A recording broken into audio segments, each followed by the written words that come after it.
yogurt. Dubai may hatao yogurt. Dubai may hatao yogurt. Tusak saw laktok. Ilat tinig isumakataw gata. Silat tinig. Silat tinig ilat tinillo isumakataw gata. Ilagi gatigo nuna sila. Nuna may pitsuta. Inulisugo yugut nuna mo utisugo yugut. All right, I think we are ready to begin. Hey, welcome everybody to Ngasutseritsi.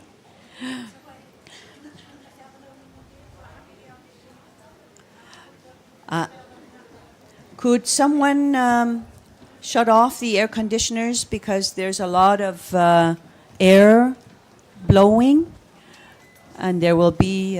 Thank you. Perfect. Very nice. Hey, we're very happy, all of us, to be here from the Arctic, representing the Arctic, our Sila, which is the weather, but also the mind. So when we grow up as Inuit, if we have learned from the outside, we become Sila Tuyuk, we become wise. And that also means translating into taking care of each other and taking care of our environment. And being respectful is Sila Tuyuk, being wise. All right, so we'd like to start up our day. Welcome, everybody, and good morning. I'm Lisa Khilukhi Khopikwaluk, Vice Chair of Inuit Circumpolar Council.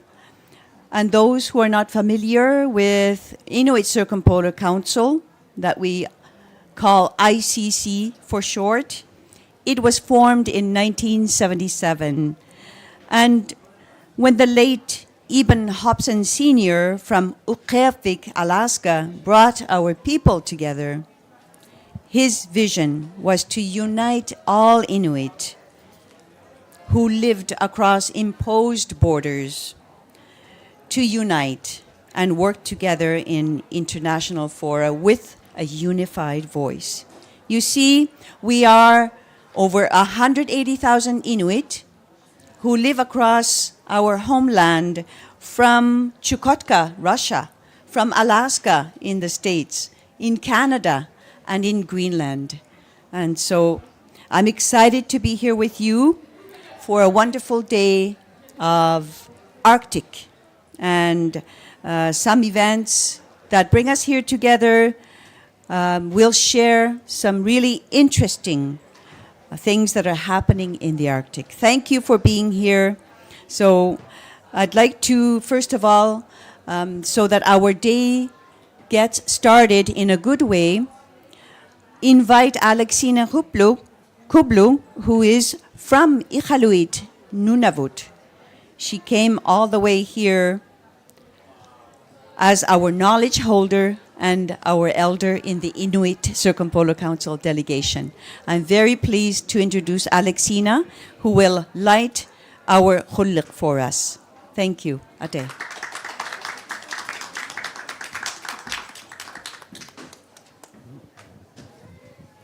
Ikumava? Ikumangita? Ikumayo.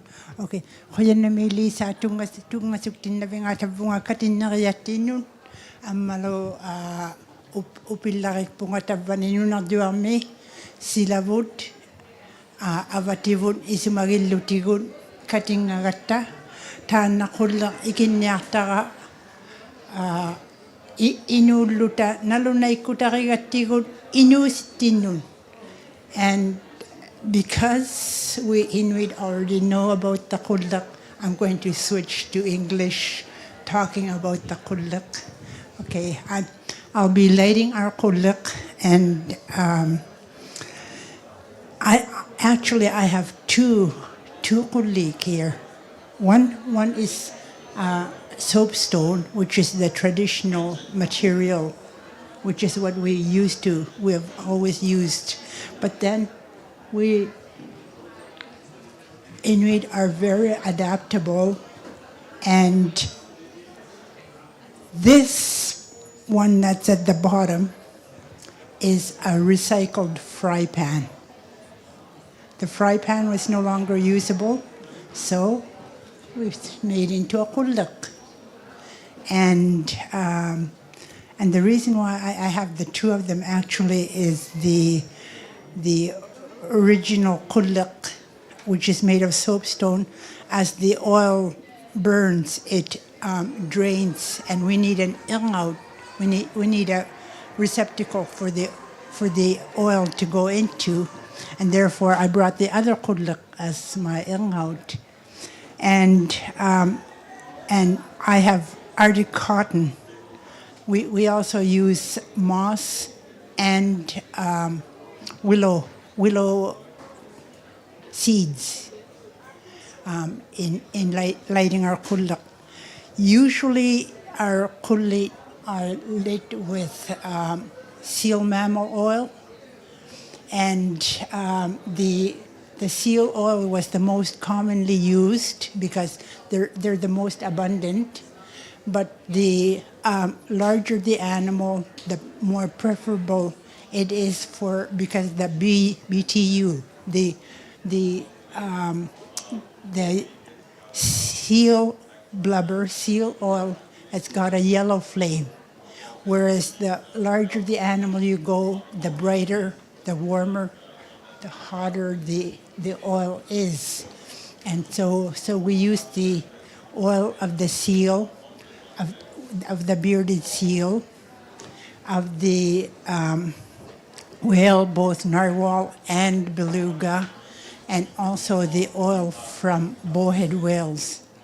And so, as I said, the larger the animal you go, the higher the BTU content and the brighter the flame.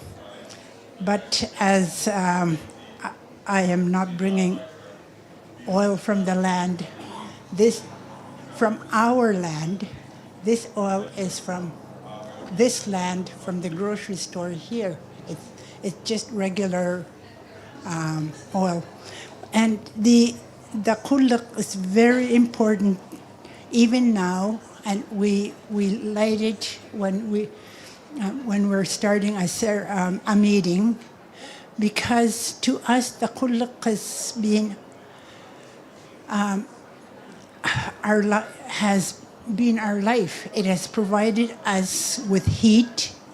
It has provided us with light, because we're now in the month of Tawigjuak, when above the Arctic Circle, the sun isn't rising anymore. So we call it Tawigjuak, the time of deep darkness. And so, of course, we really needed the light of the kullak. We use it to melt our drinking water. We warm the water for our tea, for our broth. We use it to cook. And above the kullak, we would have an initak, a rack, a drying rack for drying our clothing. And unlike our oil burner, whatever we use in our houses to heat, where it gets too hot, you turn the heat down. It gets too cold, you turn the heat up. Once you have lit a kullak, and the flame is constant, you are in a constant temperature. So, because to conserve the oil, my mother would turn down the flame at night, leaving only just a little bit of light, so that she would relight again in the morning. And the term kullak, if you actually means the upper one. That's how important it is. It had no name.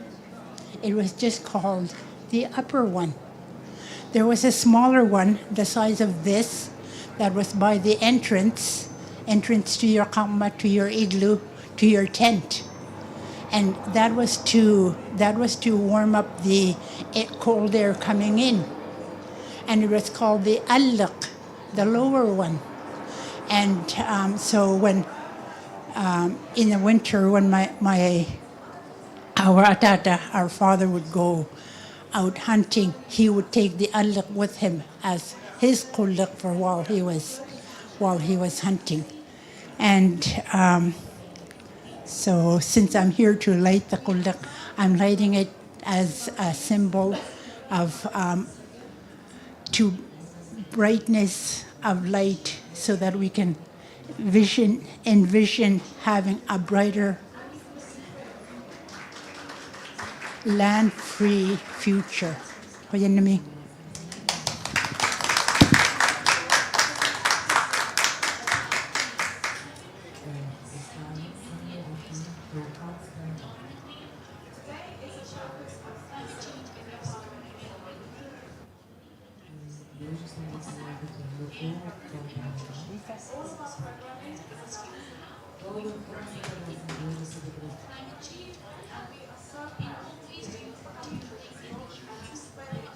Kuyan nami kuluk Alexina, nakokmi mageluk. Thank you very much, Alexina.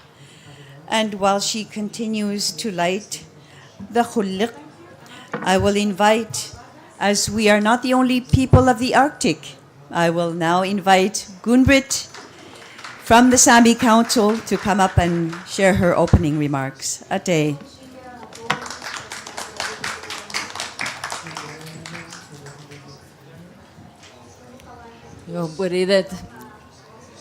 Is it on? Yep. Some greetings also from the Sami. I used to say that if Inuit in the 4 countries and Sami also living in 4 countries and the Arctic Russian indigenous people hold hands, we cover the whole Arctic, the circumpolar Arctic. It's a great pleasure to share this day here in the Pavilion, first with the Arctic program and then the Russian indigenous people, not Russian, indigenous peoples of Russia and afterwards. So it's a good connection, I guess, on the day. We are going to discuss first the Arctic Peoples Program, conference, so I don't want to say so much about that other than because I was preparing for that event, I was reflecting on that. The Sami people gathered in a conference first time in 1917 in a southern part of Sápmi in a town called Twente on the Norwegian side.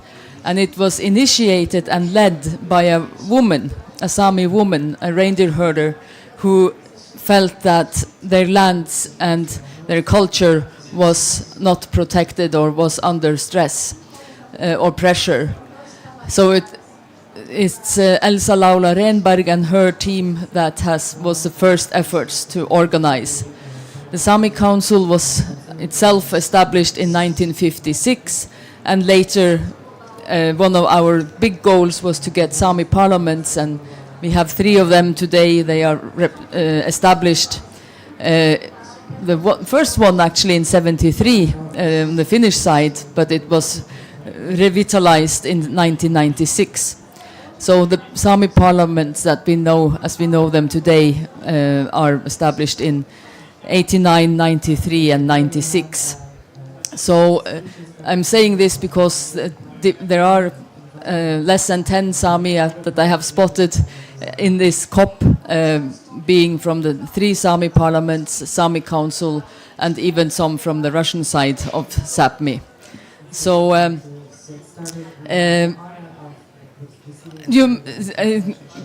Lisa in her opening remarks mentioned a word, and I think languages, indigenous languages, have so much to teach about the life and coping in the Arctic environment that many people find harsh. And 2 terms we often use as Sami that are key to our understanding or managing in the Arctic is biriget. And Birgit is quite a rich term, which in short might be how to cope and how to survive. But our livelihoods is and our upraising and everything is about to Birgit. And another term that I like much is dajadit, is to find the right path or find the path. Dajadit is to read the nature so you can find your way where you are going. And that is what we are hearing about in the sessions we are having afterwards. So with that, just thank you for the cooperation with ICC to facilitate this, and I look forward to the discussions. Thank you.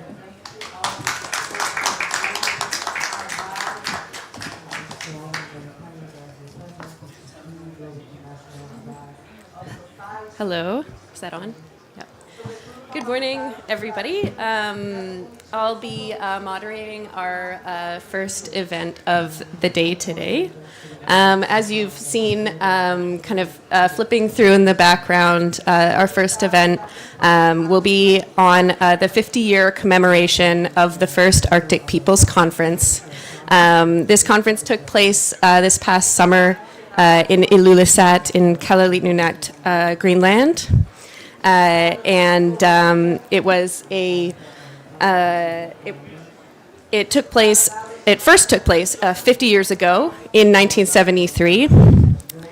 It allowed Arctic Indigenous peoples to demonstrate a clear vision for states to recognize the political rights of Arctic Indigenous peoples, as well as for land rights, human rights, and equality.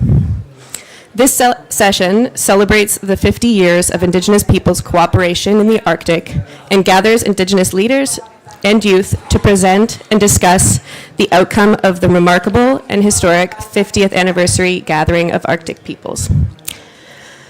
In 1973, representatives of Indigenous peoples from the Arctic gathered in Copenhagen for the first Arctic Peoples Conference. In 1973, Arctic Peoples Conference demonstrated a clear vision for states to recognize those political rights that they, at the time, were fighting for, and continue to fight for. The 1973 conference produced an inspiring declaration which helped guiding significant achievements for Arctic peoples over the last half century, such as obtaining observer status at the United Nations and the creation of the Arctic Council in the 1990s. In 2023, the Arctic Peoples Conference marked the successes of Arctic Indigenous peoples' cooperation while taking stock of the current situation and discussing visions for the next 50 years. Inspired by the 1973 declaration and 2 days of discussions, the conference delegates, including Indigenous youth, issued a strong statement as an outcome of the conference. The 5 Indigenous peoples organizations gathered in Ilulissat, all permanent participants now to the Arctic Council, expressed their commitment to the work of the Council while reiterating the importance of the equitable inclusion of Indigenous peoples in Arctic governance and decision-making, as well as the importance of continued people-to-people cross-border cooperation.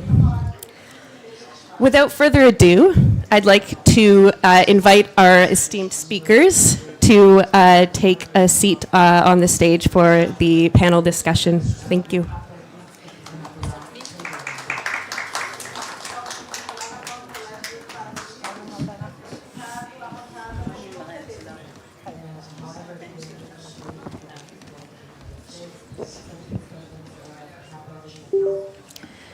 Wonderful, thank you.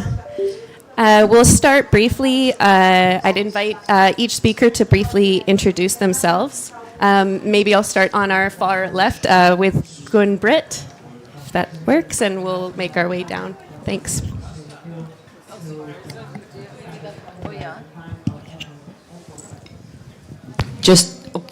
Just to introduce myself, my name is Gun-Britt Retter. I'm head of Arctic and Environmental Unit of the Sami Council, and I've been working in Sami Council since 2005, which is then 18 years.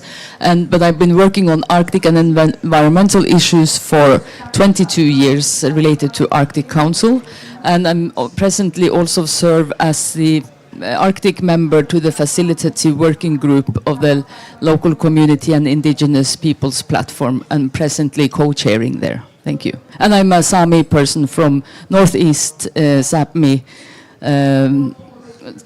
If you go as far north as you can and then turn east and stop before you hit the ocean, that's where I live, in Norway. Uvlalodak, Ubangatika Catalina, Nalagmitska Jackie Schaefer.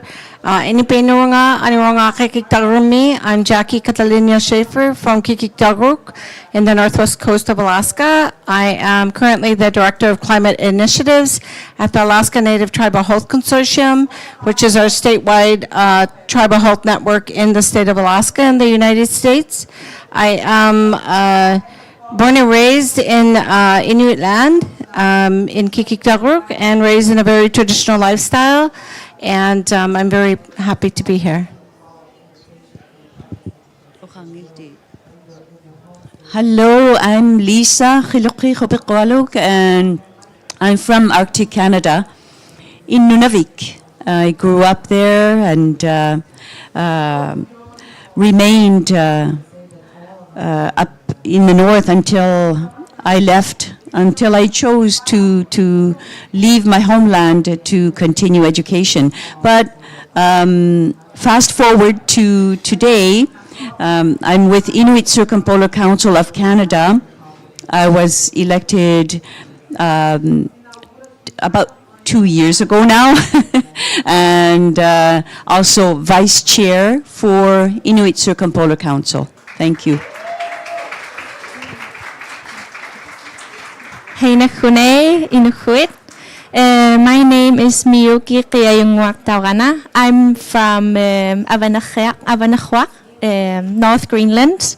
In my work, I advocate for my people, Inuit people of North Greenland, but also the Inuit people, now called Kalaallit. I study anthropology right now, and I'm a youth delegate for ICC.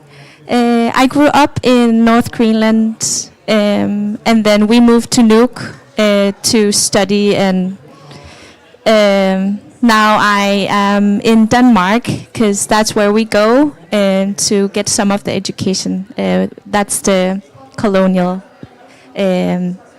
relations that we have today still. Yeah. Great, thank you, everybody. And I guess I'll also introduce myself since I didn't do that when I first started. My name's Anne Simpson. I am a climate change advisor with the Inuit Circumpolar Council. I was born and raised on unceded Secwepemc territory in Kamloops, British Columbia, Canada. And I'm very happy to be here with you today. And we have a great panel, so I'm looking forward to it. So we'll get started. My first question is for Lisa. Lisa, as Inuit Circumpolar Council leadership, how did the first Arctic Peoples Conference shape the human rights discussion, in your view, and how are you helping to carry this legacy forward today? Yes, thank you for the question. I was just a little girl when that first Arctic Peoples Conference was held in 1973 and wasn't aware whatsoever of those types of discussions happening. But today I can say that our leaders at that time, in that era, were very forward-thinking. So when we held the Arctic Peoples Conference this past summer in Ilulissat, Greenland, I said to myself, wow, we're still also saying the same thing, that our inclusion in the organizations, the institutions, the policy makers that make those decisions concerning the Arctic are such that we have to continually tell them we have to participate at this table. And to me, that's a human rights issue, because as our people, our leaders stated in that 1973 conference, they stated, "We are a people among other peoples, and we have the right to participate in all of these discussions. Nothing about us without us is what we're saying these days." So that first Arctic Peoples Conference led to the creation of the Inuit Circumpolar Council, as well as later on, the Arctic Council, to which we participated as founders, both Sami and Inuit. So the Arctic Council couldn't function without us as Indigenous people. So we have a very important presence, but we continually have to push for our participation there. So that's, I think, huge achievements that our first leaders really began at that time, and that continue to have good consequences up to today. It's still challenging, but we are still here, and we're still pushing for our participation. Day magalo for now. Thank you.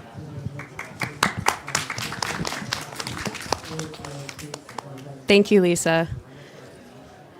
Our next question is for Gunbrit. Can you share with us your reflections on the 1973 summit and how this has contributed to Sami rights and organization over the years? Yes, I might. I think I'm not so much a rights person because I think the 1973 conference has been instrumental in how the Arctic indigenous people stood ready to take place in the Arctic Council when the Arctic discussions started to evolve. And when I have been looking back on the history from the 70s, I'm not a historian, but when I have been trying to understand the developments and looked up a bit of the history, it seems like there are, after the 73, and it was actually started off by an anthropologist who had an oil and gas conference in Le Havre in France in the winter of 73. And there were some First Nations and Inuit people who realized that, hey, are the states going to discuss oil and gas development in the Arctic in France? And they demanded a seat in the Canadian delegation to go there. So there were 7 indigenous peoples at that Le Havre conference that were both people from Greenland and from Canada. And then they said, oh, we need to get together. And in half a year, they managed to get together and organize that conference in November.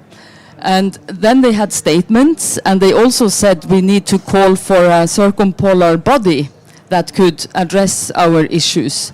And my sense is that after the 73, and you said ICC was developed, you got World Council of Indigenous Peoples, where the Arctic indigenous peoples engaged. But it seemed to have developed into 2 tracks as well, at least among the Sami participants, that there was some group of people that moved more towards the human rights discussions and the global level in the World Council of Indigenous Peoples, and later on this working group that developed the UN DRIP and the later Permanent Forum, and Sami law experts have been engaged all through those processes.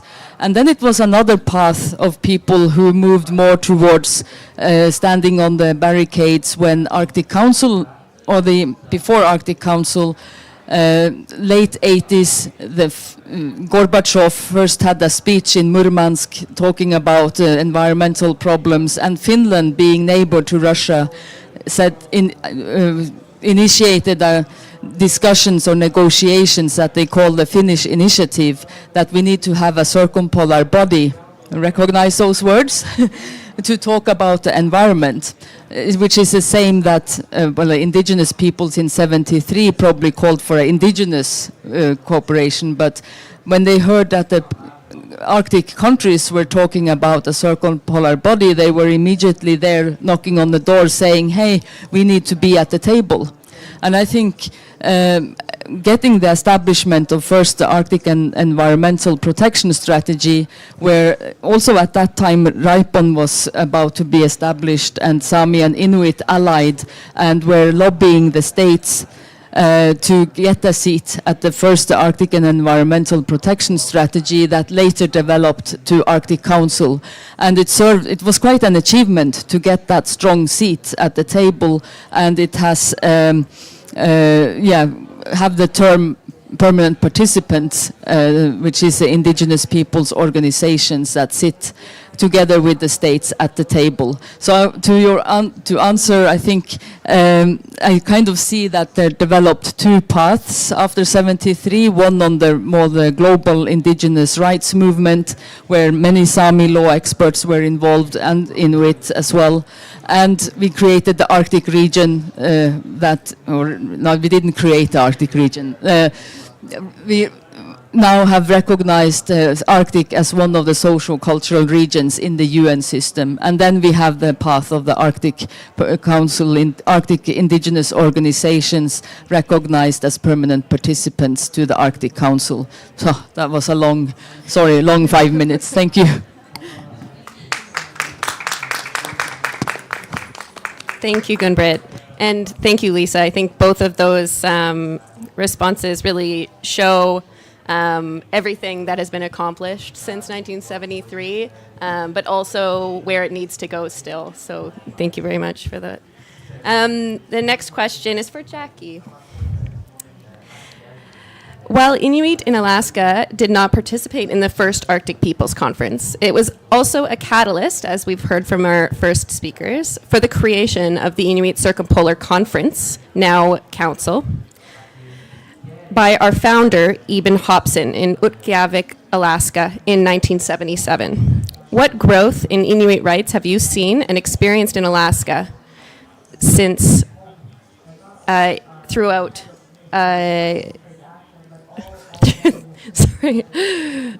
since the first Arctic Peoples Conference? Thanks. Yeah, of course, I too was very a small child, but I was I was the child sitting next to the men making those decisions. So I was very fortunate to absorb some of the knowledge along the way. I think that it did set a precedent, but it also, we were still fighting to be recognized within the United States government. And so it elevated that voice in a way that allowed us to then participate in state level discussions. And I think there's pros and cons to all of it because it was a very Western process. Even though it was led by Inuit of the Arctic, it was still set within a Western process. And so we have to recognize that even though they were forward thinking, they had to think and negotiate in their own minds that we want to protect our lands and our way of life. But we're going to have to give something up in order to do that because we're entering into somebody else's space. And to me, that layer of governance that Inuit have to pull together when there's a crisis, I think is probably the most highlighted thing that we should recognize because we continue to do that in the Arctic. There is no separation. We're all interconnected. And so I think that those leaders, and if you go back and watch any of the speeches written and spoken at that time, they were not written on paper. They were discussed and then they were spoken. And in that, they spoke from their heart. And so there was no, because our history is oral history, there was no written way of capturing that. And so I really think that when you look at it, you look at the Land Claim Settlement Act of the U.S., ANCSA is the acronym, and then the land rights. It caused layers of difficulties for us to this day, but it was something that had never been done in the United States. Every treaty in the United States to indigenous people in the lower 48 had been imposed upon them. They were not negotiated. And our leaders negotiated. They went to DC and said, we want to negotiate with you, you cannot have our land. But in that, they still didn't have decision-making power, so they basically stood outside the door waiting for the answer. So there's pros and cons to it, and I don't think we can say we were 100% successful because they wanted to protect it all. And we negotiated and got a portion, a very little portion, compared to what our ancestral lands were. And so there are pros and cons. And so, as a small child growing up in those discussions, I heard many times our leaders say, we fought for 100% and we got a very little 2%. Fight for every 2% we have. And so that's what brings me here today, is to continue that legacy of protection of our lands and our ways of life. Kaya.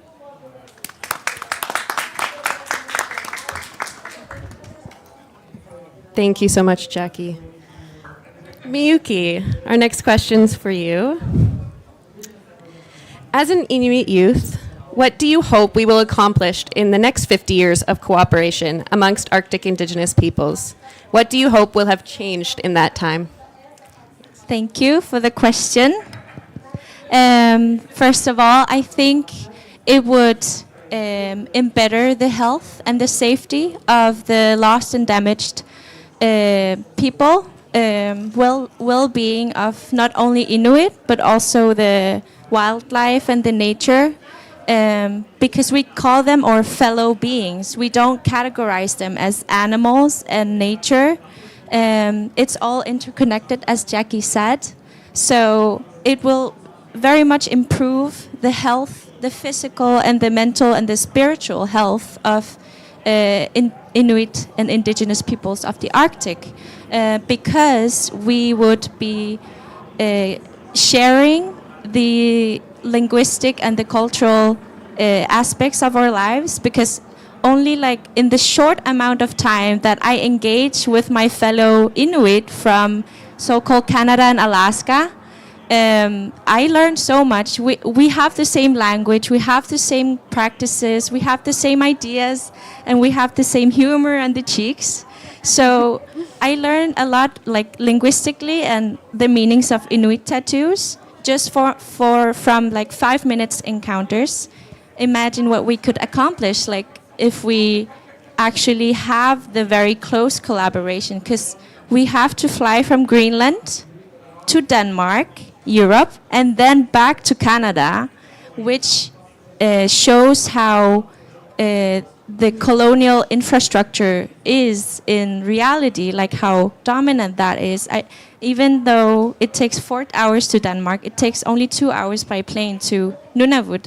And we can't even fly directly. So it says a lot. There's a lot to improve still. I think we would, if we could push more, we would accomplish like validating and acknowledging indigenous knowledge and incorporating that to the educational systems and institutions. And then it would also embetter the job and homeless people in homelessness, because the structure in our societies is implemented, copy-pasted from the Western. So if we work together in indigenizing the institutions, the jobless or the people in homelessness or people in need would feel better, because this system would be implemented for us. And that's one of many of the good things that would happen, hopefully in 50 years, independence and culture reconciliation. I also want to go a bit away from the word culture and use indigenous ontology instead, because ontology is more of a holistic term, whereas I've experienced like culture is a separate category, Western category from religion, politics, and society, that they have separated and created an imbalance. So like it would reconciliate indigenous ontology, indigenous worldviews, indigenous realities and stuff. So I really hope that the connection would be better. Thank you. Thanks, Miyuki. And I just wanted to pick up on something that I got from you and from Jackie, is the element of interconnection and how nothing is separate and it's all connected, and it made me reflect on being in a place like we are now, and the struggles of everything being quite siloed, and the challenges with fitting into that space that, like Jackie mentioned, isn't meant for Indigenous peoples, but there remain quite a few challenges to overcome. But thank you. And our last question will be for Lisa. Lisa, we had 15 youth present and participating in the 50-year commemoration of the Arctic Peoples Conference, where the youth contributed directly and heavily to the official statement. How do you think this contributed to the success of the conference, and what is ICC doing to ensure this perspective is still reflected today? Thank you, Anne, for the question. A very important one at this time in our society, with youth who are currently a much larger part of our population in Inuit Nunat. So their participation is crucial. Inuit youth must participate in all the things that we are dealing with politically, and in finding solutions to the problems that we face, but also, the celebrations that we enjoy, the music and the dance, because they are a much larger part of our society right now. So the fact that they had the space at the Arctic Peoples Conference also meant that they participated in the drafting of our declaration that came out of that conference. And they put in a lot of meaningful points about youth and their space in Inuit society. So you see the declaration appearing on the screen here. It's quite a long declaration, but Inuit had their input in that declaration too. We're doing various international work. Now here at the COP, we have a delegation of 6. And I wholeheartedly agreed with what Miyuki said earlier. And it shows, what Miyuki said also shows how youth have this perspective. They bring in a fresh perspective on, what does modernization mean?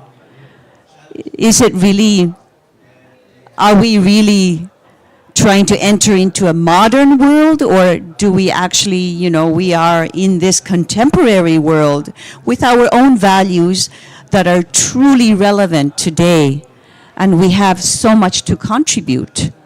So I wholeheartedly understand and agree with what she just said. So that's a lot of what youth are bringing forward into the tables that we are working with. So, we know it can't be transactional. Bringing youth into unfamiliar and Western systems and then having no further engagement is what the youth are saying as well. We want to be engaged. We can have discussions now, but we can't just let it go and say, well, they did it, we did it, check. We need continual engagement. We need the youth at the table, helping drive policy, helping drive our inherent right to self-determination. Very often we hear the term, oh, they are the future. No, they are here now. They are part of the table now. So, yeah, and we're very proud. I'm very proud of when our youth are participating and taking part in all the discussions that we're having here at the COP and at the Indigenous Peoples Caucus. Perhaps Gunbrit has something to add? Ade.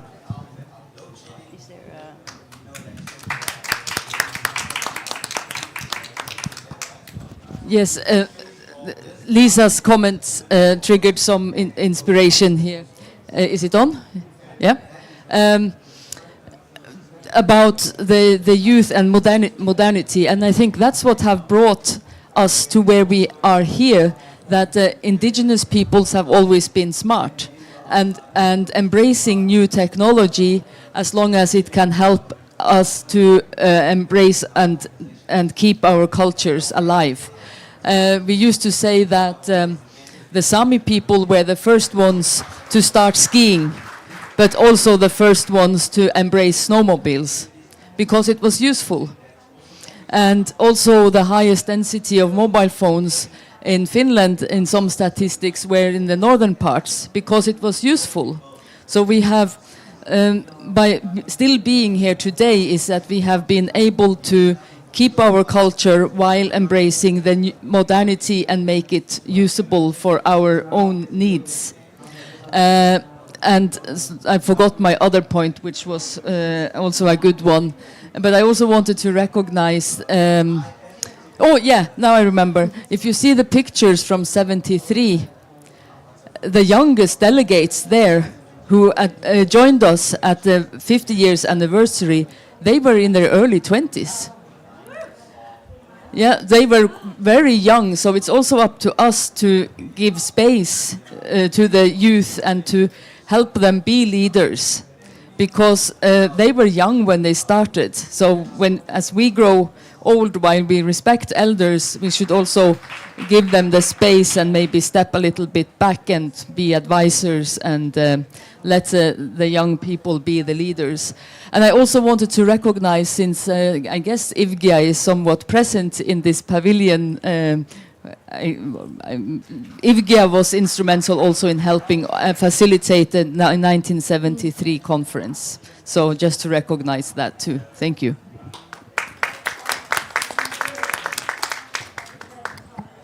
Wonderful. Thank you so much. And I think that's a great note to end on today, a positive note for the future and for the youth. And I think we have some time for any final reflections from the panelists, as well as any questions that the audience might have for the panelists. If there's any questions. I think Miyuki has a comment she'd like to make. Thanks. If there are no questions, if not, then you can just raise hands. But I really just want to add on to it, because I think it's very important with the things that you guys said about modernization, because I feel like from my studies, but also from my knowledge from my father, Inuit hunter from North Greenland, we talk a lot about how the Western discourse is super dominating everywhere, even in these spaces. So I hope everyone in the whole world maybe could critically think about all the terms that we use, like modern or tradition, because there are a lot of studies that showcases that it's a socio-evolutionistic thinking, which is like it creates a false timeline when we say traditional knowledge and modern people. So it indicates that indigenous peoples are underdeveloped. If we say in traditional knowledge, it's indigenous knowledge in my eyes, because it's still useful today. We keep saying that indigenous peoples are very good at adapting, the reality is that we're very good at modernizing, if we have to use the words. Like, we are also modern. So I just want to eliminate the timeline, because it's not, they don't develop us, they colonize us. They don't modernize us, they colonize us. It's not a, they don't, there's no hierarchy in people. There's no hierarchy in ecosystems. So it's just two worlds that can coexist, and we can meet somewhere in the middle to fight the climate crisis. So I hope that these worldviews that are dominating in these spaces would be questioned or be acknowledged as actually Western constructed ideas of us. And I think that would strengthen, and that would also maximize our effectiveness in these spaces, because we are viewed as underdeveloped. Yeah. But I think so. I hope so. Thank you. Ayan, before this one's louder. Okay. And my daughter once said, project your voice. I have a tendency to not do that. Before I extinguish the flame, another aspect of the kullak is the spiritual, emotional. Okay, for those who have not had a kullak but have had a campfire, where you or else fire in a fireplace in fire, it's how soothing it is. And when I was a child, children cry, as do everybody, and everybody should, and just staring at the flame as I'm crying. I mean, if you squint, just look at the flame. It was so soothing that I'd forget what I was crying about, but I'd still want to cry. So what I would do is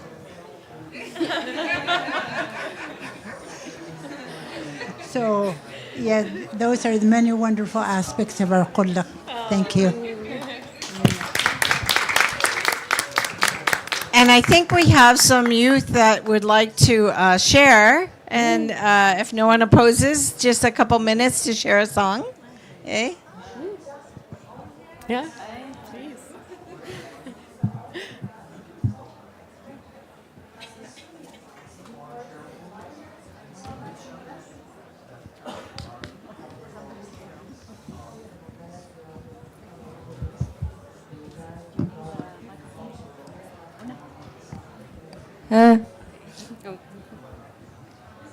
Hi. This song that we are about to sing was created. Oh, hello. Sorry. Mamiana. This song that we are about to sing was created with the help of students from Nunavut Sivuniksivut, which is a college program for Nunavut students to learn about our land claims agreement and our Inuit history, which isn't really taught in our schools. It's a song about being proud to be Inuit and being proud to be where we're from and how beautiful we feel our land is. I hope you guys enjoy it. Yeah. Inuit sivuniksanga makutuvunga uping mavunga nunariavu kajanak tualu sangini hama inu siria ulautu ayaya ayaya ayaya ayaya ayaya ayaya ayaya ayaya ayaya Nunavu sivuniksavu makutuvuru uping mavuru inusiktini sangene hakpugu puirutelita tausiu hatiri gata ayaya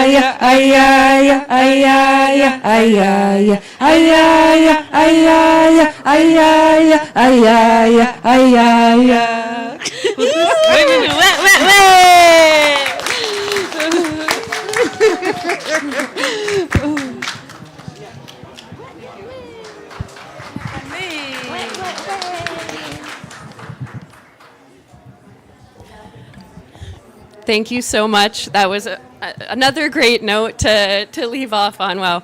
I'd like to thank everybody for coming today, and especially to our panelists and to our youth for that wonderful song. And we will have a short break, and we'll be coming back at 11:10 with climate change in Sapmi, an overview and a path forward, hosted by the Sami Council. Thank you. Thanks.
Can those?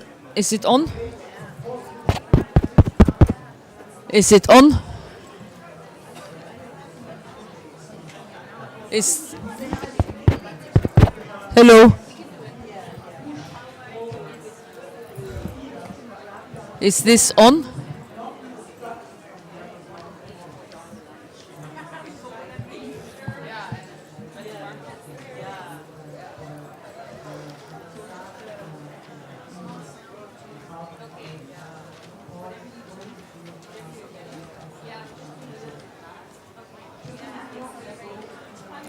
Hello?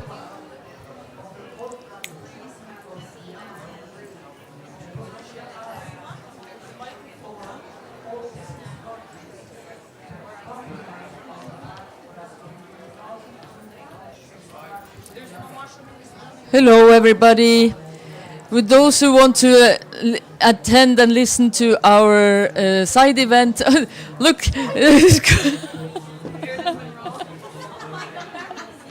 That was so fancy. Yeah.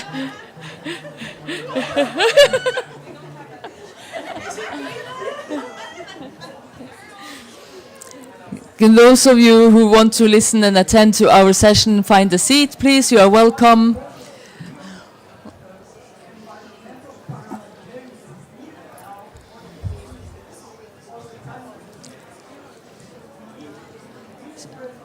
Susanna, är du klar? Ska du komma hit? Nej, men du kan sitta och vara klar.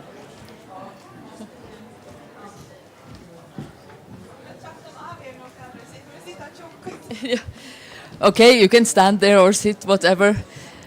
So, welcome to the Sami Council's part of the program of the Arctic Day. We have a Sami in the room that will be attending a panel, but before that we will start with a brief introduction or presentation and a dialogue about a climate change report that Sami Council and the Sami Parliament in Norway have developed.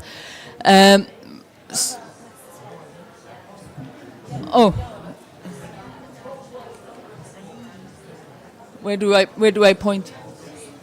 Next slide.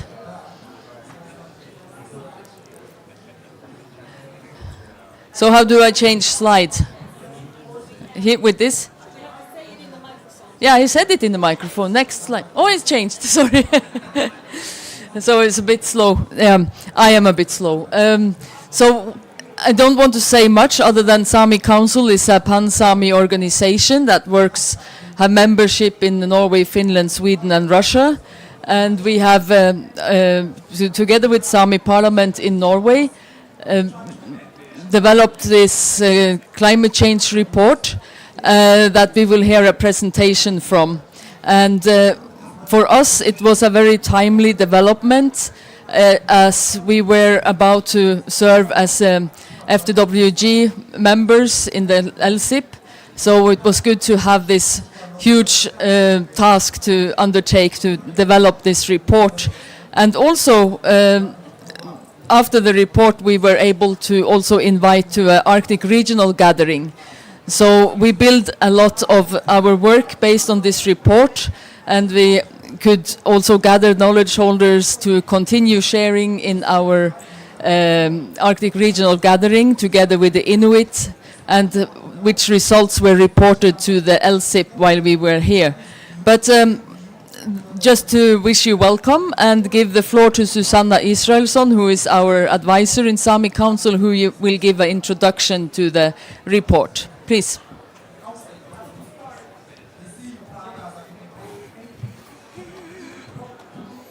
Gito, thank you, Gumbrit. Next slide, please.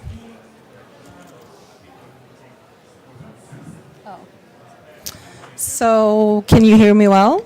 I hope you can. My name is Susanna Isason, and I'm working at the Sami Council at our Arctic and Environmental Unit as an advisor on climate change issues, mainly.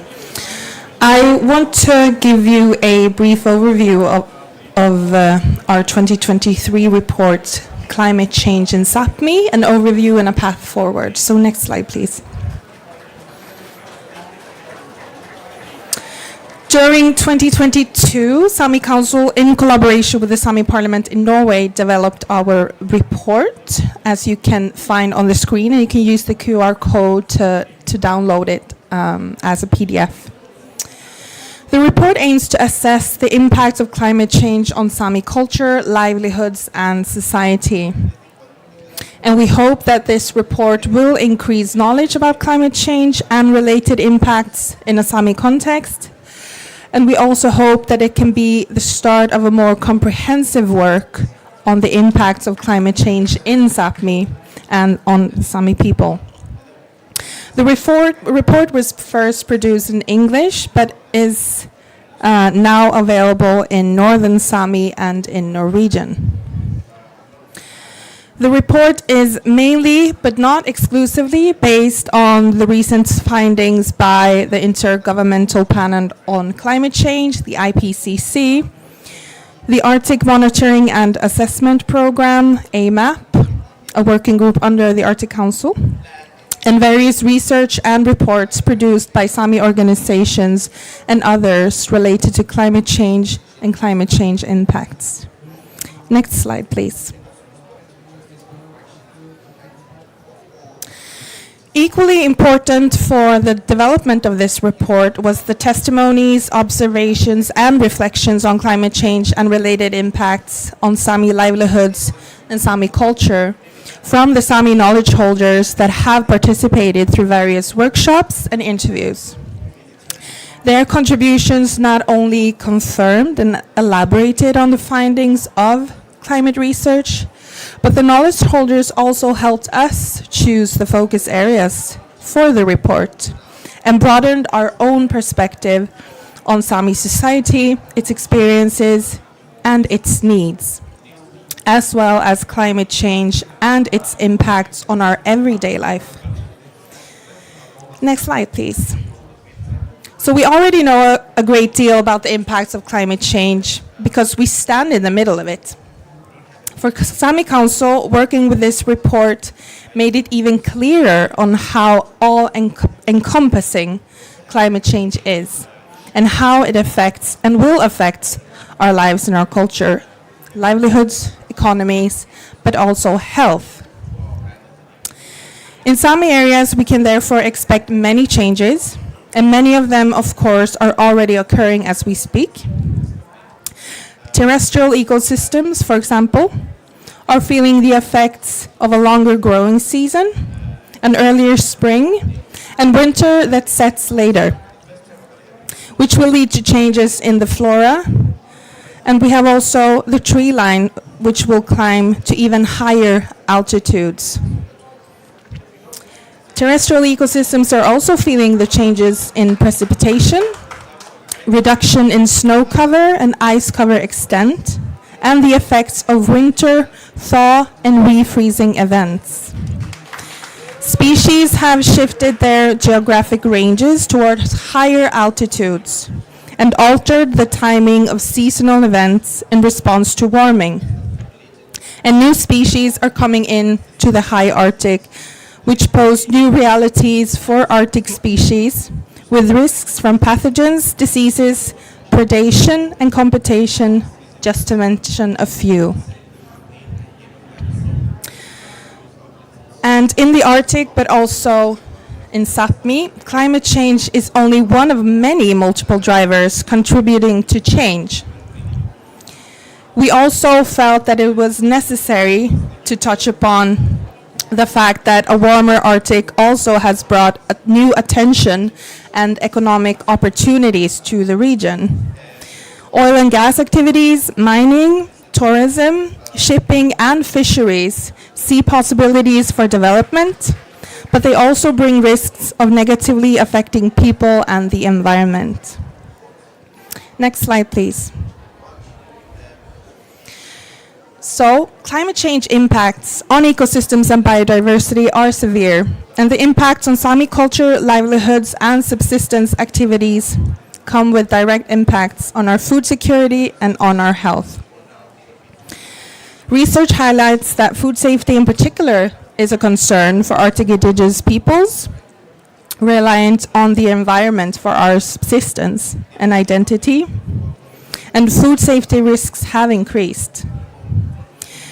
New waterborne diseases emerging in the Arctic in combination with the enhanced movement and accumulation of toxins, contaminants, and persistent organic pollutants coming into marine food webs increases risks for human health.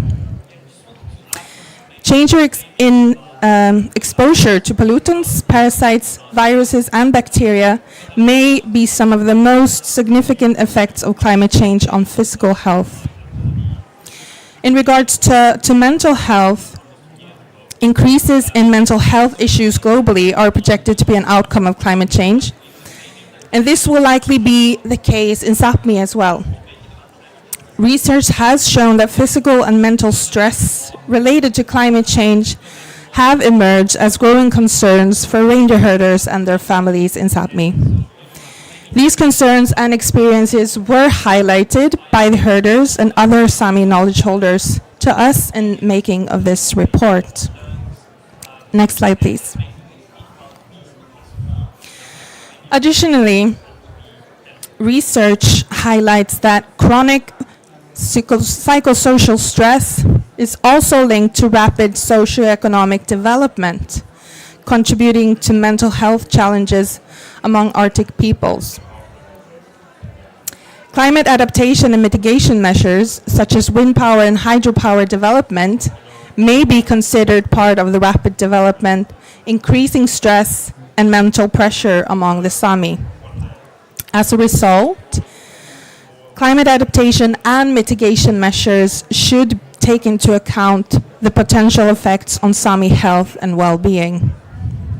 And you can read more about this in chapters 5 and 6 of the report. Next slide, please. Or did you have the time to read it? Okay, good. So what do we have to do? Next slide, please. Sami Council has provided 30 recommendations in the report, and I will only provide a brief overview of some of them.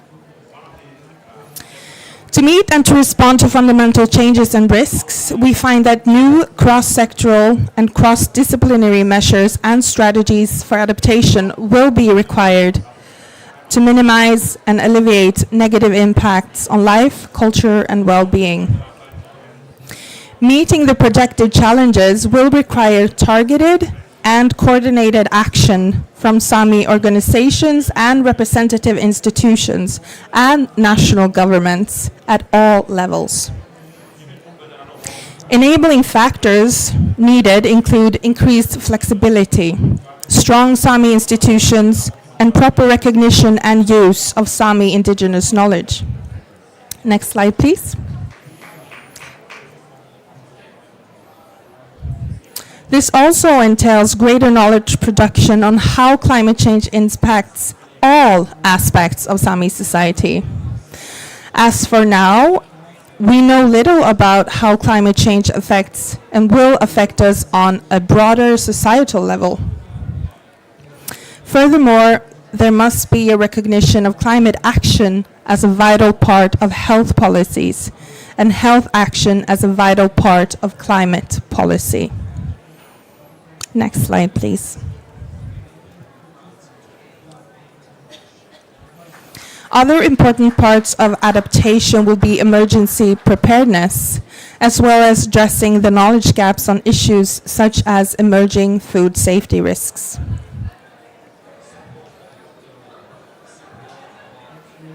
I love this picture so much. It's the hands of my mother when we were out fishing a few years ago.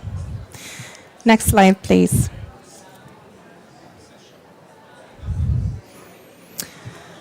Overarching and fundamental for all these action is the full recognition of Sami rights, self-determination, and partnership with the Sami people. So I think I will end there and sit down next to Gunbrit now. Thank you. Should I close this?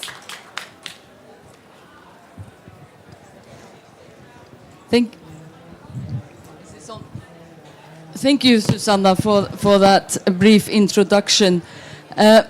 So, what did you find most striking or surprising while writing the report?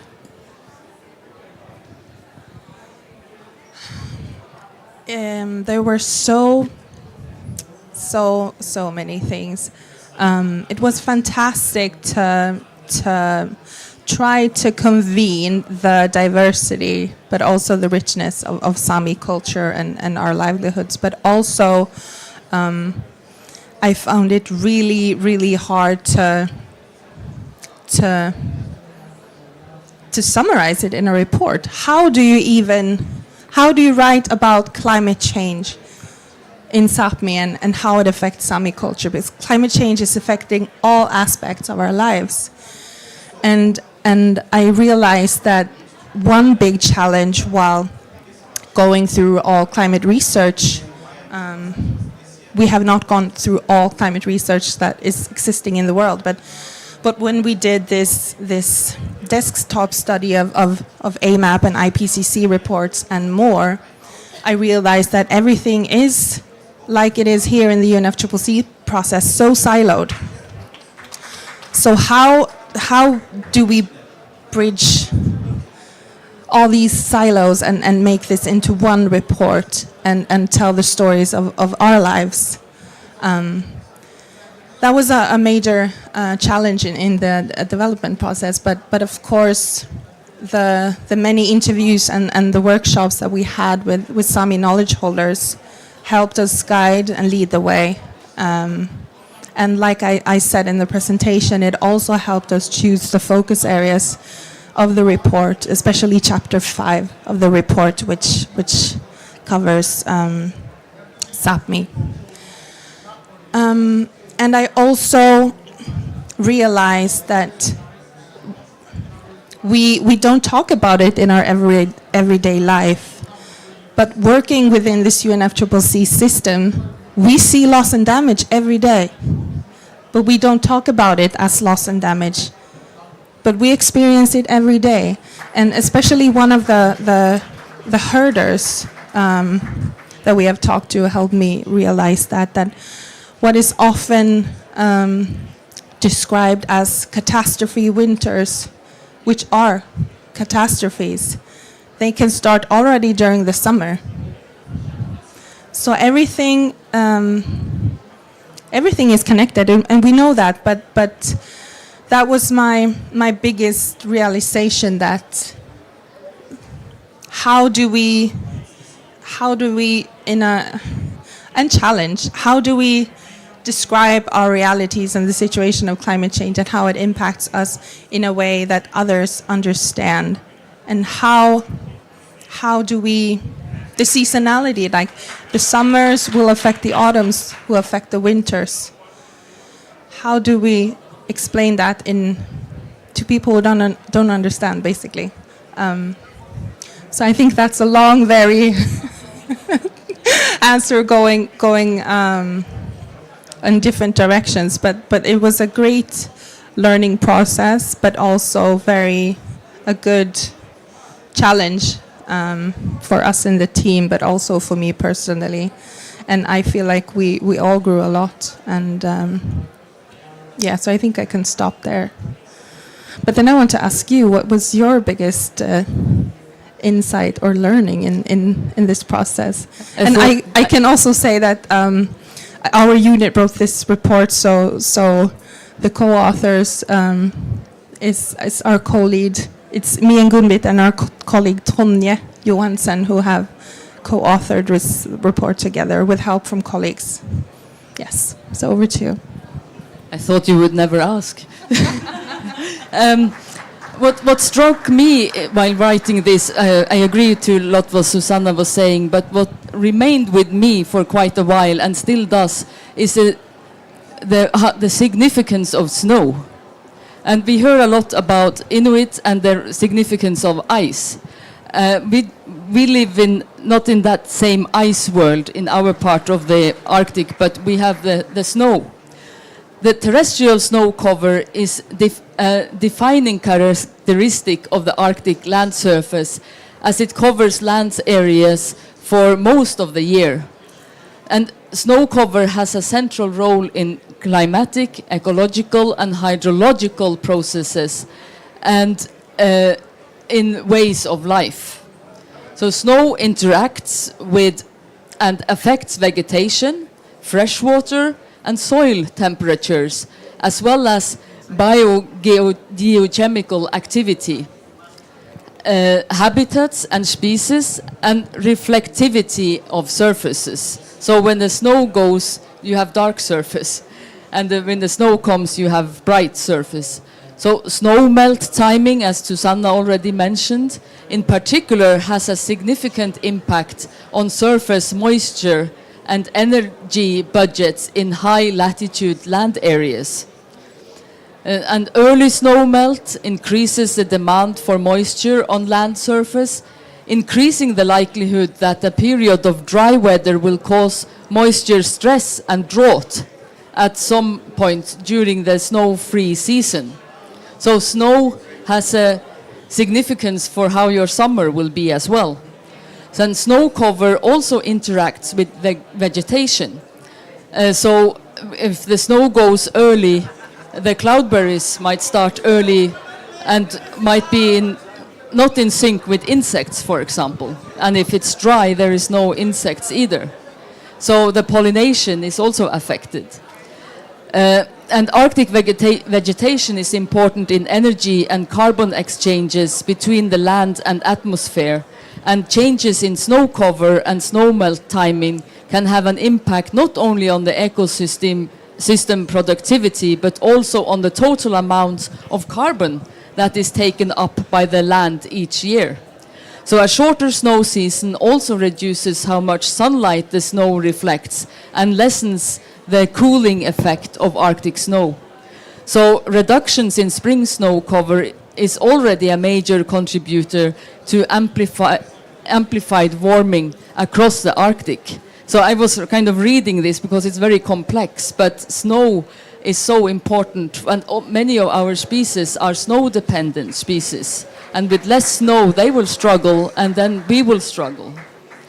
So we've involved Indigenous knowledge holders through this survey and workshops. So what was the most fascinating that you learned from the input from the knowledge holders, Susanna? Most fascinating, I don't know actually, but I learned that the challenges and the climate change impacts are pretty much the same no matter where in Sápmi you live. It affects the mountain reindeer husbandry, it affects the forest reindeer husbandry, it affects the fisheries, the ecosystems, everything. And I learned how much we know, but also how little we know. And there's a lot that needs to be done, and how little the outside world knows. But one story that has stuck with me is this reindeer herder who told the story of loss and damage without talking in terms of loss and damage, when he explained how half of their herding community's reindeer died one winter due to the catastrophe grazing. And I can explain how that works. So we are experiencing more often warmer winters with more and more precipitation. So we can have days with extreme snowfall, but also with rain. We also experience warmer temperatures in winter and temperature fluctuations and more zero crossings in temperature. So this means that the snow will melt and freeze again. So usually will melt during the day, and we can have -degrees during night, or we can have weeks with warmer temperatures and then comes a colder period. So this will create ice layers throughout the snowpack that can be really heavy and thick due to also increased precipitation of snow. And some days it rains on this snow. But this herder explained to me that 3 years ago they had, and we all had, a catastrophe winter throughout Sápmi. But for them, this started already during summer. The summer previous to that winter was very hot and very dry. The wetlands were drying and cracking due to the heat wave. And this herder belongs to a forest reindeer herding community like myself. So our reindeer, we don't migrate to the mountain areas. For example, this picture is from the mountain areas. But we don't migrate to the mountains during summer. So our reindeer usually go out to the wetlands at night, because there it is more chill and they can graze the herbs and plants that they need for their nutrition. And during daytime, when it's usually hot, they stay in the kuossa. What's that? Yeah, but the forests that are not pine trees. I don't know but they stay in the old growth natural forests for shadow and protections from insects. It's not a birch, it's a kuossa. What's that in English? Spruce. The old spruce forests, yes. And that summer it was so hot outside, which made the reindeers not go to the wetlands in the evenings and during nights, which made them in a bad condition for the autumn and winter, because they couldn't graze and get the nutrition that they so much need. And we also have to underline that the reindeer is an Arctic species. It also making it experience heat stress. It's not adapted to these temperatures that we have during summer. And with that followed a dry, but also, he explained it, a very strange autumn, with not a lot of mushroom, because the land was so dry. So the reindeer usually eat mushroom also before the long winter starts. So that summer already set the standard for the heavy winter that followed. So the reindeer were already in a very bad condition when this catastrophe winter struck. And this whole story, he explains it so much better than me, was the story of loss and damage. And I feel so frustrated when being within this UNFCCC process, we talk about loss and damage and all of these terms, but I usually find that the Arctic region is overlooked when we talk about loss and damage. We experience these slow onset events every day. They might not seem dramatic, but they are there and they affect everything in our lives. So that is one story that stayed with me, and the way that he was able to communicate it in such a good way that anyone could understand. So that is also the art of storytelling. So yes, that's a long answer. Don't give me the mic, I will never stop. What's the question? So what is your biggest insight and learning from meeting with the knowledge holders? Yes, thank you for sharing, Susanna. And I had another story that I will try to make it brief so we can get the panelists on. But that was the Sami that live by the big river or flood, Diatnu, who observed that there is less of these ice flows that it used to be in the spring when the ice breaks up and you have like big isgang, like kind of when the ice is going out. And they shared about the function of a heavy ice flow, because that will cleanse the bottom of the river and the banks and the sides, the hills on the side, and take small plants that is, or small trees that are starting to grow. So a solid ice flow will clean the river sides. And when many last years, this ice condition and the springs have been so that the ice just melts or get into slush on the river. So you haven't had that heavy ice breaking up flows for years. And you already see, and with longer growing season, that all the riversides and banks are growing, like accumulating biological mass. And in addition to that comes an invasive species, a pink salmon, which in this cycle dies after spawning. And we don't have a natural predator, I don't know if predator is the right word here, but where the pink salmon is natural, the bear is eating the dead pink salmon and cleans kind of the dead salmon away. But we don't have that predator yet in our ecosystem that is feeding on this dead salmon, except from the eagles who will eat those. But then it accumulates much more biomass on the riversides and the banks. So they were concerned of how will this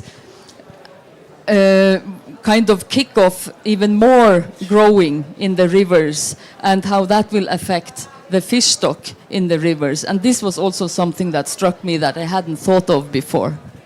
But I think we leave the last questions if we have time at the end, or did you want to add anything? No, it's fine. Okay. So I would like to invite now the panelists to the floor.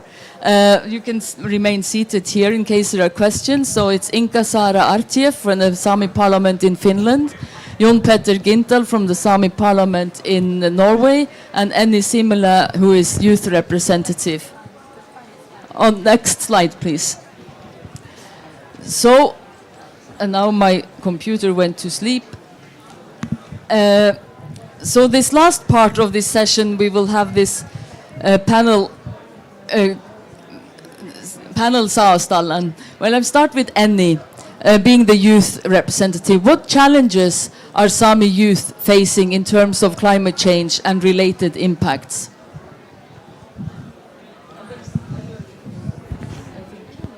No.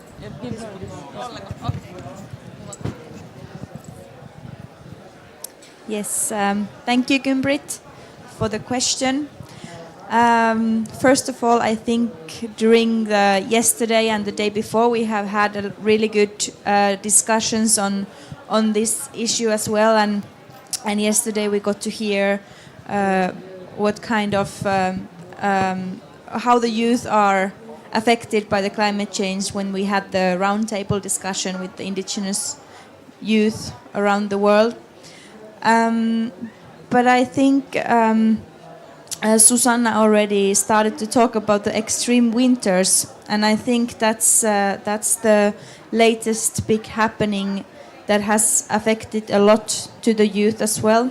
So 2020, I think almost the whole Sápmi was really affected by the extreme winter, and a lot of the reindeer died due that, and that also affected the youth who were maybe had just started with the or continued after they parents with the livelihood or were planning or about to do that, and that created the uncertainty, and I followed that really closely as my partner was in that position at the time, and he was really devastated and really sad that it was so uncertain for him to continue, as it's like we also talked yesterday. We are not here only for us or we are living here for the future generations, and also thinking about that the work that we do with our livelihoods is for our children and our grandchildren. So if you have the uncertainty of the future, you don't know what the future will be like. Who are you building your life for? Because it's the generations to come that has usually been in that position. So I think with the climate change impacts, like those extreme winters, but also then at the same time with the climate change mitigation actions, the youth are facing a double burden. At the same time, you have to kind of adapt to the changing environment, but also fight against the kind of the threatening new energy development projects, and you have to all the time be defending your existence. So there is a lot of fear for the future for the youth at the moment, I think. Yes, thank you, Annie. And then to Inka Sara, you are working with the Sami Parliament in Finland. You have a microphone there. Is that working? Is it? Yes. Yes, and Finland has initiated a Sami Climate Council that was created through the Finland Climate Act. Could you tell us more about that and what expectations you have to the work? Kiitos, Gumbrit. Yes, so this new body was appointed August this year, and it's an official body in Finland, so appointed by government, and it was appointed for a 4-year term. And it's a new independent expert body and tasked with bringing the knowledge base and perspectives of the Sami people in the climate policy processes in Finland. This council has 12 members who represents different fields of science and holders of traditional Sami knowledge. So mixed body of yep. And half, so 6 members are from the scientific community, and other half are holders of traditional knowledge. So it's a good one because the power balance is very good. And it is actually chaired by Sami postdoctoral researcher, Mr. Klemetti Näkkäläjärvi, who is also former president of the Sami parliament in Finland. And the purpose of this body, of course, it is to promote the rights of indigenous peoples and incorporate our traditional knowledge into decision making. So those would be the main tasks. And the provisions of the Sami Climate Council, is it working still? Yes. Are laid down in the Reformed Climate Act. So this is very important also to mention and understand that this comes from the legislation. And the new Reformed Act entered in force in 2022. And the Act has actually also other safeguards for to promote the rights of the Sami people in Finland. So the council is a platform for genuine dialogue between the holders of traditional Sami knowledge and the scientific community. And work is important to find solutions to challenges posed to Sami community by climate change and loss of biodiversity. And the practical task is that they give statements on climate policy plans and create knowledge base in support of the preparation of climate policy from the perspective of promoting Sami culture. So, of course, yet we don't know how it's going to work and if it's what is the input.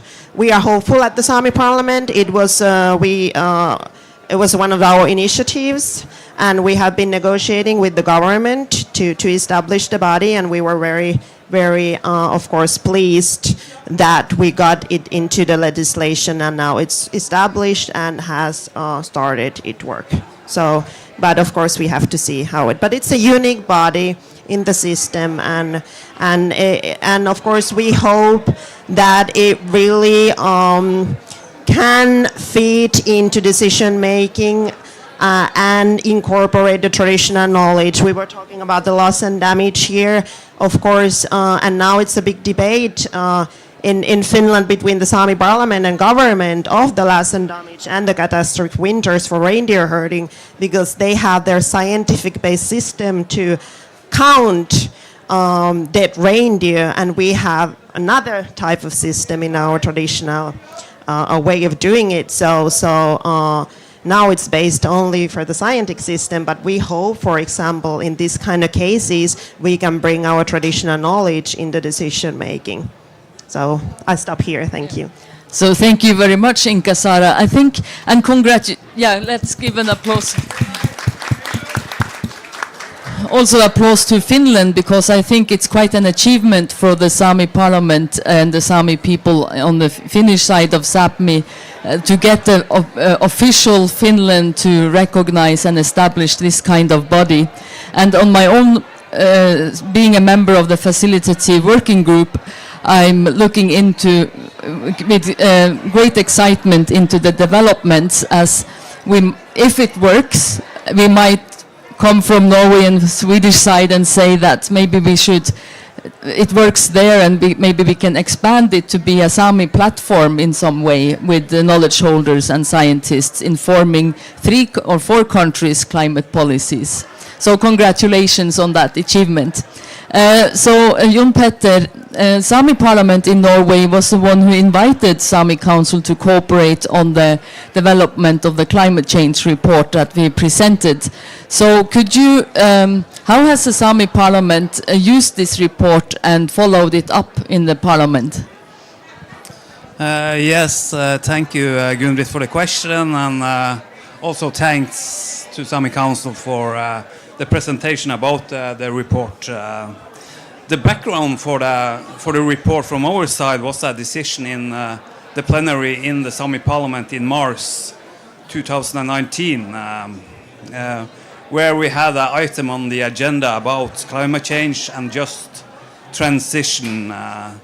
In addition to climate-related issues, the plenary also debated sustainable development goals. So they made a decision in March 2019, and it was also about other things, not only about this report. For example, we asked the government of Norway to stop seeking for oil, because we know when they are seeking for oil, it takes like 10 and 12 years to develop the oil field and start production, and then we are beyond 2030, and that is not in line with the Paris Agreement. But as you maybe know, Norway, they don't think like that. They think profit. So they will continue to produce oil and gas as long as they have profit from it. So it's the market decides when they will stop drilling after oil and gas. Unfortunately not if we don't have a ban on oil and gas in the future, but it seems like that will not happen in the near future here at COP at least. And the part of the decision there was on the agenda item was that the Sami Parliament should take initiative to prepare a report on climate change in Sápmi, where we had contribution from Sami institutions, Sami researchers, Sami knowledge holders, Sami rights holders, and other relevant stakeholders in Sápmi. The decision also said it should be a pan-Sami report that cover most of the Sami land, waters, river, fjords, and sea. So even that we are a parliament, we have a lack of capacity, competence, and budget. So we were seeking then a way to start the work with this climate report, and unfortunately not, or luckily, the COVID-19 hit us, and we saved some budget money on that COVID period. And a big part of that budget we saved because of COVID, we decided that we should use that on the preparation for the climate report. So then we went into talks with the Sami Council and asked if they had opportunities to take the task and work with us to finalize such a report. And we heard the results today, and for the Sami Parliament, we had a report on the item on the plenary this September, and we took some of the recommendation from the report and make it useful for the Sami people living on the Norwegian side of the border. And I will not repeat the decision. It's a long decision, but it has like principles that climate measures are subject to consultations with the Sami people, and the principle of free, private, informed consent must be taken into account when the state are planning climate measures in the Sami territory. Of course, human rights must be respected, and we had also links to land management and what's going on in other fora, like the Convention of Biological Diversity. So the plenary said you can't solve the climate crisis by building out more land and put new industry there. That's not the solution. It's rather the opposite, to to take care of the nature because it stores carbon. So that will be better. In the decision, we had also that some institution must be strengthened to work with climate change adaptation, and climate funding is needed for that. We see needs for more research, more work on Sami knowledge, and we have had also connections to, like we heard today from the presentation, on health issues, and also like food security, food system, and what ecosystems services provide us in our livelihood and daily life. Thank you. Thank you, Jon Petter. Great to hear the report has been well received in the Parliament and that they are full speed following it up. I will go back to Inka Sara with another question, and the title of our report, the climate change report, is Climate Change in Sápmi, and oversight, overview, and the path forward. So what would you, regardless of the report, but from your position, what would you suggest is a path forward, and maybe particularly looking also at the COP and climate convention? Kiitos. Well, I think it's already had been said. Of course, now we are hoping that at the national level, the new council would make us participate, like meaningfully participate in the climate change policy nationally. So it's a good and big achievement. So global level, well, I think we all know, and maybe, of course, the basic things, incorporate our traditional knowledge. We know how the environment is changing, uphold our rights, respect them, recognize at international level, but also national level. And as it is year of stock take, maybe to see also how well the platform will have its review next year. But I'm also keen to see how is it really, sorry to say, but if the platform is really giving us the results what we hoped when we negotiated it. So this is also, from my point of view, being part of the negotiation from Paris to see how indigenous peoples are really involved in the globally in this work. But I stop here. Thank you. Yeah, thank you for that. And I think all the findings in the report and the discussion already demonstrates why Sami people always are emphasizing the rights.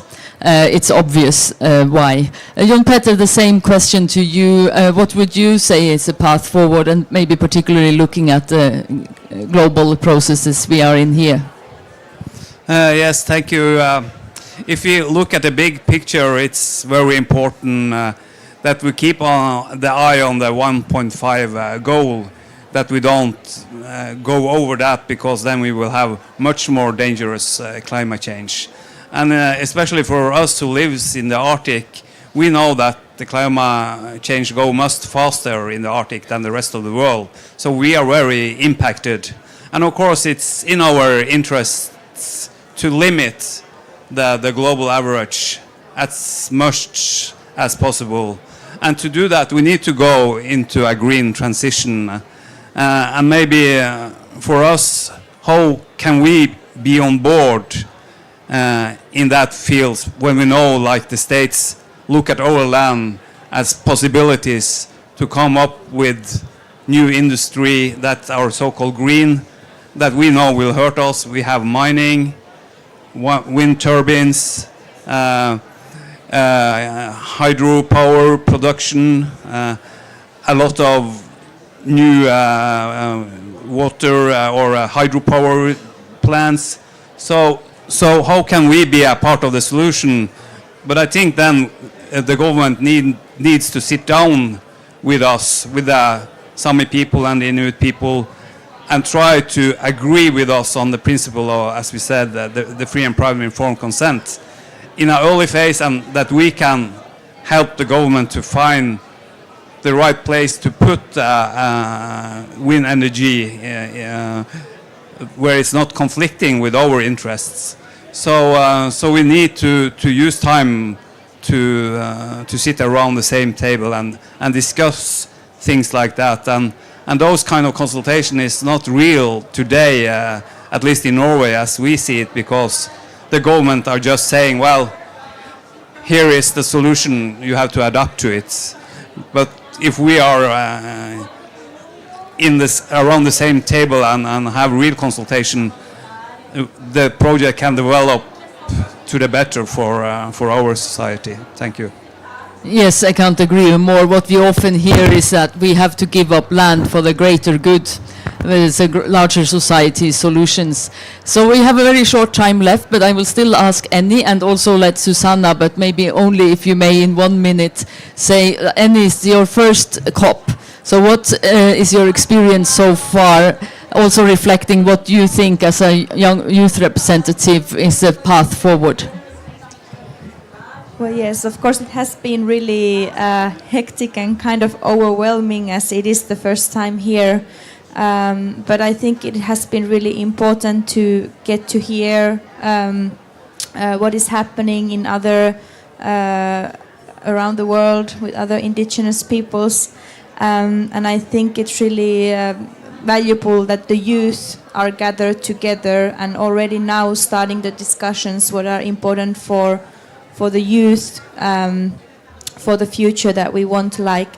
And I think it is important that the youth would be included in the big discussions that we are having, and not only kind of heard as the youth representatives, but also in the big discussions when the decisions are made, that there are youth involved, because the climate is changing, and I think that the traditional knowledge that we are learning, it might not kind of be the same situation that back in the day. So the youth are kind of forced to find the new ways to survive on the land. So they are also creating the new knowledge all the time, like how to pirget, like you were talking, how to survive and how to cope.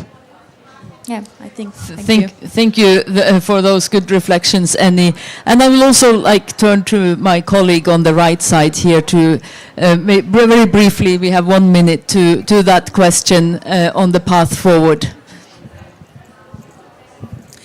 I would actually like to answer with something that we highlighted in the climate report. And if you could go back one slide, we can have the QR code for our new guests that have arrived, please. But the IPCC highlighted in their latest assessment cycle that climate action and sustainable development are inextricably linked. And sustainable development is fundamental for building capacity for climate action, including both lowering greenhouse gas emissions and increasing social and ecological resilience to climate change. And as my colleagues have expressed here in the panel, that this cannot be done at the expense of our rights, our lands and territories. Both climate mitigation efforts and adaptation raise questions about human rights for the Sami people.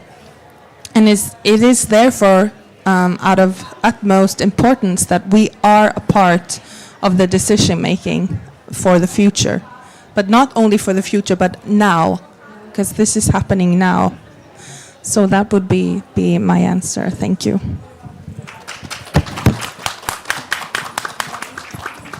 Thank you very much. I'm aware there's probably a new event here in a couple of minutes, but are there any burning questions in the audience? I will let you have that, not to burn in with that in case you want to raise that. If not, I guess everybody will welcome any questions to them directly afterwards, or when you meet them in the, not on the corridors, what do we call this, in the streets on this venue. So thank you very much to Inka Sara Artie from Sami Parliament in Finland, Jon Petter Gintal of Sami Parliament in Norway, Enni Simila is a youth focal point, many places, youth leader, and Susanna Israelsson, who is our advisor in the Sami Council. And thank you to everybody for coming.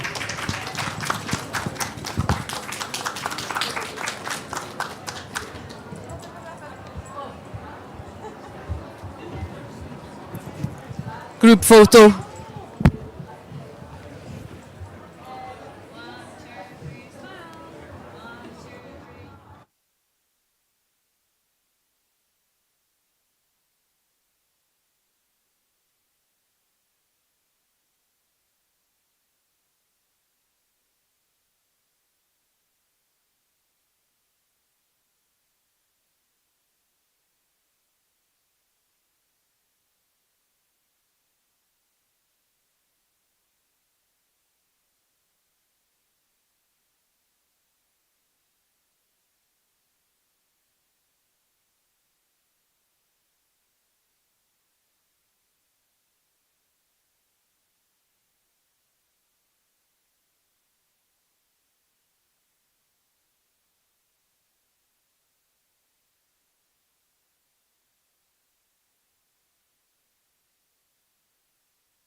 Aludamasi wa inumik ataqapunga galaliuvunga inuvunga.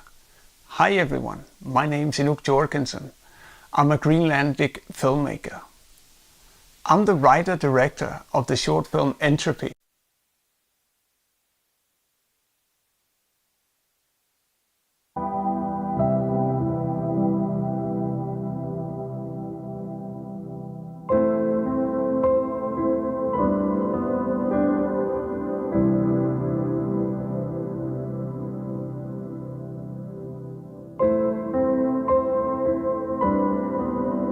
Not only did we endure and adapt to hundreds of years of colonization, now we're on the forefront of a new battle, a global battle.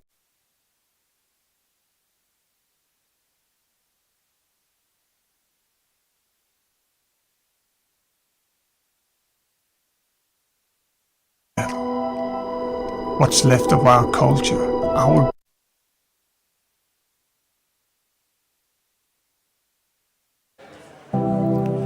begin a day.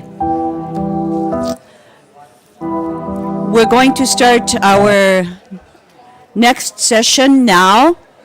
So I invite those for this exciting section of Arctic Day, the viewing of the film Entropy, to come and sit with us so that we can all watch it together and reflect upon the images and the sounds that come from this film. After we've viewed the film, we'll be turning to panelists who will have a chance to introduce themselves after we've viewed the film. So then we'll hear from them their reflections of the film. Inuit have always thrived in proximity to ice. As we often say, the ice is our highway. And we've thrived in the Arctic, creating our culture and knowledge around ice. Told from an Indigenous point of view, this film explores the decades-old relationship between the people of the world's greatest island and the land their culture was founded on. What happens now as the ice is disappearing? Inuk Jorgensen describes this film as a poetic documentary short, highlighting the connection between the Inuit of Greenland and the ice cap, intertwined with Greenlandic folklore and set against the backdrop of the current climate crisis. This film is also scored by renowned CODA award-winning Greenlandic artist Frederick K. Elsner of Nanook. So we are ready for the screening. Please enjoy the film.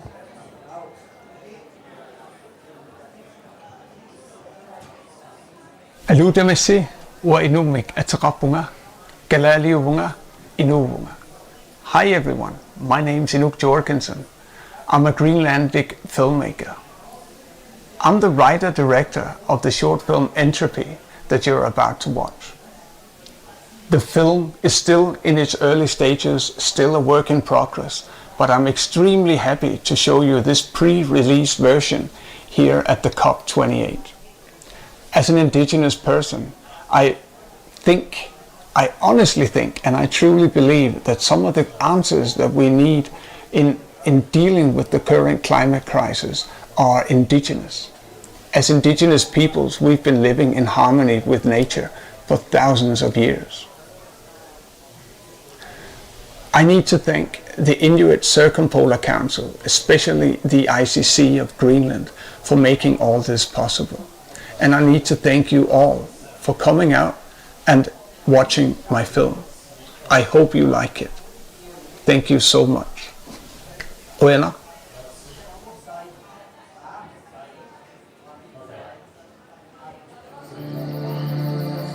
Nārangua pifisa ingallaarfigalugu ingiaqatiginga irisimaveu siurigu ukiunik tuusintilikaanik maani inooqersimasu qaqqat qaavisa apisalornerisigu pisamanissatullu qulaqutissaangitsumik ilimasaarutiineqartutullusooq pisarpo taamatuttaa pingortitami suulluunniit takussati tamammik isumaqarpu taama pingortitarsuaq uatsinnu attaveqariaaseqarpu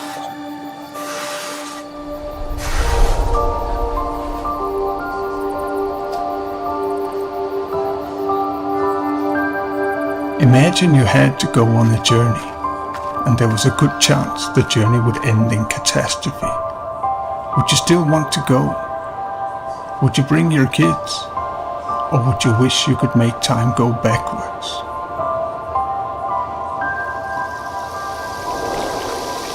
It took us thousands of years to evolve into what we are today. And for the Inuit, our language and our culture are the link between our history, the present and our future. A link between our lands and the people who live on it. A link that has been challenged by pressures of the outside world, but has been upheld for ages. The ways and customs of any people is built up through the collective experience of several generations and takes hundreds of years to form. Much like the ice cap here took millennia to grow into what it is today. In many ways, the ice cap of Greenland is like a symbol for the Arctic peoples and their uncertain future. Technically, this is not frozen water, and once it melts, it can never become this kind of ice again. It all began with snowfall. Every winter season, a new layer of snow was sprinkled out across the great expanses of our land. And since the snow didn't melt during the summer months, it slowly condensed under the pressures of the constantly forming layers, and slowly whole glaciers were built and gradually pushed towards the ocean, where they would eventually break off into beautiful icebergs.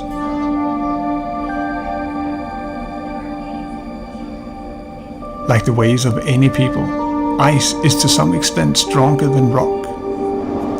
The long deep fjords where my ancestors used to hunt and fish are clear signs of the eroding powers of the ice as it moved across the landscape.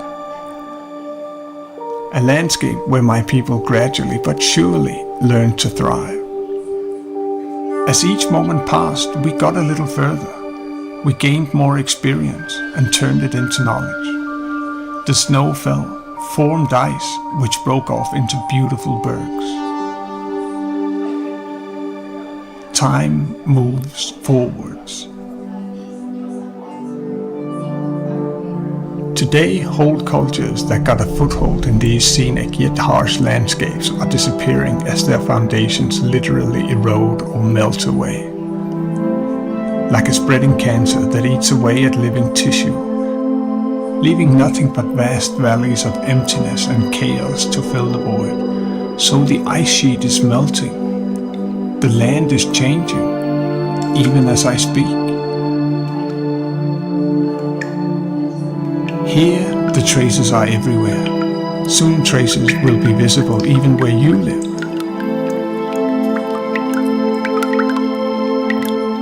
At an alarming rate, the world is changing. Change that cannot easily be undone. All visible right before our eyes.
The truth is, for the Arctic peoples it may be too late. Not only did we endure and adapt to hundreds of years of colonization, now we're on the forefront of a new battle, a global battle. What's left of our culture, our being, is still dependent and interconnected with the well-being of our land and of the ice. But the ice is melting. Our lands and culture are changing.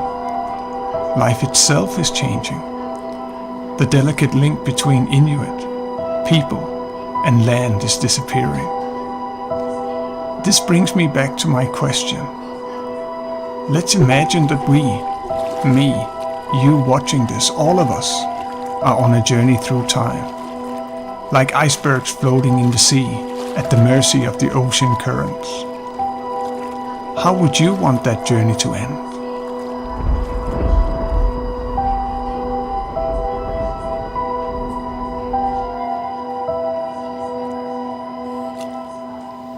Mērangua. Uanga mērāninneet utoqqaat ilinniartippaanga. Pingmortitamu qanno kusanartigisumik akisussaaqataannissannik. Uagut inuit pingmortitamut naaragaanginnatta. Taamaallalliuna uagut suliassatuarigipput pingmortitaq paarilluassallu. Taama iliornatsigut inuunermik atugassaritsitaasut namminaq aqussinnaavak.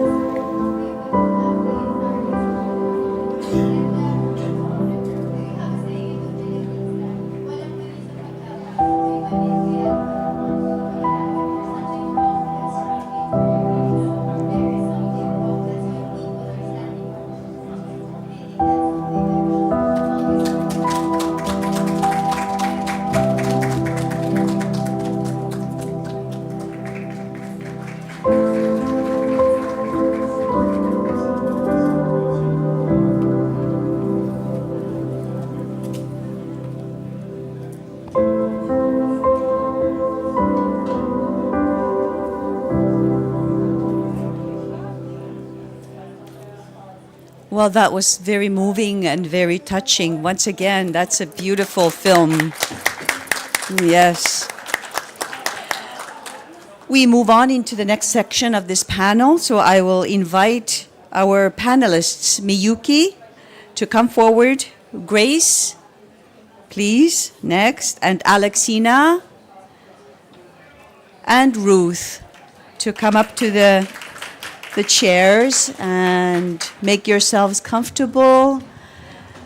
And I'll ask you to introduce yourselves one by one, please, starting with you, Ruth. Ate. Good. Can you guys hear me? Okay. Good afternoon. Vanga Ruth Kabel, kakwang mi utaw yung nunabut mi iling nak chiyo yung iling nak chip ni Akveni. My name is Ruth Kabel and I am from Akven Nunavut. I am a 7th grade teacher back home in our middle school in Akven, Nunavut, Canada. Nakomig. Ulukun Alexina Kublu yung Kublu inuktun Kublu igluling mi utaw yung kisiani yakalung nunakaktungan nunavumi Canada mi innaw lagama qnaya qunnertunga kisiani iliseyo hattaksima niku yung ukhawsilagana piluartumi. I'm Alexina Kublu, known as Kublu. I'm originally from Igloolik, living in Iqaluit in Nunavut, Canada. As being the age I am now, I am retired, but I have been an educator, especially working with our language and among other things.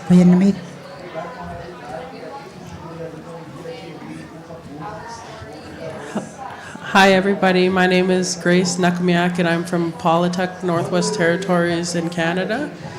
And we're located in the Inuvialuit settlement region. And yeah, I am the energy champion in our community. Hey nakunay everyone. I'm Miyuki Qiyayungwak Taukana. I'm from North Greenland and Nuuk. I'm also a youth delegate. I'm a knowledge holder for ICC, and I study anthropology. And I'm happy to be here. Thank you, everyone. Give them a hand. Thank you for being here. Here we are after having watched this beautiful film. It's the first time myself I've seen it, and for you, I think it's also the first time. I would like to hear from you what you've thought of it, but just before you do so, my reflections on this film. What did I think of it? I thought it was so visually beautiful and presented an area of our homeland, Inuit Nunat, where often when I meet people from outside Inuit Nunat and I invite them, one day I hope you'll come and see my homeland. Oh no, it's too cold. But once you go there, it's either you fall in love with it or you don't. And I find that most people do fall in love with it when they come and visit our homeland and our communities. And this film, Inuk Jorgensen, the first thing he spoke about was, and how he introduced himself, Inuvunga. Inuvunga. It means I am Inuk. It also means I am alive. Inuvunga, I am breathing, I am alive. But I am also an Inuk from my culture. So it's a lovely way of introducing himself, because in Greenland, most Inuit also introduce themselves as Kalal. Yeah, that's the name Inuit have for themselves in Greenland. But all across Inuit homeland, we are Inuit. We are human beings. We are people amongst other peoples. And he also mentioned Indigenous knowledge. Solutions to climate crisis are found through Indigenous knowledge, with Indigenous knowledge. And the other thing that really touched me about the film is the names of ice. In Inuktitut, we have different names for different forms of ice. So ice, regular ice, is siku. There's also nila, that is used for drinking water. There are pichaluyak, which is icebergs in my dialect. And what's special about those pichaluyak, those icebergs that calve out away from Greenland, is that they arrived to my homeland in Nunavik. And one time I went to Kangiksuyuak, which is on the tip of northern Quebec, and it was in the middle of winter, in January. And out there in the bay was a huge iceberg, and it could only have come from Greenland. So I said, let's go walk. I wanted to go on top of that iceberg that originally came from Greenland, and we did just that. And the people in the community were also taking advantage of that iceberg to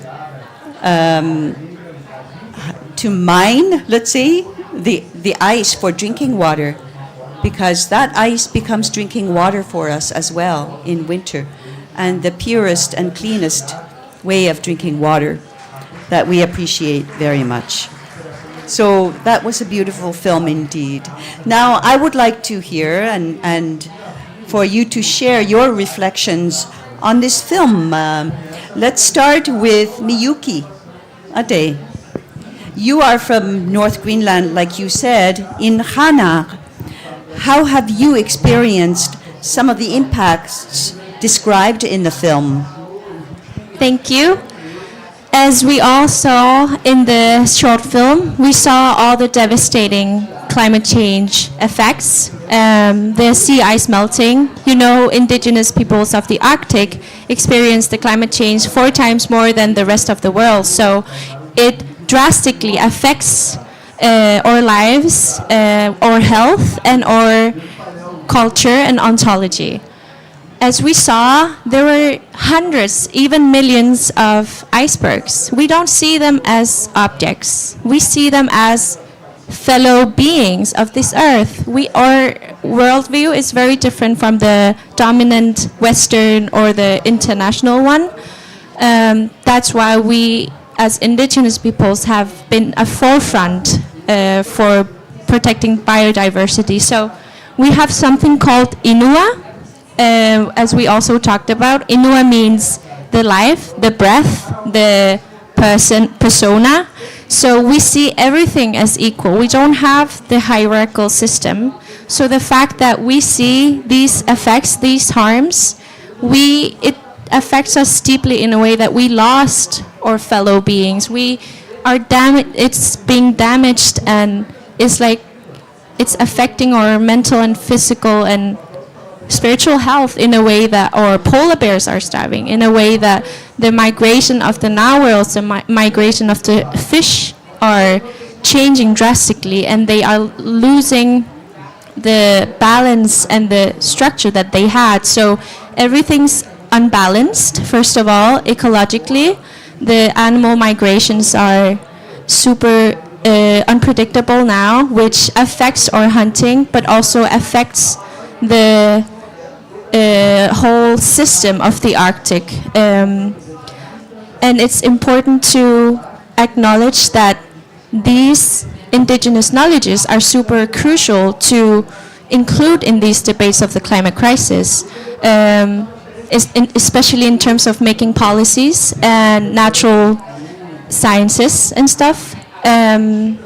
Because what we experience in the north with the climate change is that the ice is unstable, so the hunters cannot teach the young hunters all the skills and the knowledge, because they cannot train the same way they did. So we're losing not only lives of animals and extinction of animals, but also pollution and loss of knowledge, like very ancient knowledge that we need to fight this climate crisis, because we cannot transfer it because of the changes. And lastly, I just want to really highlight how climate crisis is very deeply intertwined with colonialism and capitalism, because when we trace back to history, also anthropologically, colonialism its purpose was to maximize economically and in terms of power. So it extracts and overuse nature or abuse animals. So in the change of policies and the worldviews and decolonizing and indigenizing, acknowledging where the roots are from of these climate crisis, we should look at it as a whole, as holistically, looking back at the colonial infrastructure that's embedded in every society, that's capitalistic, that is harming the climate. So we want to maximize the knowledge of indigenous peoples, because the Western system creates imbalance. There's an example in Qaanaaq where biologists from Nuuk, from the capital of Greenland, come to count how many walrus we have, how many narwhals we have. But they're there for like 2 weeks in specific places, and then they count them without the hunters. So they miscount them. They count them as maybe, let's say, 100. But in reality, there are thousands.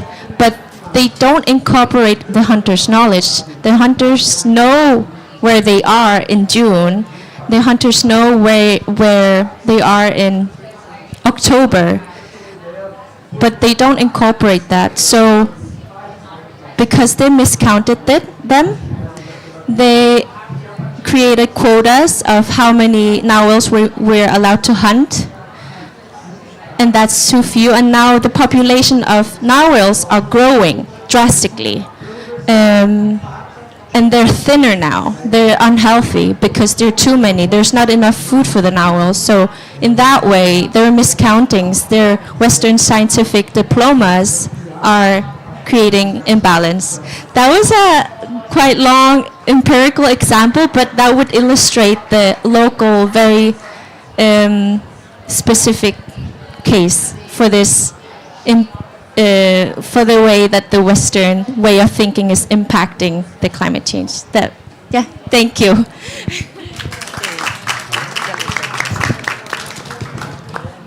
Hoyana Miyuki, and that the example that you brought up also reminds me of a very similar situation about beluga, the white whales in Nunavik, which are often counted by marine biologists from the air, and creates a conflict actually with Indigenous knowledge holders who have contact with them, who go out and see them and understand their migration patterns. Very often that is what we mean by Indigenous knowledge, and it absolutely has to be included.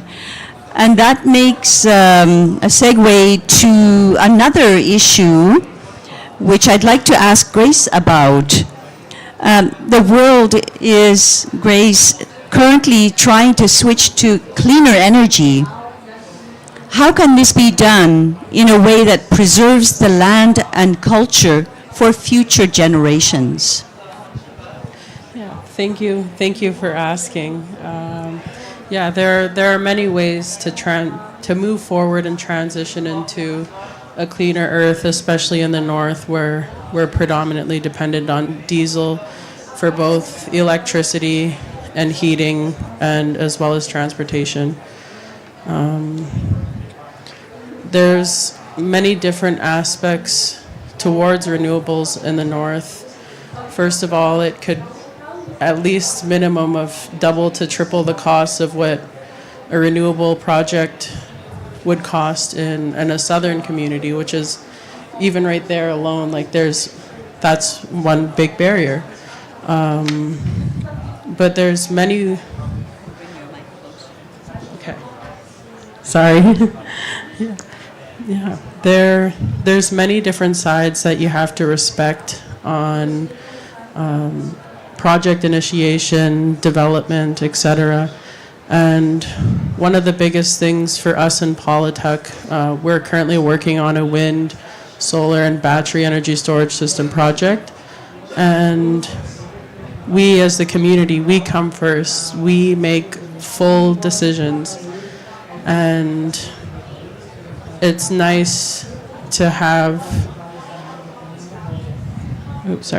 it's nice to have that into consideration, because not many people do have that. And so, sorry, I'm not the best at public speaking. And there's, to go back in as well, is one of the biggest things you can do is building capacity in our people to be able to hold positions like this, to be able to lead, to direct, to plan, and to move forward. And I've been very, very lucky in Canada. We have programs through Polar Knowledge Canada, and especially Indigenous Clean Energy, through their various programs that are designed specific for Indigenous youth to be able to be comfortable, to learn. And there's many different approaches that people learn. And yeah, I wish ICE would be more global. Yeah. But I personally think the best the best way to move forward is for communities to be, sorry, thank you, is for community projects to be done community-led. And one thing that we have really recognized early on is, yes, we do need outside help, because in a community of a little over 300 people, we don't have engineers, we don't have electricians, and yeah, so we make the best of both worlds. And one thing that we're really trying to focus on bringing the light to is our traditional knowledge is as equal as your engineering degree, your PhD. And I think that's all I have to say.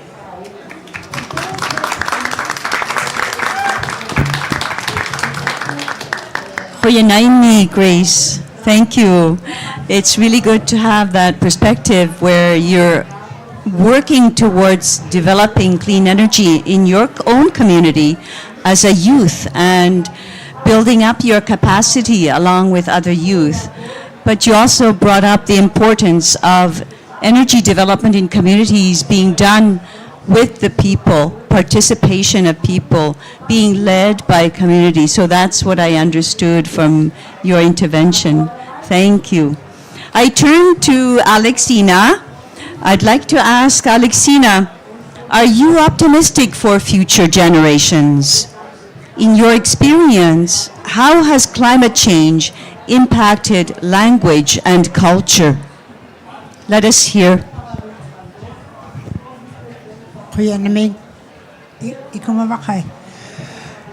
I was not optimistic about the future. Okay? I saw what was happening. I saw the deterioration of the land. I saw the deterioration of the permafrost.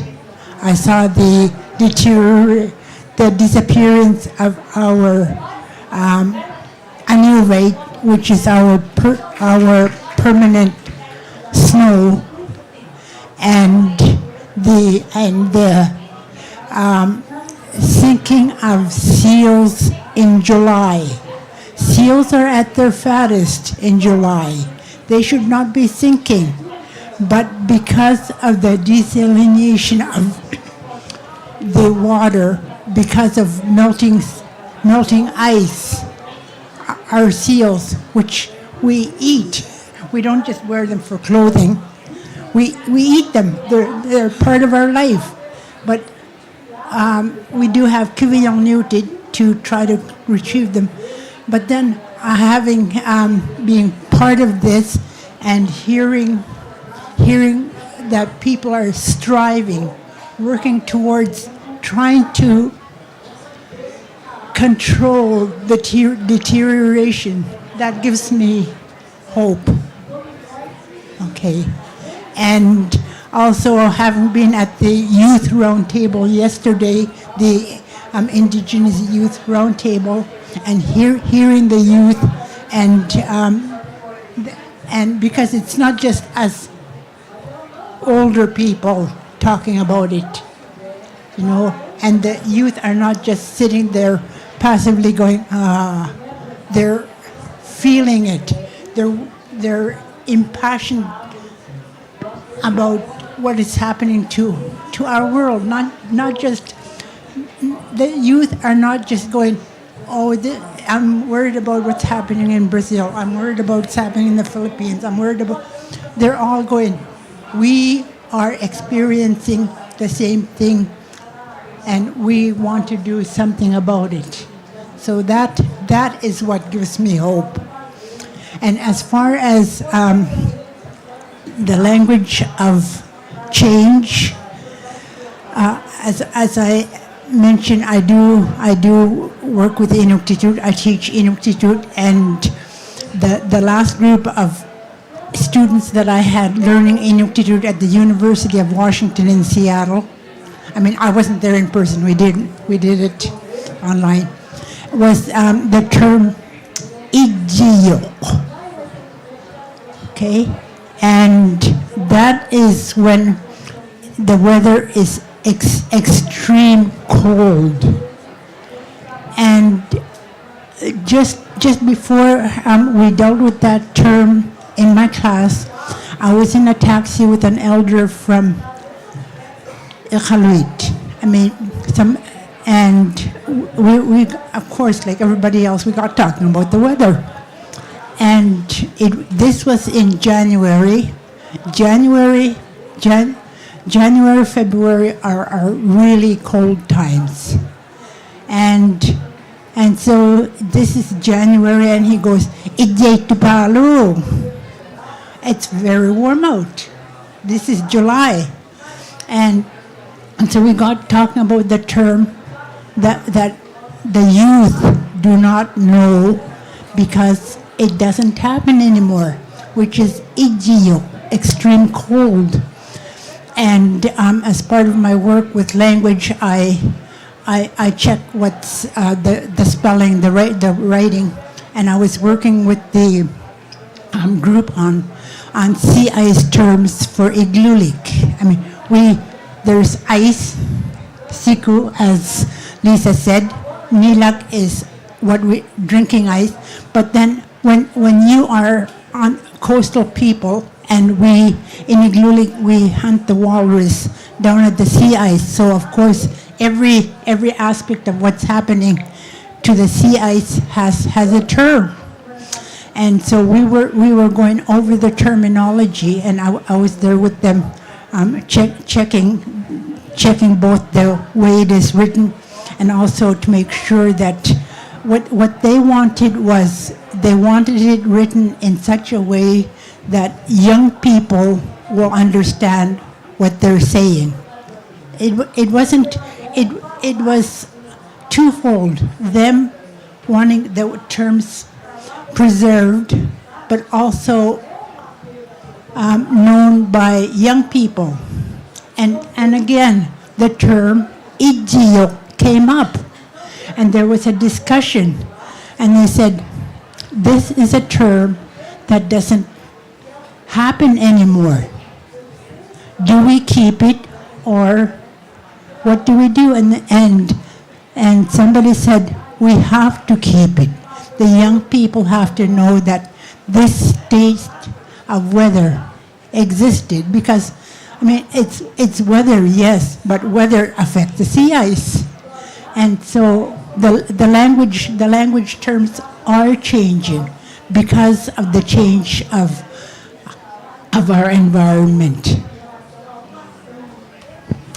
Thank you, Kuya Namig, Alexina, for speaking to Itjiyok, which I also grew up with, and we play outside, even in Itji, because the outside is we spent a lot of time out in the winter to play. So let's look at Ruth and see her, listen to her reflections on this question.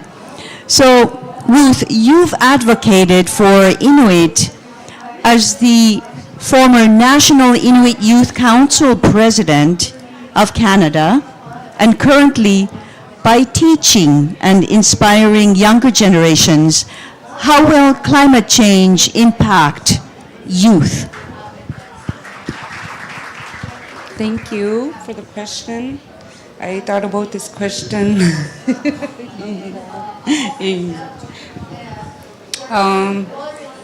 First of all, I want to give a tribute to our ancestors for taking care of the land for so long, for time immemorial. So I wanted to let that out. And right now, with the effects of climate change, it's the connectedness to climate, the connectedness we have within our lands is so closely to our culture. So of course it's gonna have an effect on our culture. We won't have the same opportunities we had that our grandparents, our great grandparents had. So that's going to change because of climate change.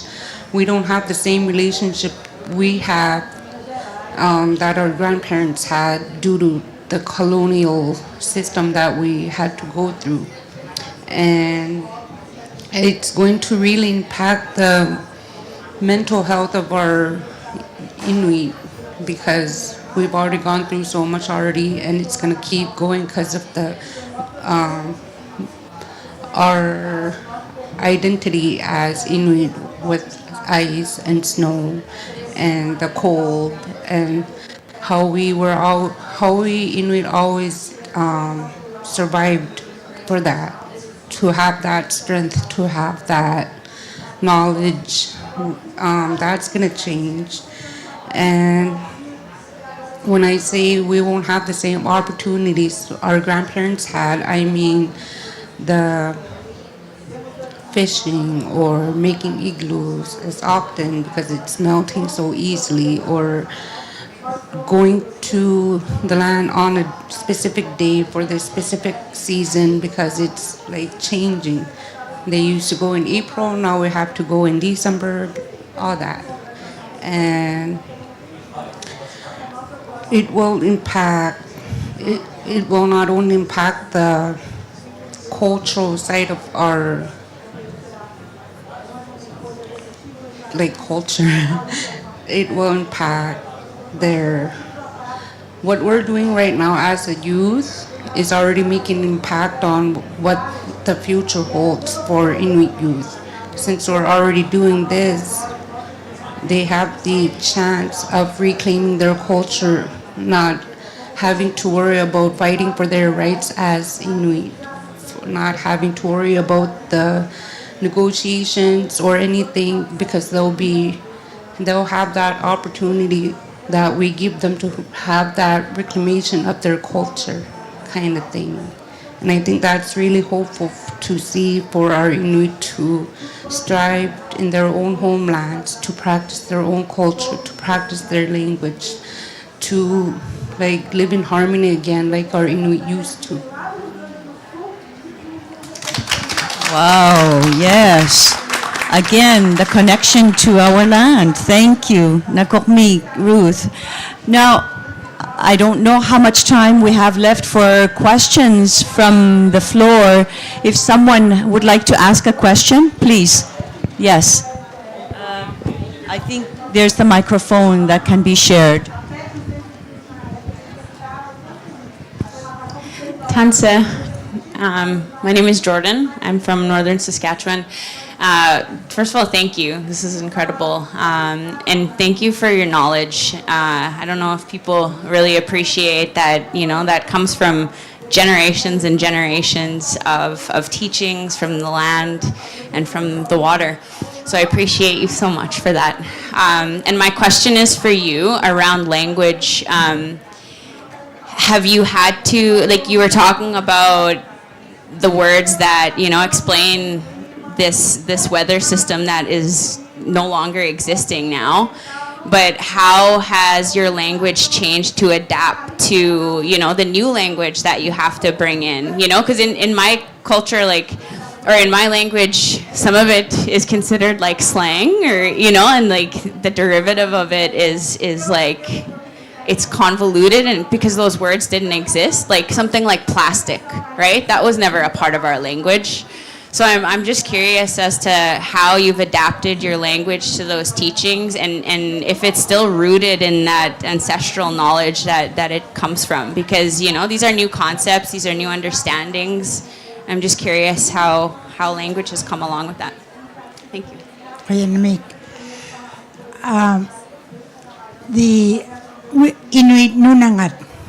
In Canada, we have Inuit from Labrador, Nunatsiavut.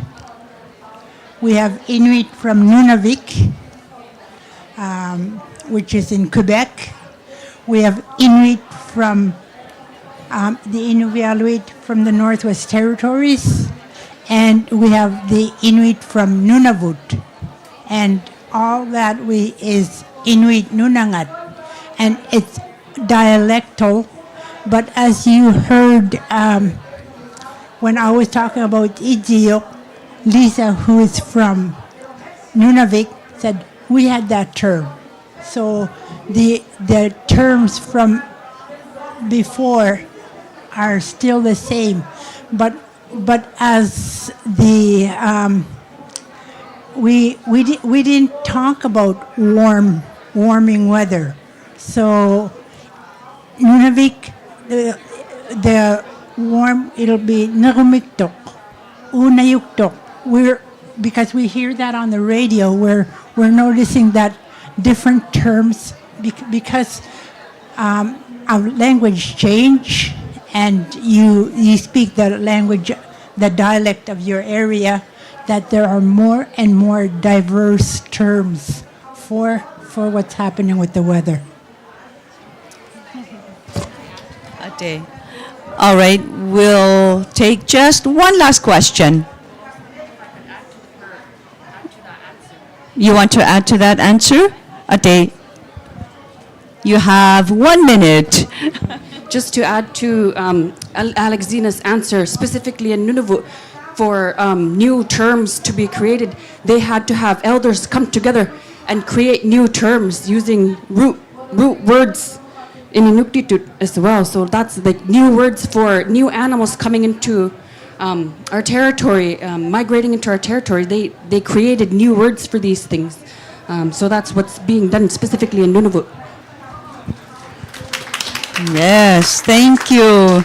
Nakormig, and this brings us to the end of our panel. I would like to thank our special panelists, and one more time, a big hand for our panelists. Nakormig, enjoy the rest of the afternoon. We do have another panel coming up in about 20 minutes, working with Inuit on climate action, Inuit protocols for equitable and ethical engagement. Come back as you like. Nakormig.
haven't seen the slides either, so I'm a little bit like.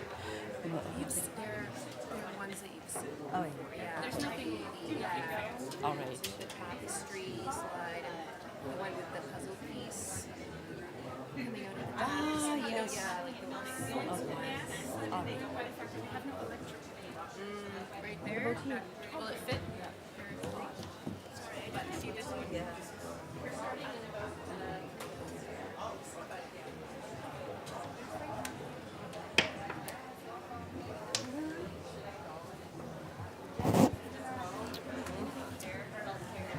Maybe we can put it here instead. Is that too close? Yeah. Then it will reach. Give it a second. Is it on? Is this on? Yeah, it's on. Oh, that's off. Now it's on. This is the EEEs. Thank you.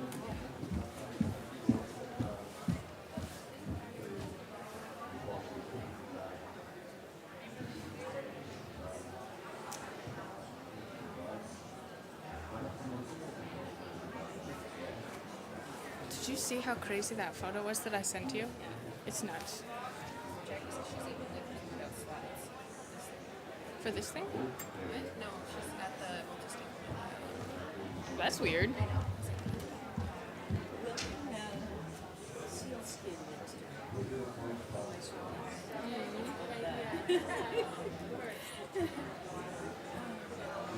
Hello, computer. Wake up. It seems confused, which wouldn't be good because it's new.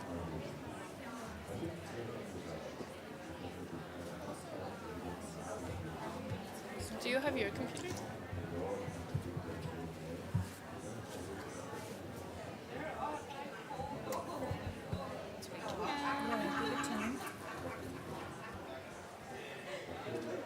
We're not running late. They can't start without us. They can't start without us. We can't start without us. The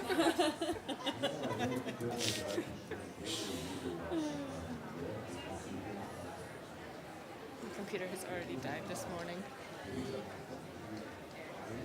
Got it? Is that better? But you need it to like work and stuff, don't you? For an hour? I'm moderating, right? Yeah. Here, this seems to be working. Yeah.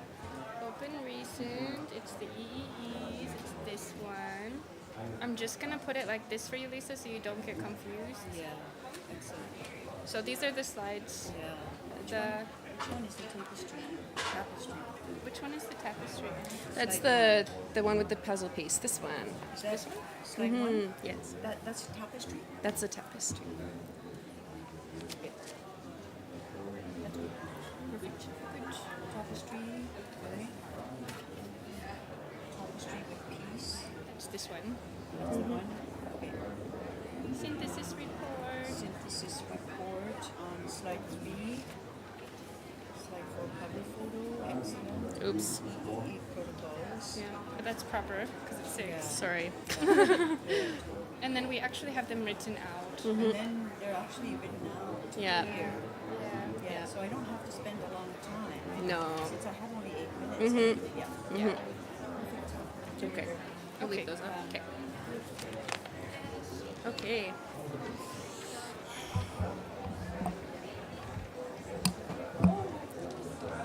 You okay? I know. Hello. We're going to get started shortly with our next event, working with Inuit on climate action, Inuit protocols for equitable and ethical engagement. So I'd like to invite our speakers, Lisa, Victoria, Jennifer, and Susie Ann to join me on the panel chairs, please. Thank you.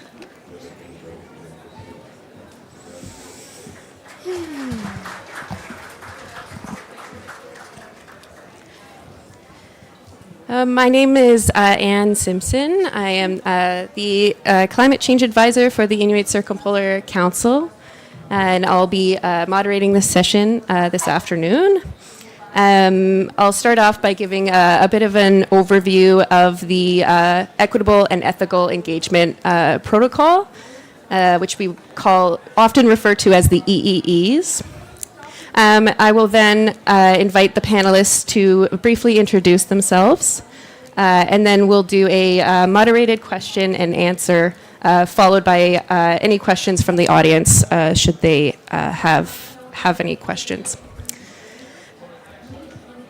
Inuit, the original inhabitants of the circumpolar Arctic, are experiencing climate change and a warming climate 3 to 4 times faster than the rest of the world. While Inuit have been bringing this message to the international stage since the Rio summit over 30 years ago, the Arctic homeland, Inuit Nunat, continues to be on the front lines. The Arctic environment can only be protected through ethical and equitable partnerships with Inuit and Inuit knowledge. Inuit rights, knowledge, and leadership must be at the forefront of national and international discussions of developing adaptive, holistic approaches needed in today's rapidly changing environment. Inuit have developed and launched the Circumpolar Inuit Protocols for Equitable and Ethical Engagement, which are intended to guide policymakers, researchers, funders, industry, and others in engaging with Inuit in an equitable, ethical, fair, just, and meaningful manner that respects Inuit distinct rights as Indigenous peoples. This session will explain key elements from the EEE protocols and share examples of where they can and have been used. The question period will allow for a short dialogue with the audience on complementary, adjacent, or conflicting approaches to working together. I'd now like to invite our panelists. Maybe we can start with Lisa to my left to briefly introduce themselves. Thank you. Thank you, Anne, and thank you for those of you who are sitting here with us. I'm very pleased to share the work that Inuit Circumpolar Council is doing on EEE. My name is Lisa Khiloki Khupikwaluk. I'm from Pavilion in northern Quebec, Canada. I'm Vice Chair for Inuit Circumpolar Council and President of Inuit Circumpolar Council of Canada. Nakomik.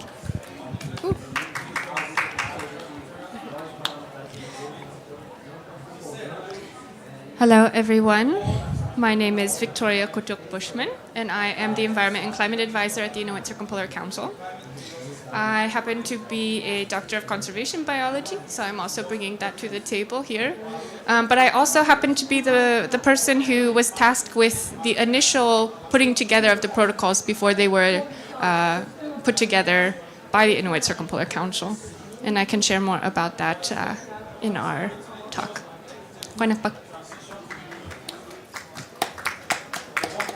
Hi. Hello. Hi, my name is Jennifer Khilabak. I'm from Iqaluit Nunavut.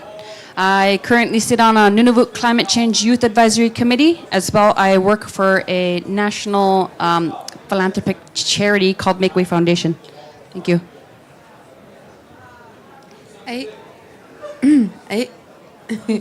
Susian ngubunga Susian Kalak. Ayok kama ngubunga National Inuit Youth Council kuni. Kanata meongot songa nuna bimengubunga. I just introduced myself in my language Inuktitut. I like to start off doing that before introducing myself in English. My name is Susie Ann Kudluk. I'm the president of the National Inuit Youth Council in Canada, and I'm from Nunavik. It's nice to see everyone. Thank you. I'd now like to invite Vice Chair of the Inuit Circumpolar Council, Lisa, to come. She's going to walk us through the EEEs and provide us a bit of background on those. Thanks.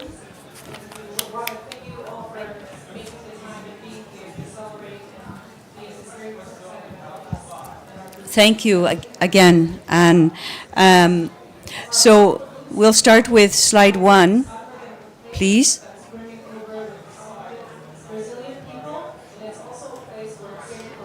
Yes, Thank you. All right, so we often mention Indigenous knowledge, right, in our work. The need to include Indigenous knowledge, and I'll explain how the equitable, ethical engagement of our knowledge means to us and how we can work with it. We often receive the question, well, how do we gain Indigenous knowledge? I'll speak to the Circumpolar Inuit protocols on ethical and equitable engagement. So this is meant for all researchers, people who wish to collaborate with us, policy advisors, and even funders that we collaborate with as well. So we've been working for a number of years to make sure that Indigenous knowledge, Inuit knowledge is included in the work being done when it concerns the Arctic, our homeland, our communities, and our research priority areas. Next slide.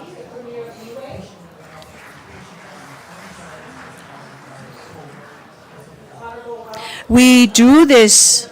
Next slide, please. We drew the next image to explain how this holistic world is interconnected. I'm sorry, the slide before, which looks like a puzzle piece. Maybe I missed it because I'm looking at an angle. Sorry. Yeah, it's right, eh? Sorry. So these pieces are continuously adjusting to one another, and they're all connected. In the previous panel, we heard from a few panelists how connected we are to land, to environment, and our knowledge of all that is in the environment, and that is connected to our culture, how we live, how we view the world. All that knowledge brings it all together into all of the fundamental basic values that we view the world in, how we understand the world. And when looked at separately, without how they fit together, all these connections, it can disrupt other pieces, other links, and have severe cumulative impacts. And this is how we are seeing, what we are seeing now with a warming climate. Next slide, please. At the 2018 ICC General Assembly, the Oqeqlik Declaration was adopted and directed ICC to facilitate the development of international Inuit protocols on ethical utilization of Indigenous knowledge and the engagement of Inuit communities. Again, we heard in the previous panel how important it is to work with Inuit communities when we want to solve problems and find solutions to climate crisis. The synthesis report included many documents developed by ICC. We conducted a review of the many recommendations that were put forward by Inuit related to this topic and a reflection of the many barriers and concerns that Inuit raised. Next slide, please. And developing these protocols was a multi-year process. Victoria will be telling you a little more of that and how perhaps it might have been complicated, but thankfully for the inclusion of communities, I think she succeeded really well in putting it all together with a team around her. All of the ICC offices worked collectively to organize and facilitate this effort, since we're all across Inuit Nunat, from Greenland to Canada, to Alaska and to Chukotka in Russia. And it began with a synthesis report that brought together Inuit values, guidelines, and protocols by Inuit from across those regions. And in this process, over 80 documents were reviewed and summarized within that synthesis report, and many discussions were held. I remember it happened also along the same time as the pandemic, and many Zoom discussions and workshops were held as well at that same time. Still, the report includes important summaries that are related to engagement through Inuit values, with indigenous knowledge, with communities, and more. You can find this report. You'll also be able to find a few physical copies right here on the table beside the translation booth. And you can also find it on our website. You type in Quant, try not to use Google, okay. The title, Circumpolar Inuit Protocols, and it'll bring you to the document itself. Next slide, please. Now, let me summarize quickly what these protocols are and how they can help you to engage with Inuit in an equitable and ethical manner. Next, we'll be looking at these in the next slide as well, but in closer summaries. I don't have a lot of time, so I'll go through these quickly. So, nothing about us without us. You may have heard this phrase now from us in the last few years, and it's important to read through it to understand what it really means. So, for example, there's a directive that calls for free, prior, informed consent. If we're going to, let's say, find a formula for just transition, that just transition, for example, when you want to create clean, sustainable shipping, the ships that pass through the Arctic, and it costs extra to make clean shipping, sustainable fishing, sustainable shipping. But without consulting Inuit who live in the Arctic, then those extra costs for creating clean energy could actually be brought to communities.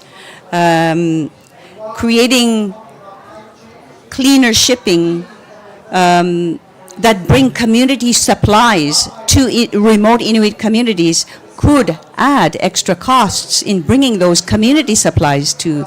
So it's very important to consult with and create pathways where funding can be provided. We can talk about subsidies being provided that don't bring the bearing of costs to Inuit communities. So that's one example. We must recognize Indigenous knowledge in its own right.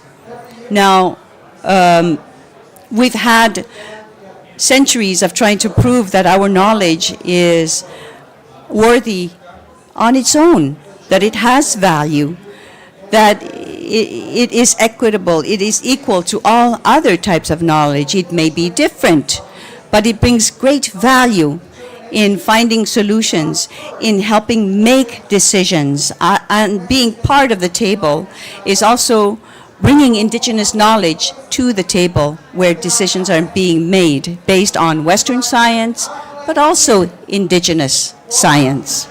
Yeah. And practicing good governance.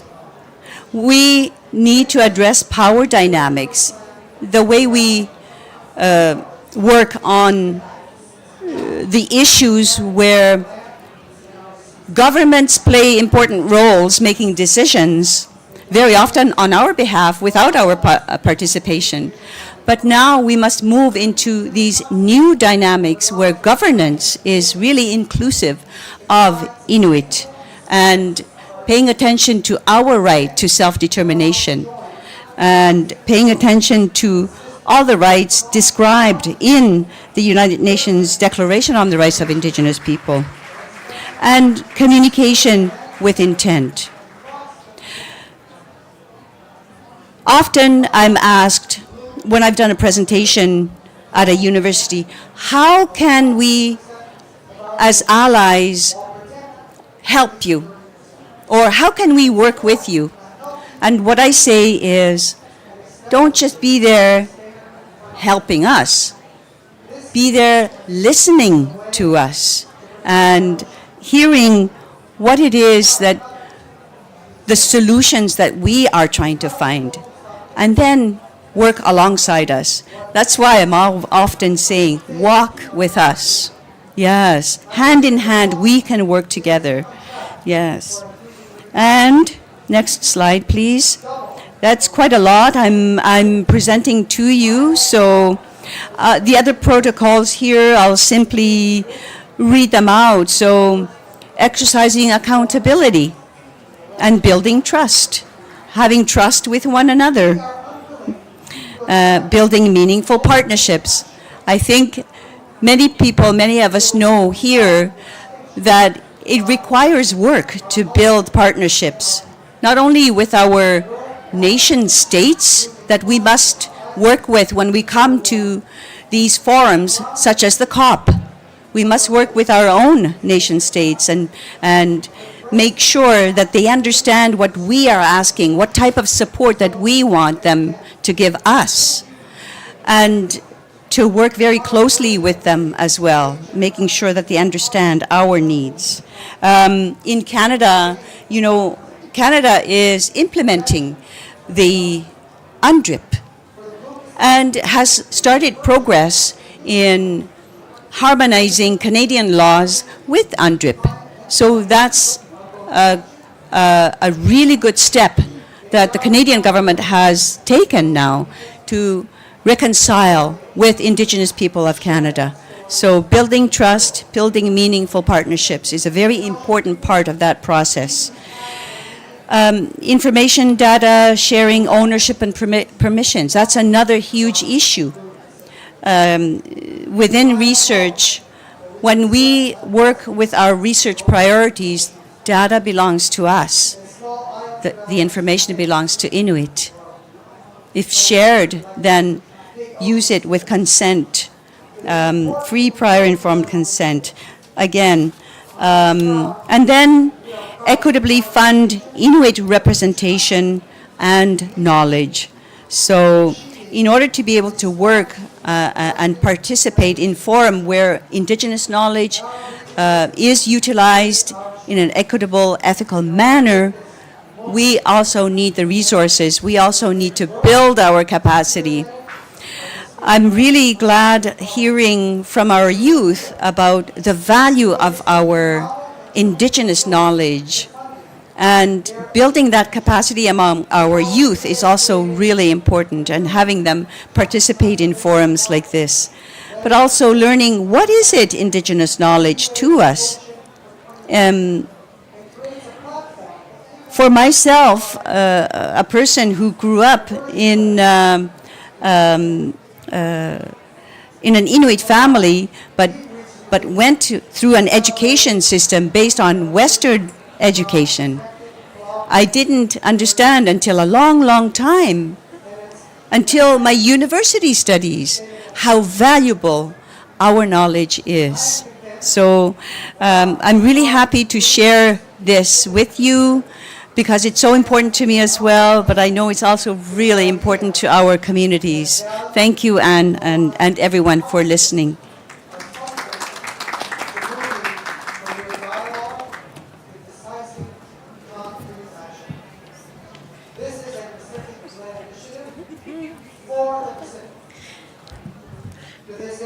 Wonderful. Thank you, Lisa.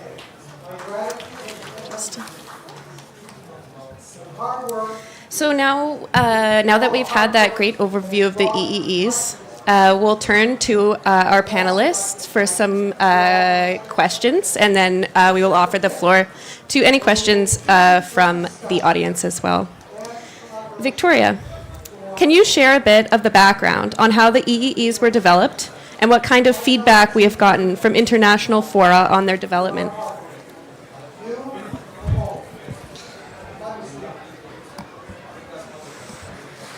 Yes, thank you. I have to apologize in advance. When it's very, very hot, I get a little bit nauseous, so I'm gonna... No, it's okay. Yes, thanks for the great overview of these protocols. I did want to give a little bit of background on how we got here before we had these 8 very good protocols. Before this, in 2018, as Lisa had mentioned, our membership had directed us to develop these protocols. But it took a really long time to figure out how best to do that. Before my time actually as staff in my position now, I had done quite a bit of contracting and advising work for the Inuit Circumpolar Council. And I was the one who was tasked with helping to develop the protocols from absolutely nothing.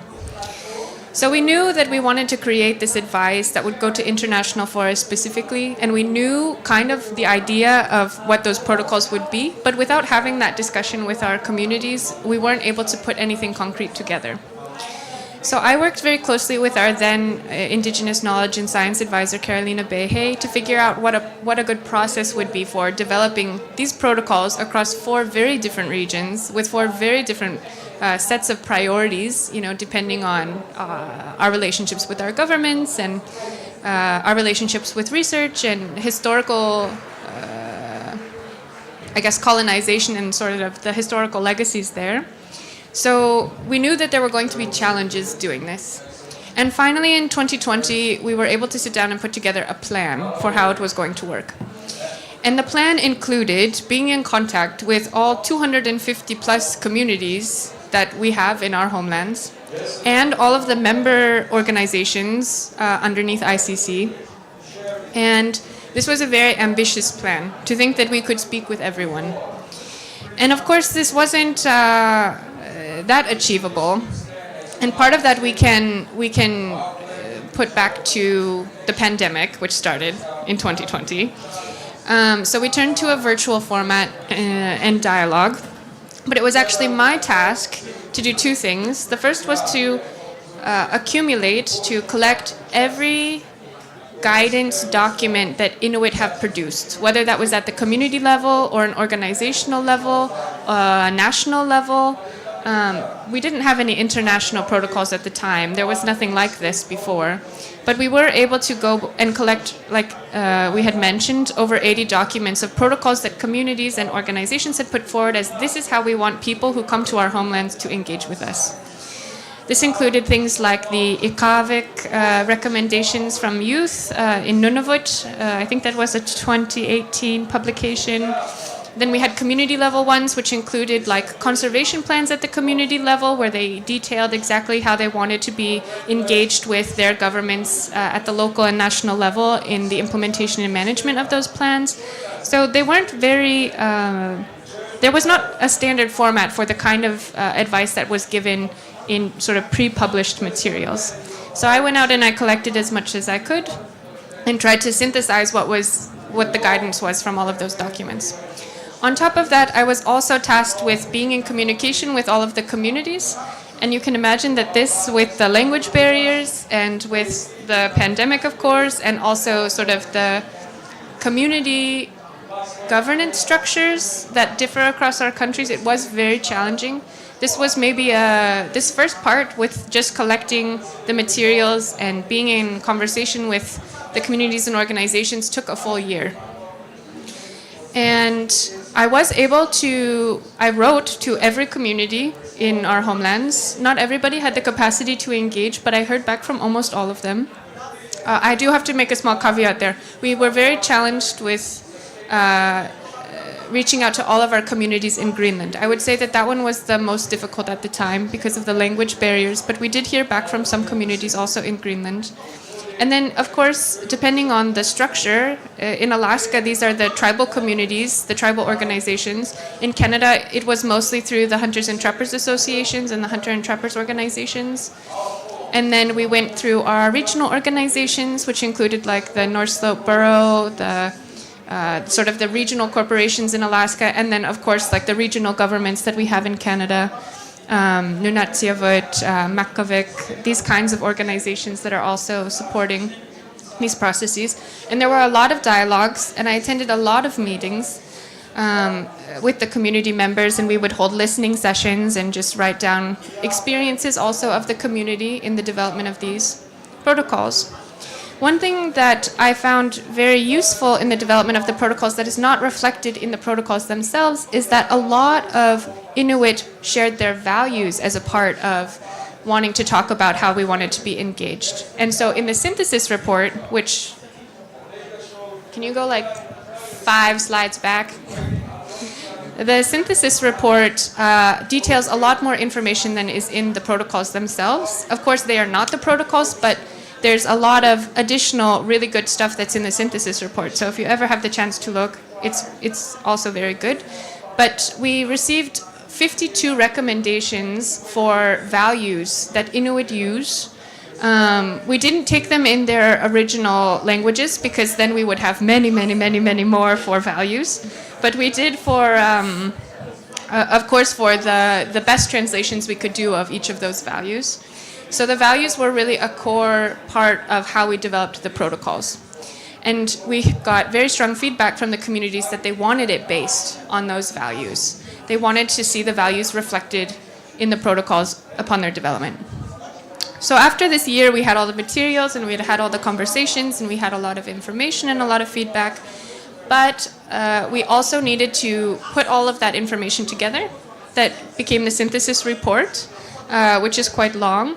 And then the synthesis report was made available to our membership. So the Executive Council received it, all of our regions received it, all of our ICC delegates received it, and then we convened in a number of online workshops to develop the protocols themselves. So our membership said, okay, what have Inuit said before? What do they want to see? And how do we now, as a smaller team of like 60 people, put that together into accessible protocols that make sense and that we can use at an international level? And in these online workshops, there was a series of them, about 3. Inuit from all over the place were able to convene together because it was an online platform. It was one of the first times that we convened this kind of project at an international level, and it was probably only possible because of Corona, because the expectation was that we were going to meet online, so there wasn't a budgetary cost. We would usually meet in person for these kinds of things. So it was actually maybe a blessing that it happened during Corona, because it made it very much more accessible for our full delegation to participate. Throughout these, we finally came up with the key guidance from our membership that was then turned into these 8 protocols. Doesn't matter, don't change the slides. But it was ultimately a 2-year process from the start of this until we received like a final document that we could then share with international organizations. And one thing that I can mention here also is that there was strong input from the communities that they didn't want it to override any guidance that was ever issued by any community. And so within the protocols, it is explicit that these are protocols that are used for international level engagement. But please, if there are already community level like guidance that is issued for how to be engaged with that community, that overrides what is in these.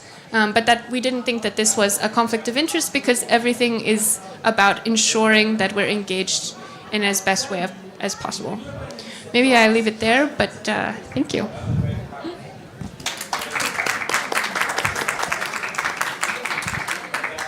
Thank you, Victoria. Thanks for showing how it involved community and got to where it is today. My next question is for our panelist, Jennifer. As a youth delegate and someone engaged in community level work, can you share with us some examples of engagement with Inuit that are in line with these protocols? Thanks. Thank you for that question, Anne. In order to answer the question, I have to give a little bit of context. I work for Make Way Foundation, a national philanthropic charity. Our national slogan is "We help communities and nature thrive together." And our northern programs was designed by Indigenous to reflect our needs and realities in the north. Our northern program's slogan is Northern Solutions by Northern People. I'm the Senior Associate for Inuit Nunungat at Makeway. Our northern programs serves all 3 territories and all 4 Inuit Nunungat regions in Canada. We support Indigenous-led and community-led organizations doing work around culture and language, stewardship, sustainable livelihoods, and emerging leaders. Within my role at Makeway, I practice a lot of these EEE protocols Lisa mentioned. For example, at Makeway, we ensure we are supporting Indigenous-led, and when organizations or governments ask for support or partnership, we make sure either Inuit will play a leading role or we will be involved from the start. One example I can give is from my work is when Parks Canada in Nunavut wanted to look into starting a Ukwisiksilik National Park Guardian Program. Our organization supports Inuit-led stewardship work, and we were approached to partner. But we recognize we ourselves are not, we recognize Makeway, our national organization, is not an Indigenous organization, even though our northern programs is like 9/10 Indigenous. Indigenous-led. So using our deep-rooted connections, we reached out to the Kivalliq Inuit Association to see first if this is something they're even interested in. They have the right to decline, and we recognize that. This also touches on Protocol 4 and 5 and 6, communication with intent and building trust. We made sure KIA was aware of what kind of work and the workload this project would bring. By being truthful and supportive of where their capacity was at, not where we think they should be, we were able to build a meaningful relationship. Another example of EE protocols we practice is Protocol 8, Equitable Fund, Inuit Representation, and Knowledge. I practice this in my work by reducing barriers to accessing our funding sources. We do this by ensuring that we can accept proposals all year round and not on the fiscal year, which causes a lot of barriers for some of our partners. We go on flexible one-year grants, which could be either shortened or lengthened depending on the partner's needs at the time. As well, we meet organizations and our partners where they're at. If they don't have, or if they feel that they don't have enough capacity to write the proposal on their own, I will call them.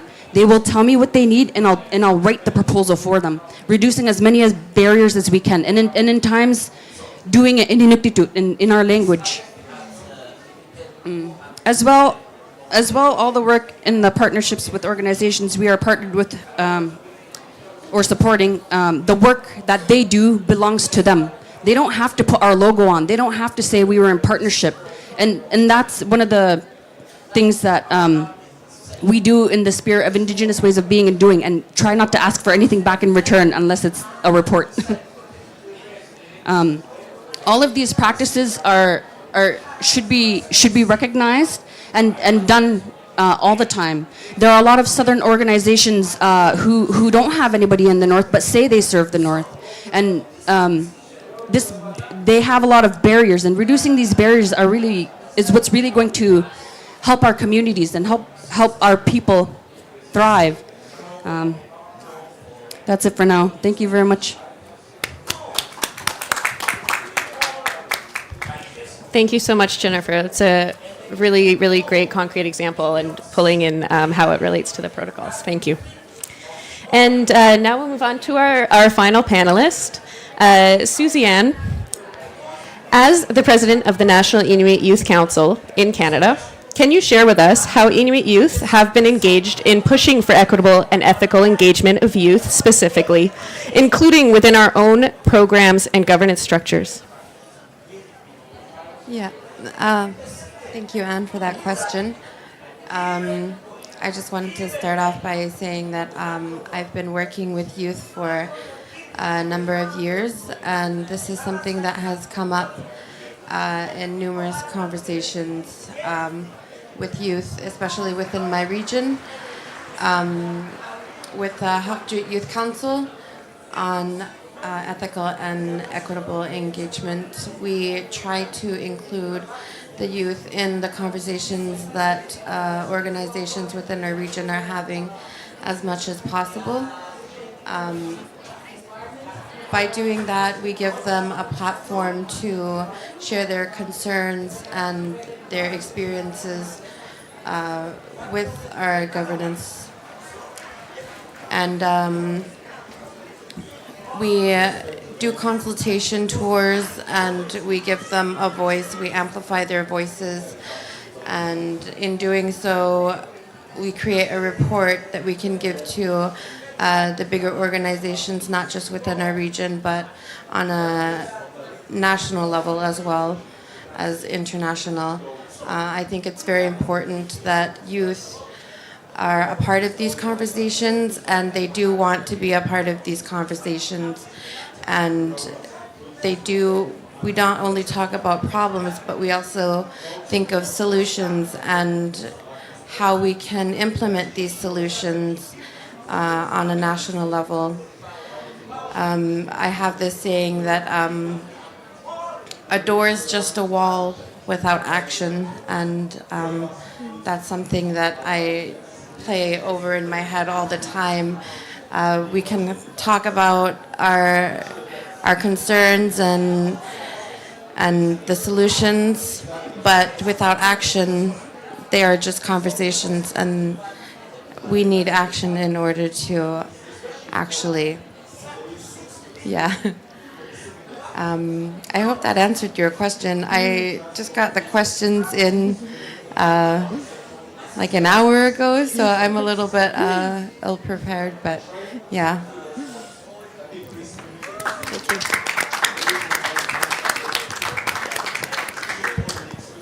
Thank you, Suzanne, and thank you for being here. Suzanne just arrived late last night, so we really appreciate you being here. I'd like to thank all of our amazing panelists for a great session on equitable and ethical engagement. We have our next session coming up shortly on Inuit-led conservation in about 10 minutes. Thank you for being here. Thanks.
we start?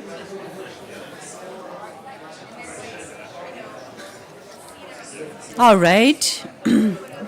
I'll invite you all to take your seats as we enter into our last panel of the day, celebrating the Arctic and enjoying words, images, sounds of the Arctic, voices too, Inuit voices.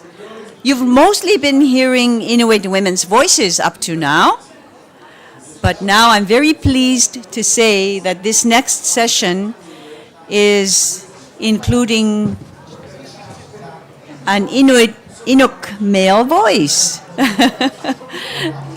He disappeared. Yeah. This last panel is going to be on Inuit-led conservation and governance. With the Inuit Circumpolar Council's selection for the United Nations Development Program's 2023 Equator Prize comes greater public awareness for the role Inuit play in conservation governance.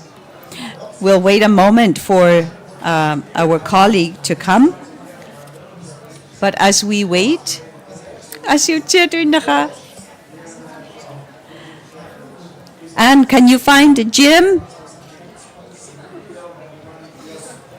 And you may also have heard that Inuit Circumpolar Council,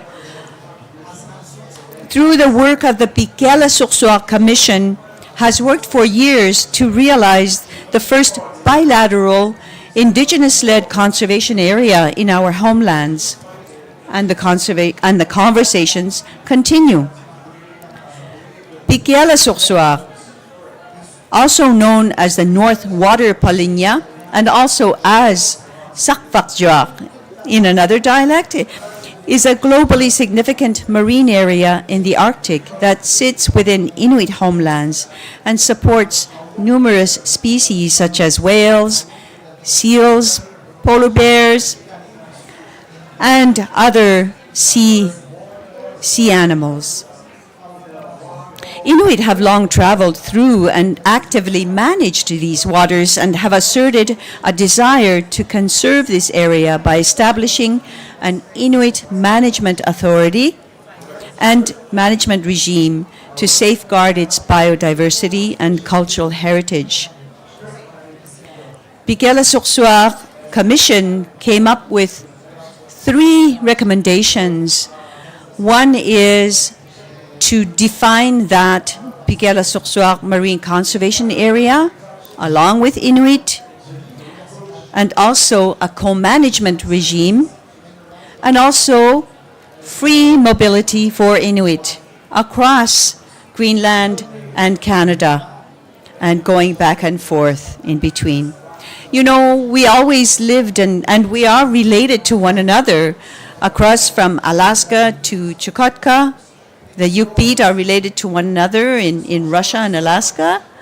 And in Greenland and Canada, Inuit are related to one another through all the travel that they had done in the past, where colonization and the creation of false borders nearly made it impossible for us to travel across those borders. But now, within this marine conservation area, we recommend that we gain that free mobility back. So that's an exciting development, one in which a letter of intent was signed this past summer in Reykjavik, actually in October, signed between Greenland authorities and Canadian authorities, right in the Greenland House in Reykjavik. Inuit are also leading conservation efforts in the Nunatsiavut region of what is now Canada, moving forward the first Inuit protected area. This panel will discuss how Inuit are actively working to reframe the goals and approaches around Arctic conservation in an effort to challenge conservation's colonial legacies and instead center Indigenous peoples' knowledge and governance. This event will be a panel discussion guided by a moderator with some questions and answers. And we have a wonderful panel this morning. I'd like to ask each of our panelists to introduce themselves briefly, and starting with Jennifer. I hope Jim is about to make it. He's just... Hi, my name is Jennifer Khilabak. I'm from Iqaluit, Nunavut, Canada. I currently sit on a Nunavut Climate Change Youth Advisory Committee. As well, I am the Senior Associate for Inuit Nunavut at Make Way Foundation. Thank you. Hello. Hey Nakune, my name is Miyuki Qiyayungwak Taukana, and I'm from the most northern city in Greenland. It's way up north and it's very close to the border of Canada and Greenland. And I study anthropology, and I'm also from Nuuk, which is the capital of Greenland, so I have the two perspectives with me. And in the name of Pikiala Soksuak, we are in the Inuit region of the North Greenland. We have a lot of topics about now whales that are going back and forth in the Pikiala Soksuak, which is why I have these now whale socks on. That's it. Here.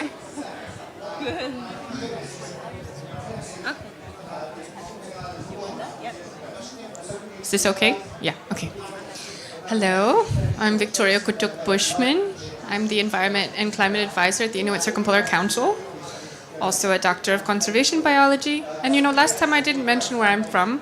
I actually sit in the Greenland office, but I'm originally from Alaska, so mostly I bring that perspective.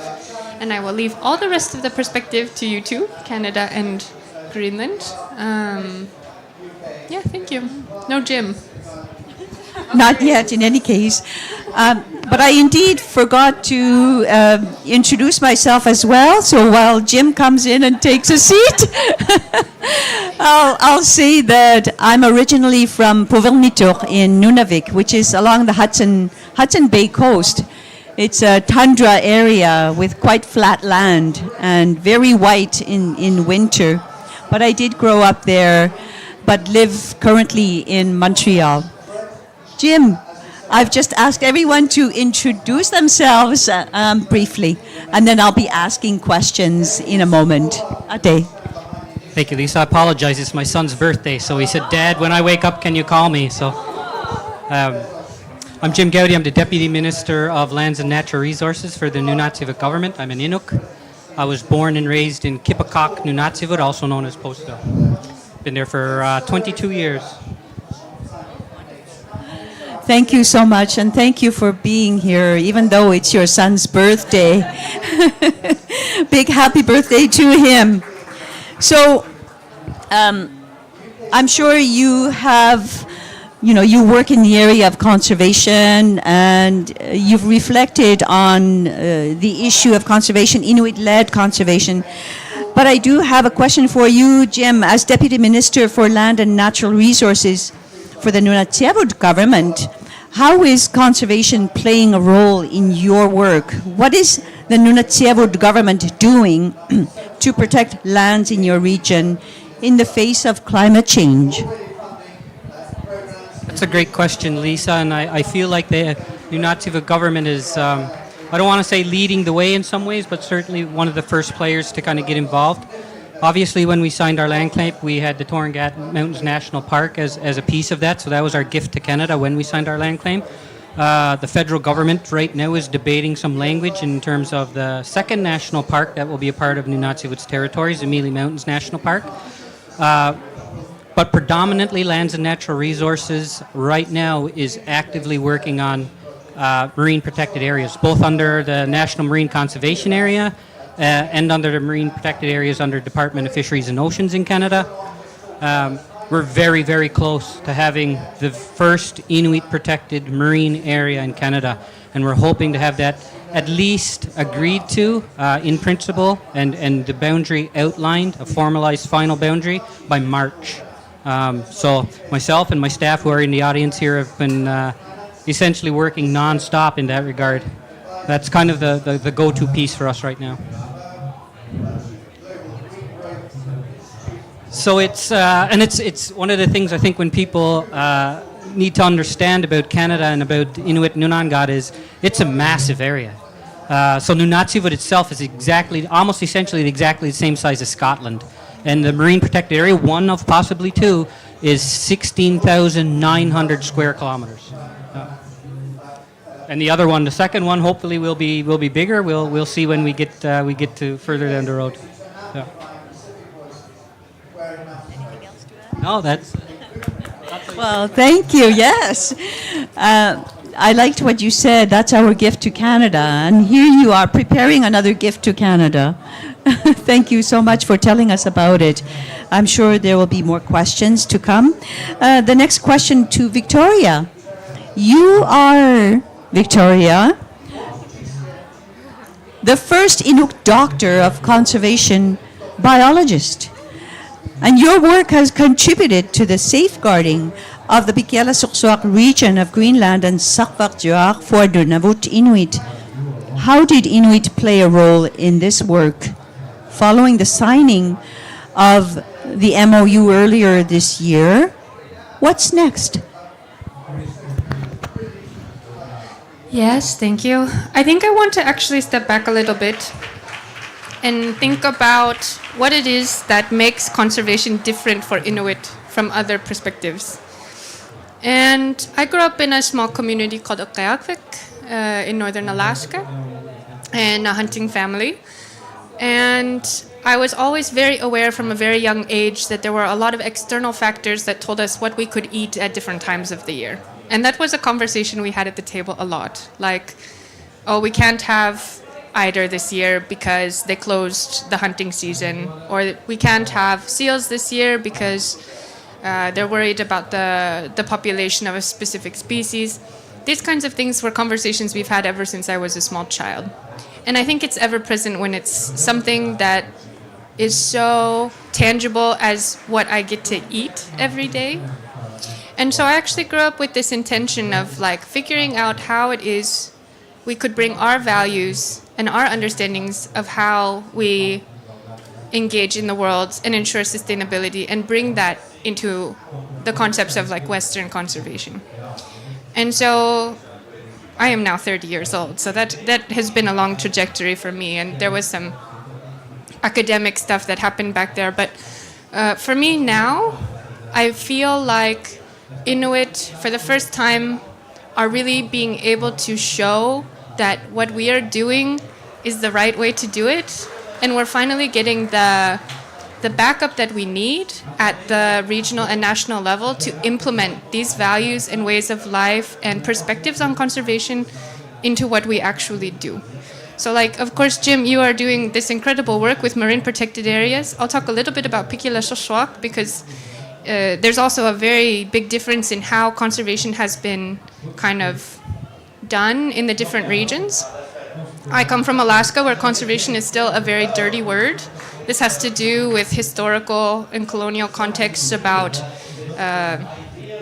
how the land has been managed, how the seas have been managed for a long time by the US federal government and the state government.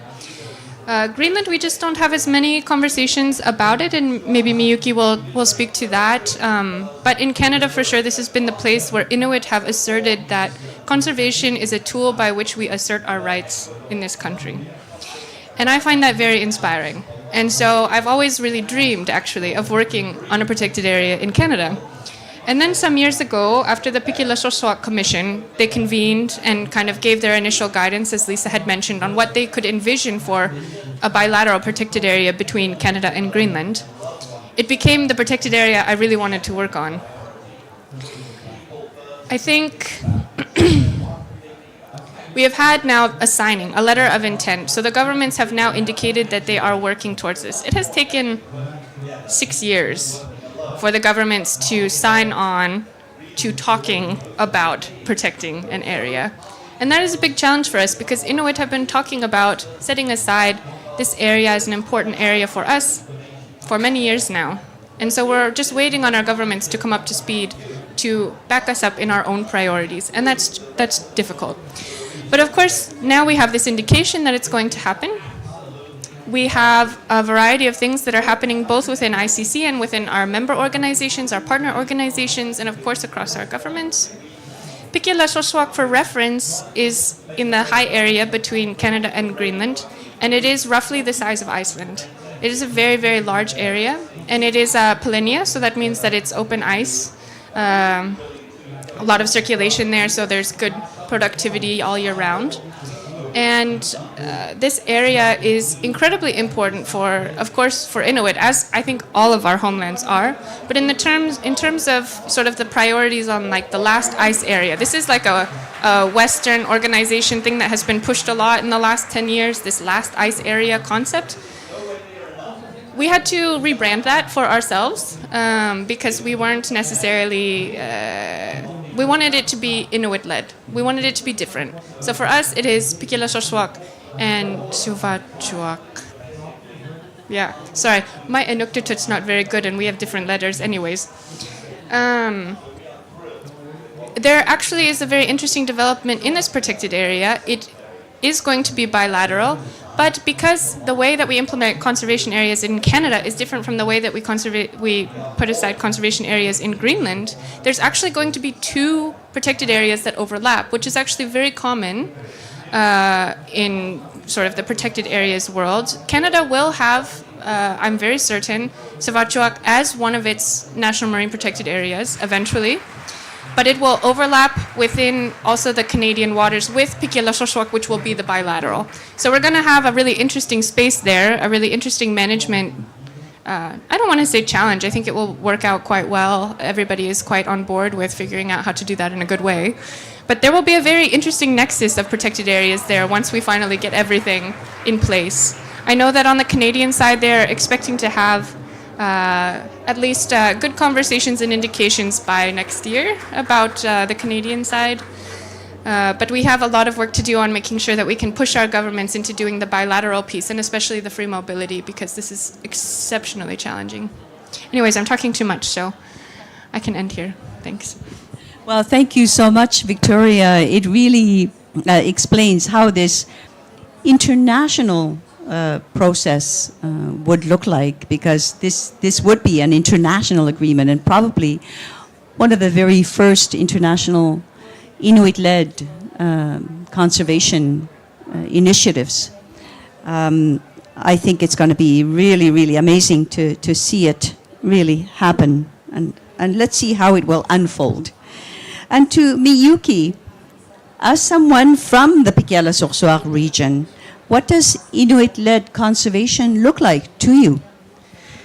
That's a good question, and I think it's very relevant to the question of how to find solutions for the climate change as well, because Inuit-led or Indigenous-led also has a big impact on the view of the world and the treatment of the earth. So first of all, I think it would look like this. We would reclaim and maximize and empower Indigenous ways of living. So we would focus on maintaining the hunting traditions and the berry picking, because it's not only hunting for food, but it's also teachings of where these nourishments comes from. It's also intergenerational passings of Indigenous knowledge, which is very crucial for a sustainable living.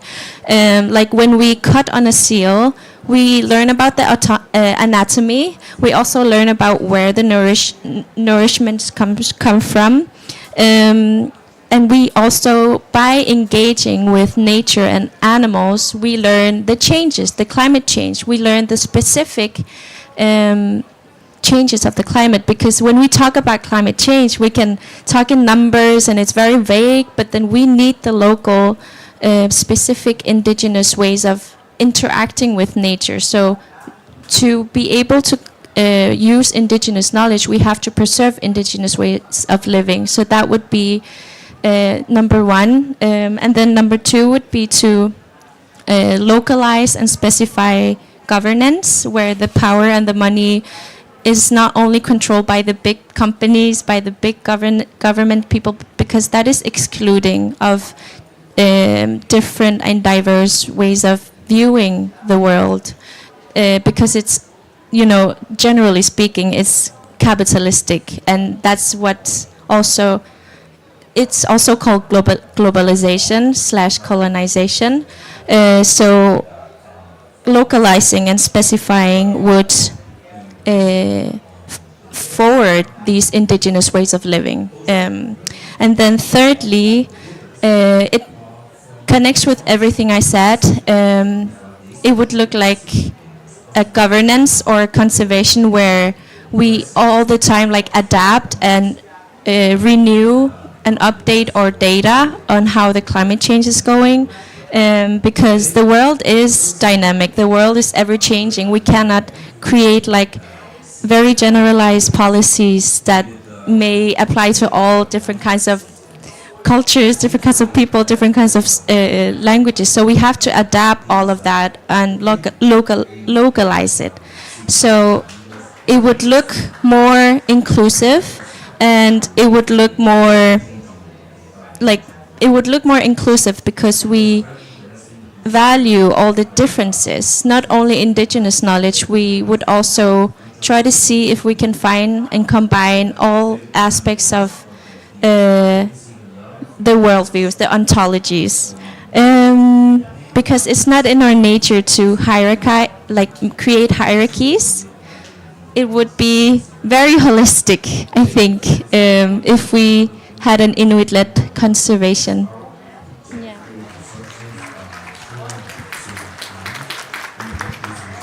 Thank you so much for this perspective and seeing in your view what Inuit-led conservation is. I think that's really, in the examples of Nunatsiavut and Pigela Sursoir, we're really starting to see the emergence of, let's base this on Inuit values, our worldview, our knowledge. Let's have it Inuit-led.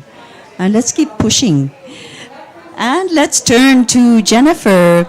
I'd like to ask you, Jennifer, how are you seeing conservation projects led by Inuit contributing to the fight against climate change? Thank you for that question, Lisa. As I mentioned in the previous panel, within my role at Makeway, we support Inuit-led stewardship. And to me, Inuit-led stewardship is where Inuit are caring for their land, as we have for time immemorial, using culture, tradition, and survival skills, which is, to me, Inuit-led conservation. And that includes anything from land programming to Inuit knowledge gathering and recording to guardian programs. One shining example of a successful guardian program we often work with is the Kikitani Inuit Association's Nautik Siuktik Stewards Program. Created from Talaguptap Imanga's National Marine Conservation Area and included in the Inuit and Impact Benefit Agreement, they help combat climate change by first patrolling the land and area, and by being out there, they're able to identify areas affected by climate change, record and monitor them. Because we know our land best and we understand our land the best, we're able to recognize these changes. We're able to recognize that something is not right in our environments and in our ecosystems.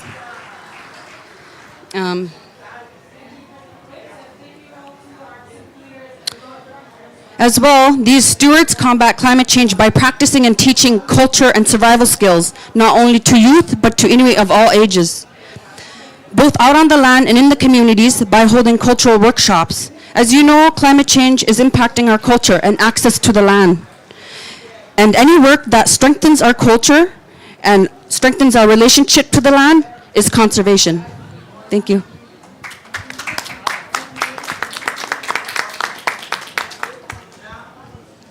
Hoyan Namik, Jennifer, it's so good to hear your perspective. I'd like now again to ask another question to Jim. Jim, to you, what have been the most successful examples of partnering with government, organizations and foundations to support these kinds of initiatives. Can you tell us about those partnerships? The process of how you did that? Yeah, I can, but I may go on a segue in terms of what doesn't work as well, which I think is it's much more important than actually the positive partnerships, because the positive stuff is easy to talk about, and you're moving ahead. Obviously, we've partnered with Parks Canada, Environment Canada, Climate Change in terms of the NMCA because it's under parks legislation, but that wasn't Canada coming to us; it was us going to Canada. And it was long before Canada had these biodiversity targets. We wrote marine planning into our land claims agreement. But it just so happened to kind of work out for the government of Canada as they're going for now 25 for 25 and 30 for 30s. Certainly what we're now calling the Torringate AOI will have a new name fairly soon. We'll be a part of that in the Zone AOI. We partnered with some NGOs, Oceans North being one, where we actually have seconded one of their employees to actually work directly for us in terms of the secretariat for the steering committee of the Torringate AOI. But what doesn't work is when you ask the really tough questions to some federal departments in terms of, Inuit have to be very careful in helping Canada achieve its goals, but also in terms of the benefit for Inuit. And if it doesn't benefit Inuit, then why are we doing it? And we've kind of run into that with the southern MPA. Is we did a lot of work. We were even well advanced of the Torringate AOI, but when we posed some really tough questions in terms of economic reconciliation with the Department of Fisheries and Oceans, the conversation just stopped. We're hoping to rectify those in the near future, but I think we have to be very careful moving ahead with marine protected areas, and it's the one thing I think that Inuit can do. And I don't want to say easy because it's not easy, but people don't like me using this term, but I've said our carbon emissions are a tiny little drop in a very vast ocean.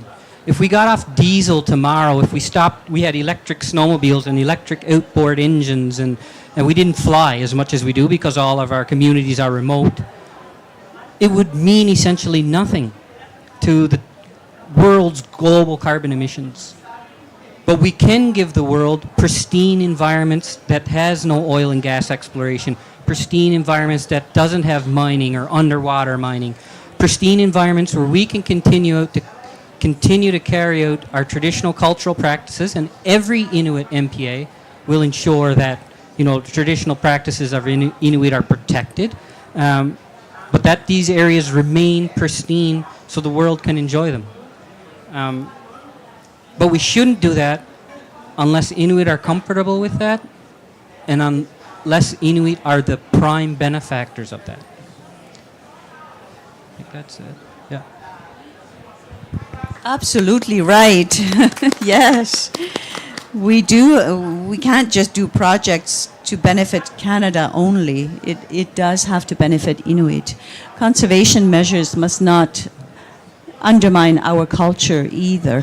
So very important to be able to say that. And those partnerships must be, not very easy to gain, and then long time to negotiate those Inuit positions. Yeah. It requires determination and sometimes courage. Eh? Courage, I think, is probably the correct term, because you have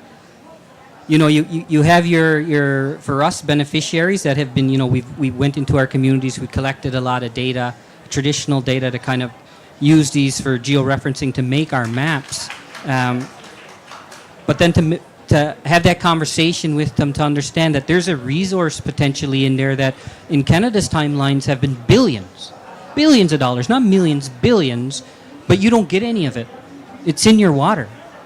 So, would beneficiaries just say, oh, well, that's okay? Obviously not. And that's the kind of position we've run into with our southern MPA, is we should have a little chunk of what's in our own waters if you want to move ahead with us together in terms of creating this marine protected area in the south of Nunatsiavut, we'll say. Yeah. Nakumik, Now, I'd like to turn to the floor and see if anyone has questions or comments. Would anyone like to take the microphone and share? Yes, please. Where's that?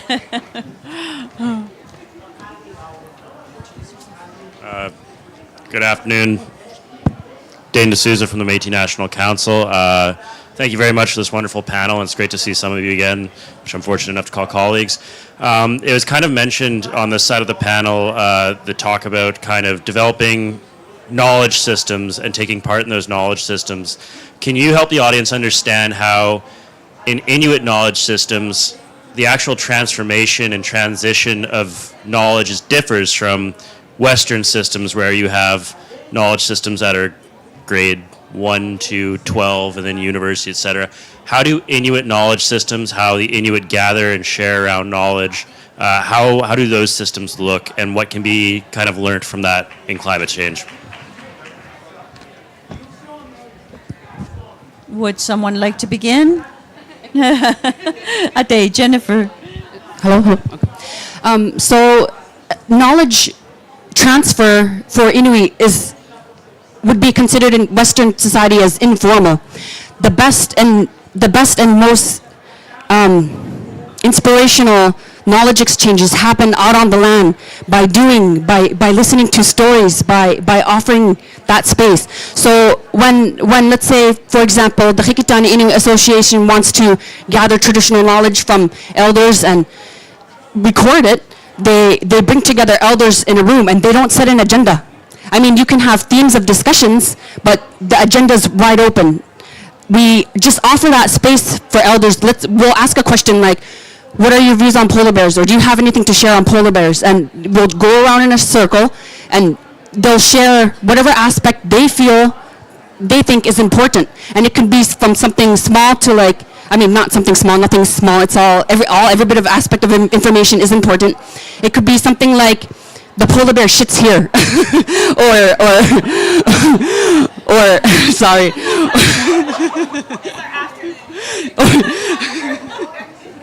or they don't like the smell of this certain bag of chips or something like that. Just by offering that space and allowing them to decide for themselves what they feel is important to share, and then by recording it with recorders and then having that transcribed and turning them into books or videos that are available for the rest of Inuit across Inuit Nunangat to look back on for the next forever now. Those are the ways that we learn in Inuit in Inuit society. And having those opportunities for interpersonal interaction is the best way we learn. I don't know if anybody else wants to add to that. Nakomi, Jennifer, anyone else? Ade, Miyuki. Is it okay? Yeah, Thank and you, then Jim Jennifer. after. It's a good question because we have to specify also to make it like hungriplit. I think that, but also in terms of infrastructure, like the Inuit way of teaching and learning is through the round circles. And like if we look at the positions in schools, it's like teachers up front and then kids down writing with paper and a pen. So our Indigenous knowledge system would also be the way we teach. Like we learn with our whole body, with all of our senses, and with practicality out in nature and with nature. That's also why we have like very specific and accurate information about climate change, for example. So we would implement like the multi-sensitive ways of teaching. And we don't actually have a word for expert, because we don't categorize themes into politics, finance, and then climate experts, because everything's interconnected. So it would be a round table indeed to exchange knowledge and connect the dots, because everything's is complex. So it would be like a sharing moment. It's also very inclusive of different kinds of knowledges. So I think that's how I envision it. Thank you, Miyuki. Please pass the microphone. I'll take yours, Lisa. Thanks. I was trying to think of a term to put it in, and it's really difficult, but I think Jennifer did an excellent job. It's tangible.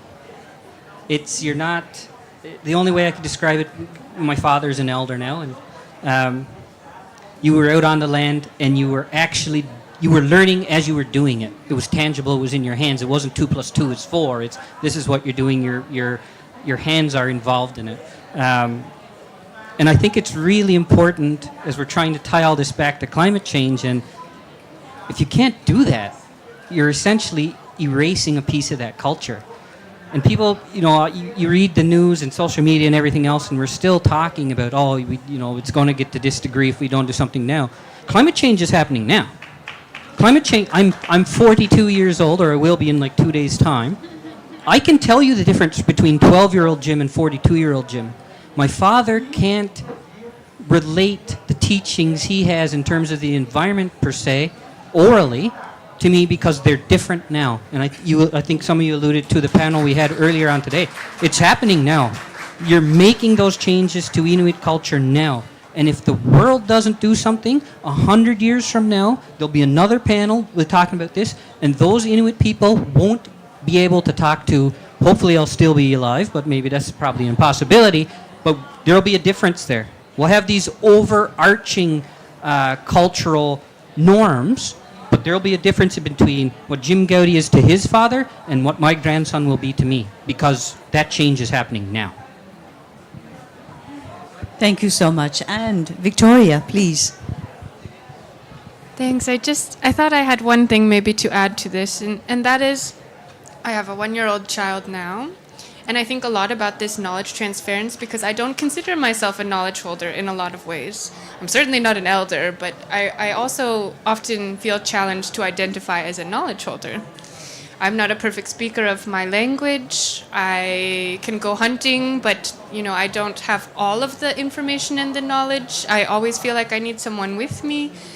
And so when I think about that knowledge transference coming from the elder to our generation and then to my child, I worry that we're also in a position where we're overly relying on our elders. And what I mean by that is that there are so many people my age and youth who don't think of themselves as knowledge holders. And I'm scared that we'll reach a point in the future where we'll just say that we don't have any anymore. And so for me, I've been really trying to focus on encouraging my child, as he gets bigger and learns more, to also identify as a knowledge holder, because we still hold the stories, we still hold a lot of the practices. And I think what we're missing or what is difficult is that we don't recognize that you can't have all the knowledge. Even our elders don't have all the knowledge. So even if we don't have all the knowledge, it's still important to acknowledge the knowledge that we do have. And I hope that my child will also grow up to know the stories and to go hunting and to have learned things from myself and my partner, and will identify as a knowledge holder and will take that knowledge and bring it with him and pass it on to the next generation. Because for now, I feel like we all have to begin as Indigenous peoples to identify as knowledge holders and to say, I'm here in the room and I know something and I'm going to contribute. Thank you. Excellent point, Victoria. And I think we have, 5 more minutes. We can take another question or two, as long as it's within 5 minutes. So would anyone like to say something, comment? Anne? Ade, go ahead. Thank you. I have a quick question for Jim. I'm wondering, I know Canada has done a lot of work on co-managing marine conservation areas, national parks. I'm curious how you're navigating that within an Inuit-led protected area. Thank you. Yeah, thanks, Anne. That's a great question. It was one of the, it wasn't a contentious issue, but it was one of the issues we wanted to have certainty right from the get-go. so when we started those initial talks with Parks Canada, Environment Canada, climate change, we were upfront in saying this is not an area that the federal minister will have sole responsibility for. It's between, first of all, it was whether the NG wants to move ahead with it, whether my executive cabinet has the final say on yes or no. And then the governance structure, which was passed through our executive cabinet 3 weeks ago, is that President Lamp, my president, and Stéphane Guilbeault, the Minister of Environment Canada Climate Change, are equal. So they both have, I guess, the power to say yes or no. And either one of them can't say yes, neither one of them can't say no. They have to come to agreement on final decisions in terms of this Inuit protected area. And I think that's the first. I might be wrong in that, but I think it's the first. But we weren't willing to go ahead. We drew some lines in the sands there. These are the minimums you have to hit for us to work together on this. And my hat is off to Parks Canada and Minister Guilbeault. They've agreed to that, and we're moving forward. Fantastic. We do have another question from Erin. Go ahead.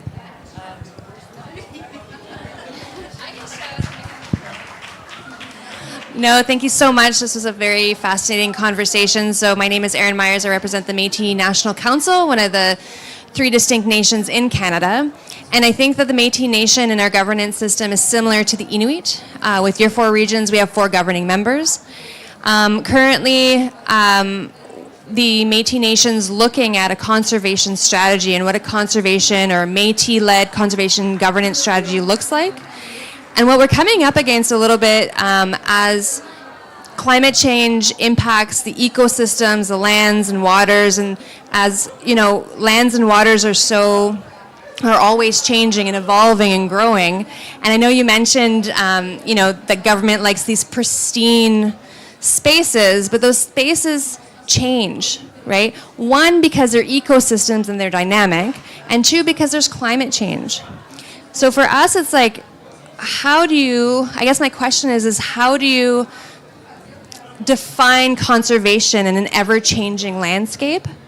And how do we protect conservation from an Inuit or a Métis lens in an ever-changing landscape, both because landscapes change and evolve and they're dynamic, but also in a changing climate and how that impacts the landscape. So these are some of the things that we're thinking about from a Métis perspective, and I'm wondering if you've had similar conversations. So it's to any of you to answer, but similar conversations, especially when the federal government likes to kind of like to keep things pristine, when they're not, and they never have been. They're always evolving, and humans have always been a part of that landscape. We're not separate from it, we're a part of it. So it's just like, how do you create a strategy with all of those things in mind? So open to any of you. So that sounds like a question worth chewing on. So who would like to answer? Who would like to take a shot? Victoria, Ade. Yeah, this has been a very big problem since the beginning of sort of modern conservation. Protected areas don't really function the way that we intend because of these challenges. And that's widely recognized. It's thought of, I guess, as a tool because it's the best tool in sort of the geographic sense that we have so far. But I would say what's been really important for Inuit is that more so than protected areas, more so than designations and lines, is the recognition that our practices and ways of life are conservation. And in fact, ICC has put forward also, not really a position, but we've used the term conservation through use. That our ways of life have contributed to conservation because of the sustainability inherent in our practices. And so I think if you take this concept, like this conservation through use, that we are practicing conservation, and then you give us the flexibility and tools to manage species, to manage vegetation and ecosystems and landscapes, to manage ocean landscapes, with that flexibility, then we are in a much better position than just saying, here's a protected area, you just can't do any mining here, we're going to leave it alone for the next 500 years.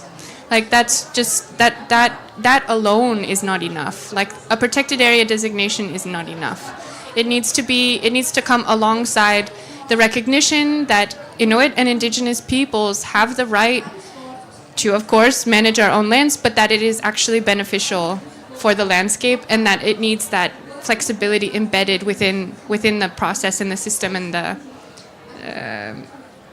whatever management regime is in place. Yeah, thank you.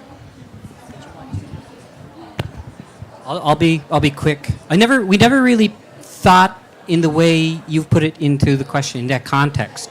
I think Victoria alluded to some of the things that we certainly made ensure that was a part of that. We continue to carry out our traditional practices, and one of the pieces we put in there, and I don't like talking about it too much because we haven't signed the final agreement yet, is there will be certain areas where we will have at least some say in federal government policy and how it relates to the MPA. I could divulge a bit more, but again, we haven't signed the final agreement yet, so I'll leave it at that. But it kind of answers some of your question there. Yeah. Thank you so much for your answers. That's a very interesting question, and thank you for that. We have one last question we'll take, so please state your name and go ahead. My name is Jennifer Corriero, based in Toronto, Canada, and I work. My question mostly is for you, Victoria, and related to education. I mean, all of you could answer this, but I was thinking a lot about science education in schools and how we can, as a generation, work to change the way that science education is taught, because it is very like Western. And so like you've had to go through this process to go through that system in order to change it. And I know maybe not all the people here in the room would be the ones to change it, but like how would you envision changing like that science education for the upcoming students in school or on the land, but also to change it through that system? Now, this is very interesting for me because my mother is actually a middle school science teacher. And I think a lot of my interest in science comes from her interest in science. But my mother is, of course, also Inuk, and she also has a very different perspective from a Western perspective on education. And so my mother was actually my teacher in middle school. And I can tell you that the way that she taught was very different than any other teacher I've ever had. She was very hands-on and project-based. And I think that was something that made sense to her.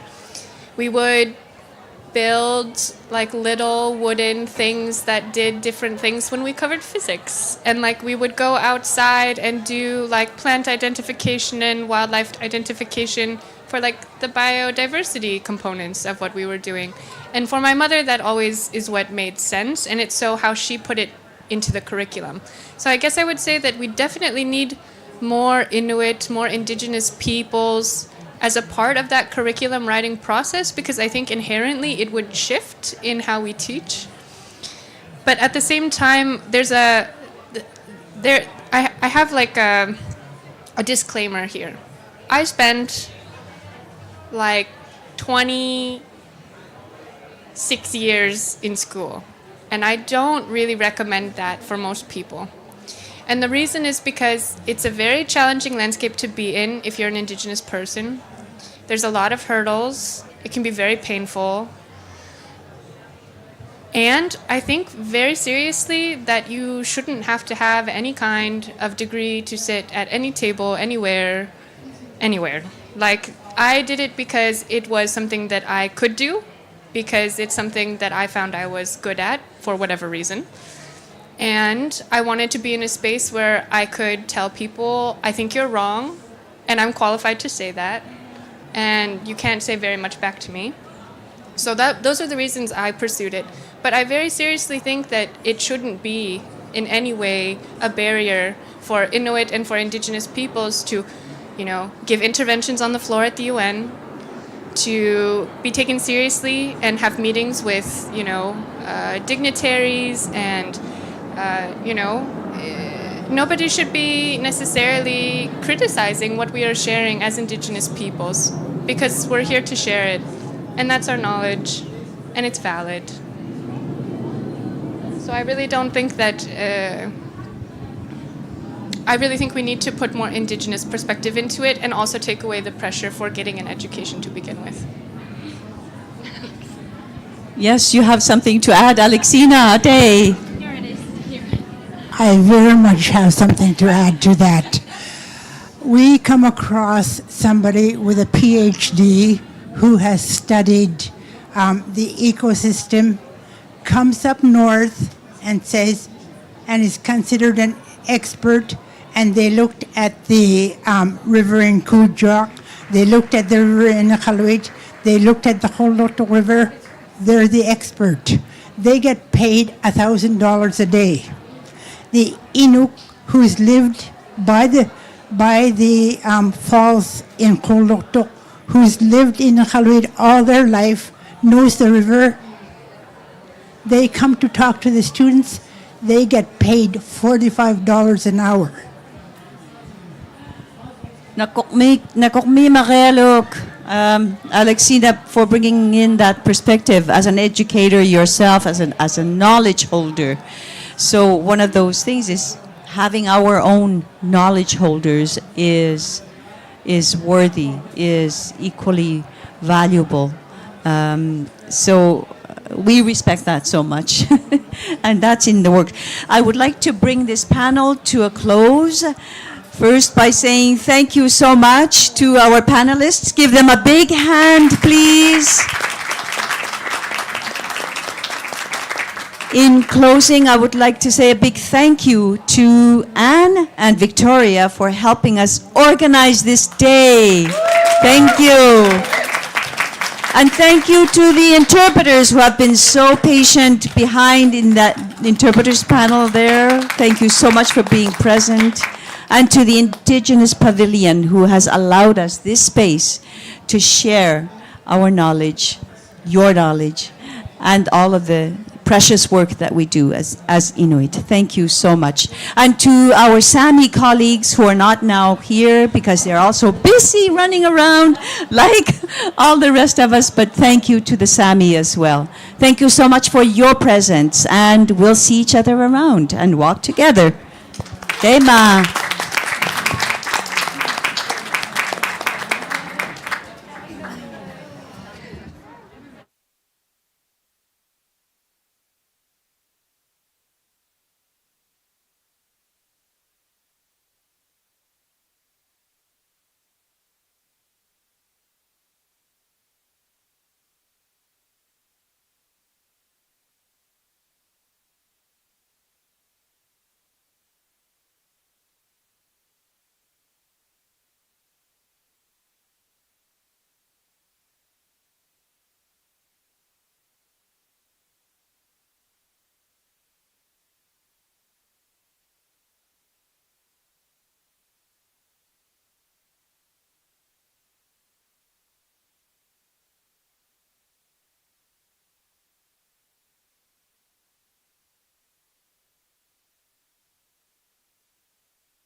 which were based on natural and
Dear colleagues, it is a pleasure to welcome you to this conference.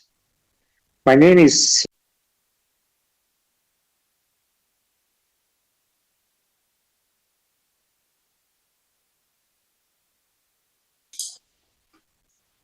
Dear colleagues, I would like to present my report, The Cold and Ice in the Everyday Practices.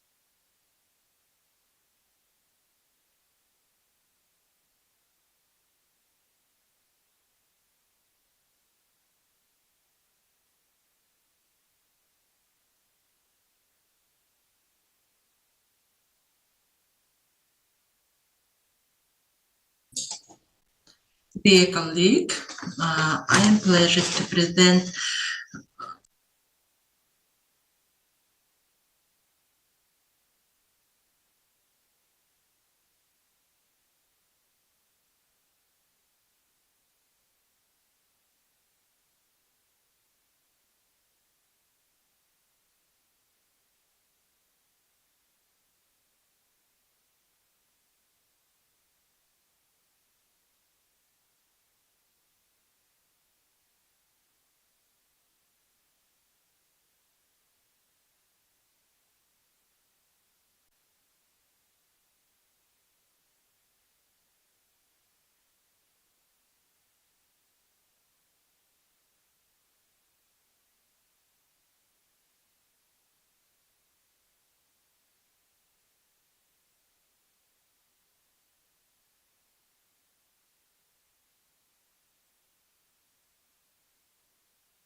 Test. Test.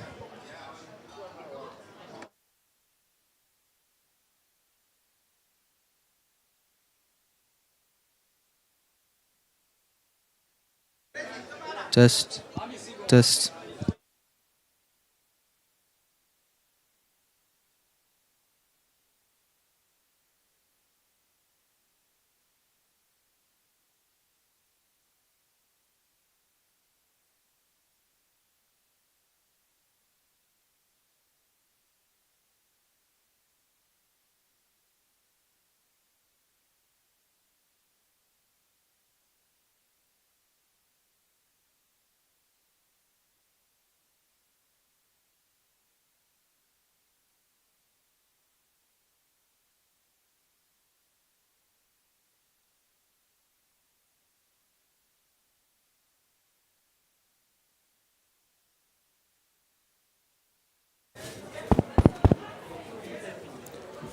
Здравствуйте.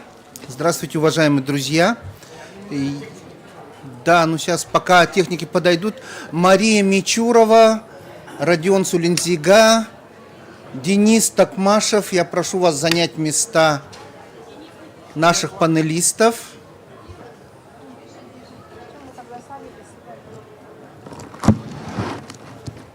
Хотел бы узнать, как у нас идет онлайн. У нас сегодня проходит мероприятие в смешанном виде.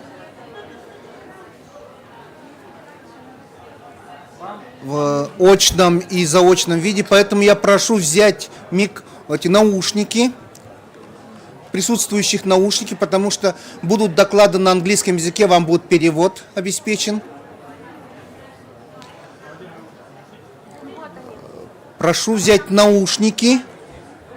Это вот у сидящих панелистов есть. Вот, Родион, возьмите, вот, пожалуйста. Нам надо рассредоточиться по всему залу. Да. Пожалуйста, еще раз прошу технически.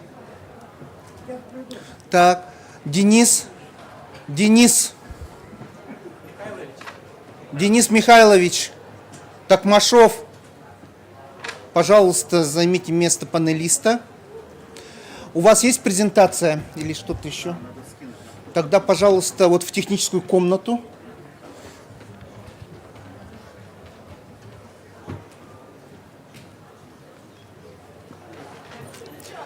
Пока идет подготовка, у нас техник подошел.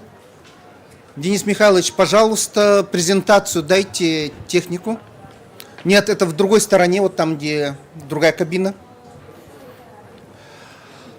Наш сегодняшний научный семинар называется «Синтез академической науки и традиционных знаний для адаптации коренных народов к изменению климата в России».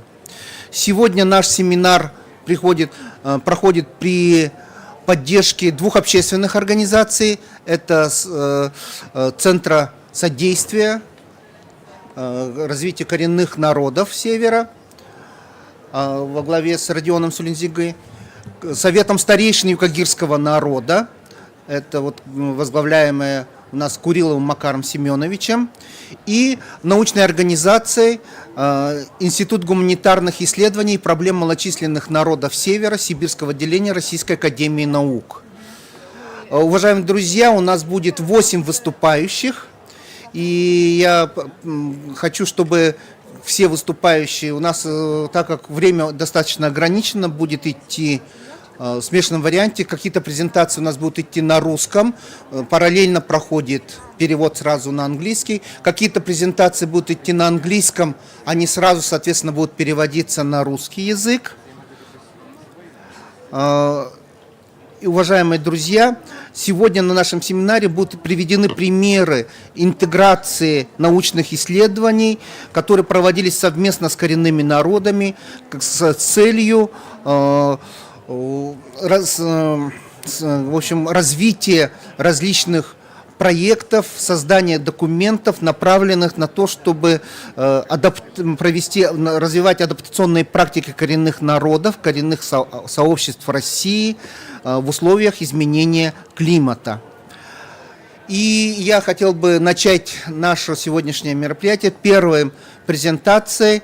Ее проведет Сардана Баякова, доктор исторических наук, которая расскажет о конструировании материалов, то есть образовательных программ по окружающей среде в Якутии, которые основаны на синтезе традиционных знаний и научных знаний.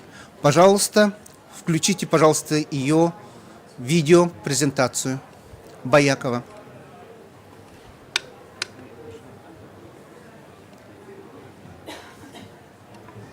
My presentation.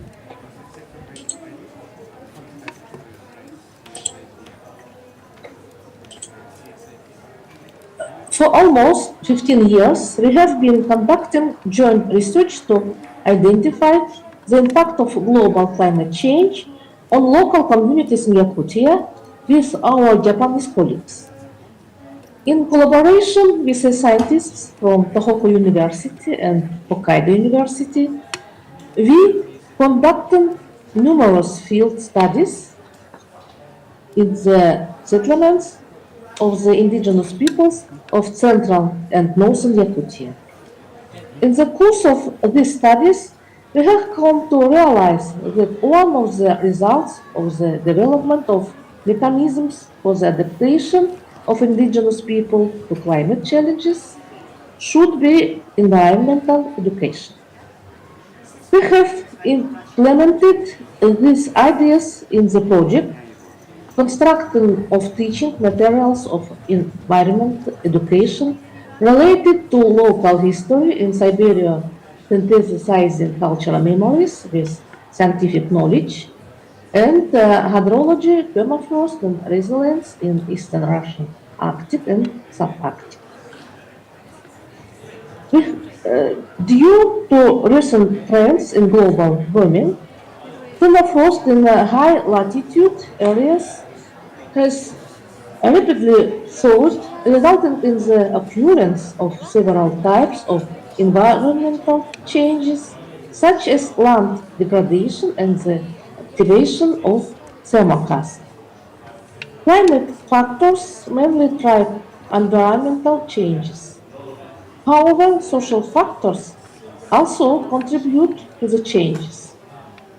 Consideration of adaptation strategies for environmental change, which were based on natural and social conditions, is a significant issue for society worldwide.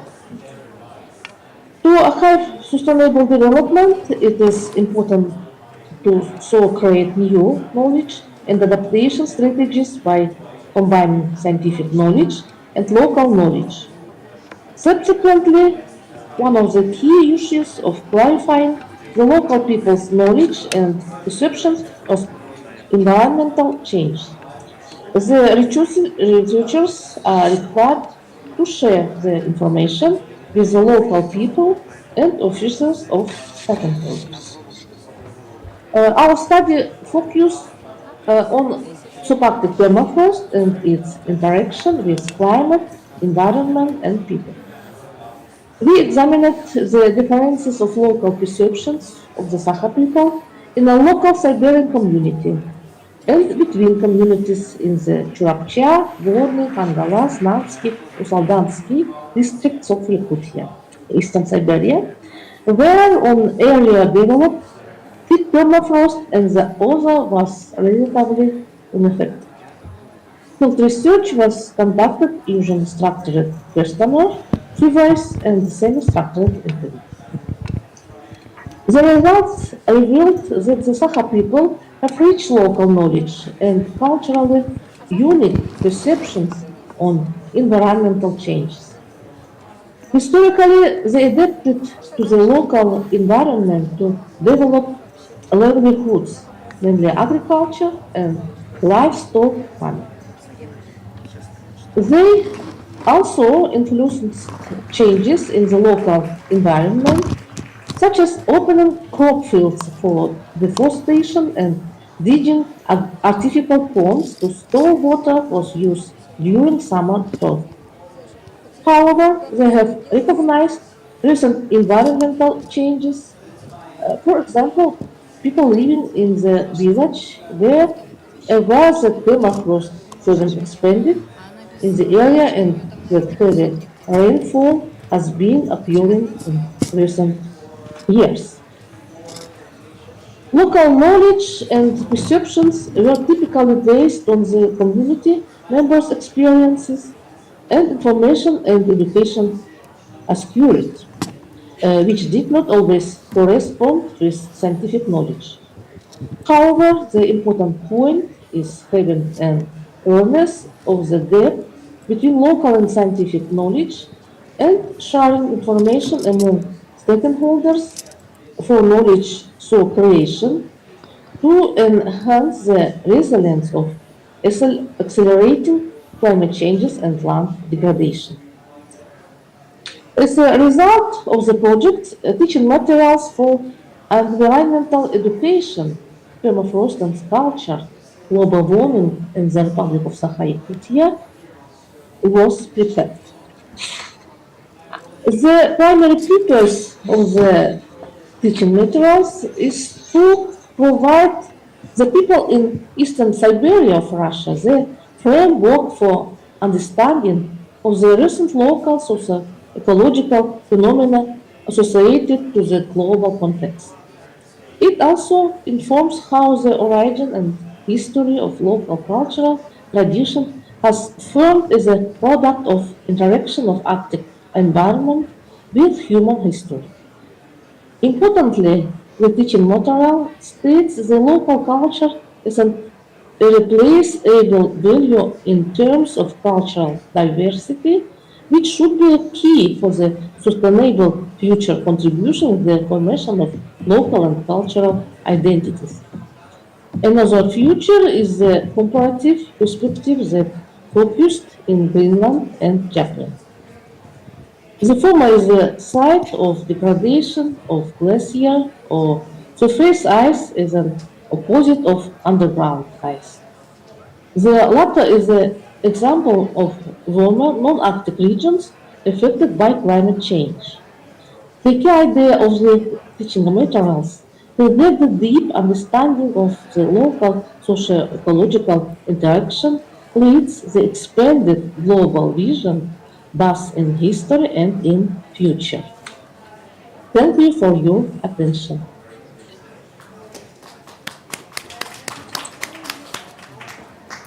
Спасибо большое. Сейчас у нас будет небольшая презентация, культурная презентация, которую подготовила нам Саина, которая как раз представляет Республику Саха-Якутия. Пожалуйста, Саина.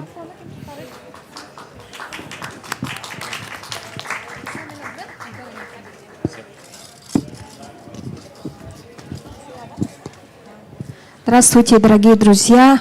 Я представляю культуру малочисленных народов Севера в разных странах. Была, пела уже 20, и вот Дубай 21 страна. Мне хочется сегодня начать с колыбельной песни на эвенском языке, потому что первая наша песня – это колыбельная, которую мы слышим. Пусть эта песня даст вам энергию, силы, и чтобы мы все слушали друг друга, уважали друг друга, и чтобы мы были на одной вибрации с нашей Матерью Землей, потому что наша Мать Земля дышит, у нее вибрации светлые. Давайте быть вместе с нашей Матерью Землей, с ее дыханием, дышать с ней вместе и тоже быть в этом высоком энергетическом поле Земли. Hayang ayang ayang anga, hayang ayang ayang anga, hayang ayang ayang anga, hayang ayang ayang anga.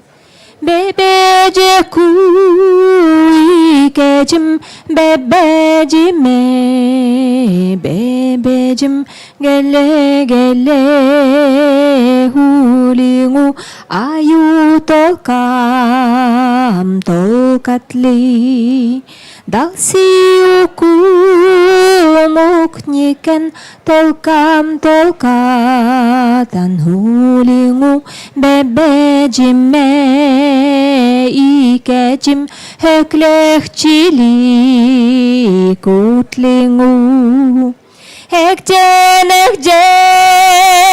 omi bıyuturut kure eli gelehinte ki hulingu ikejime hayang ayang ayang anga hayang ayang ayang anga hayang ayang ayang anga hayang ayang ayang anga бебе джеку. Спасибо. И вторая песня, посвященная песне Духу огня.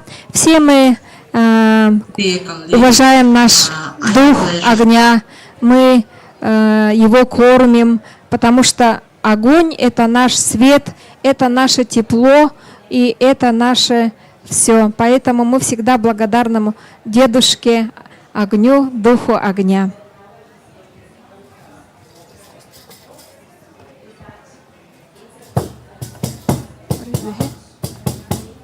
Гулуну тогане нямике, нямике, укчене деккуне хинюнгу, хинюнгу, хирге чеми, хирге дым, гондым, алмайы иберге ми, ике дым, хингиля кяга урумчили, дуурли, эрели нямхив були, Анили хирге бугугехки дегитли чука чангчин детледи давхли.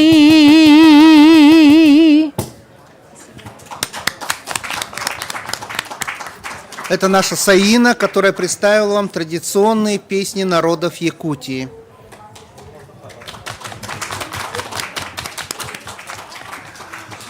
Уважаемые друзья, сейчас я хочу пригласить для презентации традиционный образ жизни шорского и телеутского народа в условиях изменения климата научного сотрудника Томского государственного университета Дениса Токмашова.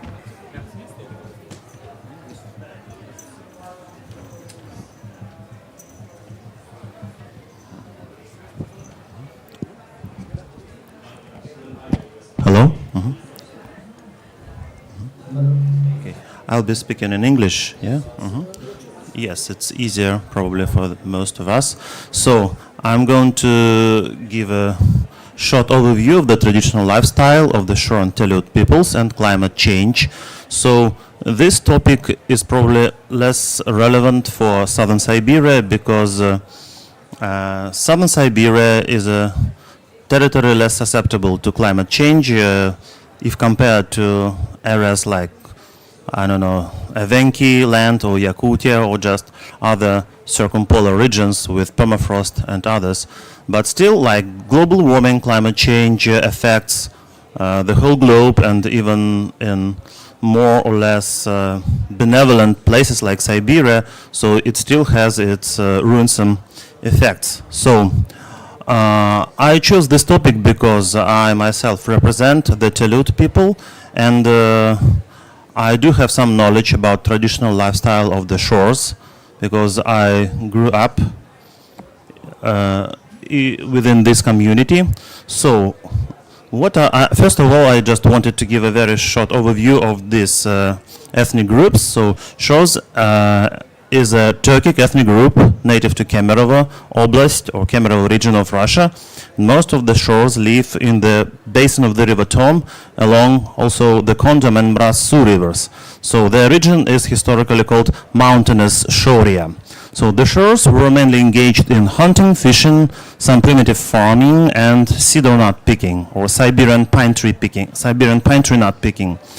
So blacksmithing and iron ore mining and melting were also important in their culture. So Teleuts are also a Turkic indigenous people of Siberia living in the middle basin of the river Tom in Kemerovo Oblast and the upflows of Tom, Bachat, the big and the small rivers Bachat. So unlike the shores, most Teleuts used to be nomadic or semi-nomadic people, and they used to have livestock. They used to be livestock herders, and they also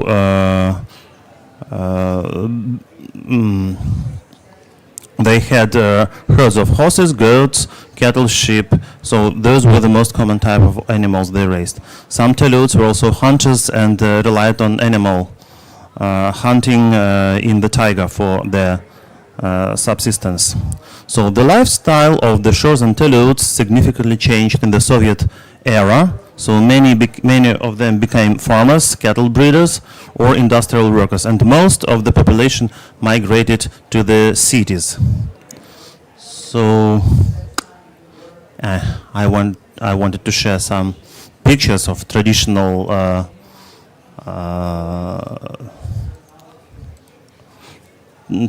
enterprises of the shores of Teleuts. Well, as I said, so the shores living in the mountainous and taiga region mostly lived by hunting animals and fishing. So the Teleuts, who used to be nomadic tribes, they relied on horse breeding, yes, and some minor farming as well. So over the course of centuries, they have hunted, fished, gathered mushrooms and berries in taiga. So, but their lifestyle dramatically changed after the coal was found on their lands. So, coal mining has caused very drastic harm to the nature. So, the rivers became shallower and the fish have disappeared from them, while wild animals have left taiga. In recent times, coal companies have started to receive permits to exploit coal near villages, their traditional dwelling places. So, and as we all know, indigenous people are particularly vulnerable to pollution and environmental destruction. So, because they live in direct proximity to coal companies, and all aspects of their lives are connected with ecosystems and territories of traditional residence and natural use. While coal operations have an irreversible negative impact on the traditional indigenous places of residence, since they destroy its fertile layer and fragile ecosystem. But coming back to the topic of our seminar, yes, and my speech. So, does climate change openly jeopardize the traditional lifestyle of South Siberian Turks, Turkic peoples like the Shors and the Teleuts? So, and I have some reasons why it does and why it does not. So, first I'd like to think about why it does not threaten their traditional lifestyle in the first line. So, first of all, the Shors and the Teleuts most of them are no longer contingent on natural resources and especially livestock anymore, because most of them now are city livers, so they work just most of the Russian populations do. So, and they do not live by the forest or by the river, majority of them. Probably less than 10% of the Shors and Teleuts still retain their traditional enterprises. So, and the urbanization rates are very high in the areas where they live. So, second, I'd like to point out that they turned to sedentary lifestyles since the 17th century. So, and hunting, fishing, minor farming became their primary things that they lived by, not breeding horses or sheep extensively like Teleuts used to do before they became sedentary tribes and started their own villages within the scope of Russian Empire influence. And as I already mentioned, so their habitat is less susceptible to climate change because there are no alpine areas or permafrost. Also some reasons why climate change does jeopardize their traditional lifestyles. First of all, well, rising annual and like seasonal temperatures has led to expansion of grasslands in the mountainous regions of Shoria, resulting in shortening or scarcity of traditionally significant flora and fauna. For example, degradation of Siberian pine tree struck by, well, I don't know actually the Latin name for this insect. It's called, in Russian it's called Союзный короед, or some kind of bark beetle. So, and Siberian pine tree nuts have always played a very significant role in the erosion of the shore and partially Teleuc people as well. It has always been their staple food for sables. And sables are one of the main hunting objects, especially for the shores. So next, climate change and annual temperature rise also exacerbates the natural disaster like drought-induced wildfires, hurricanes, and drying of rivers, which is particularly negative for indigenous peoples living by the rivers. So, in conclusion, I would like to say that the most negative impact in southern Siberia is the industry itself, and climate change is probably less significant for such areas like where the shores and the Teleucs live, because what they have to struggle with first is the physical destruction of their habitats, because such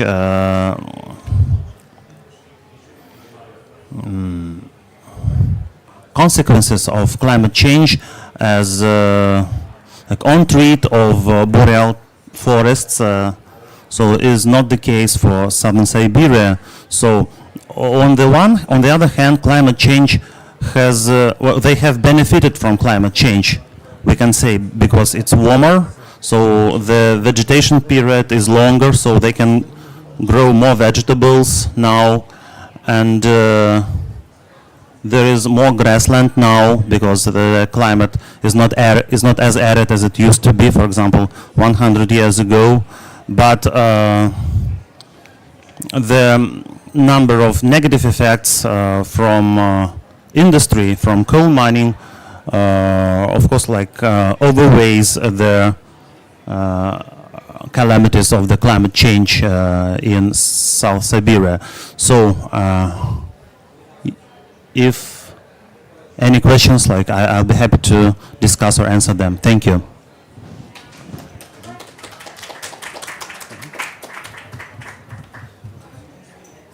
Thank you, Денис. Спасибо, Денис. Я напоминаю о том, что у нас те, кто хочет получать перевод, можете взять наушники. I remark that who wants to receive a translation, you can take equipment.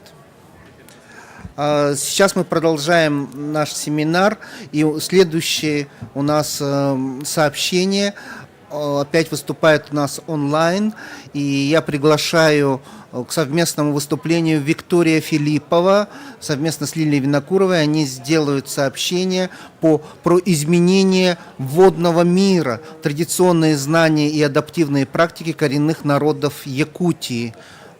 Пожалуйста.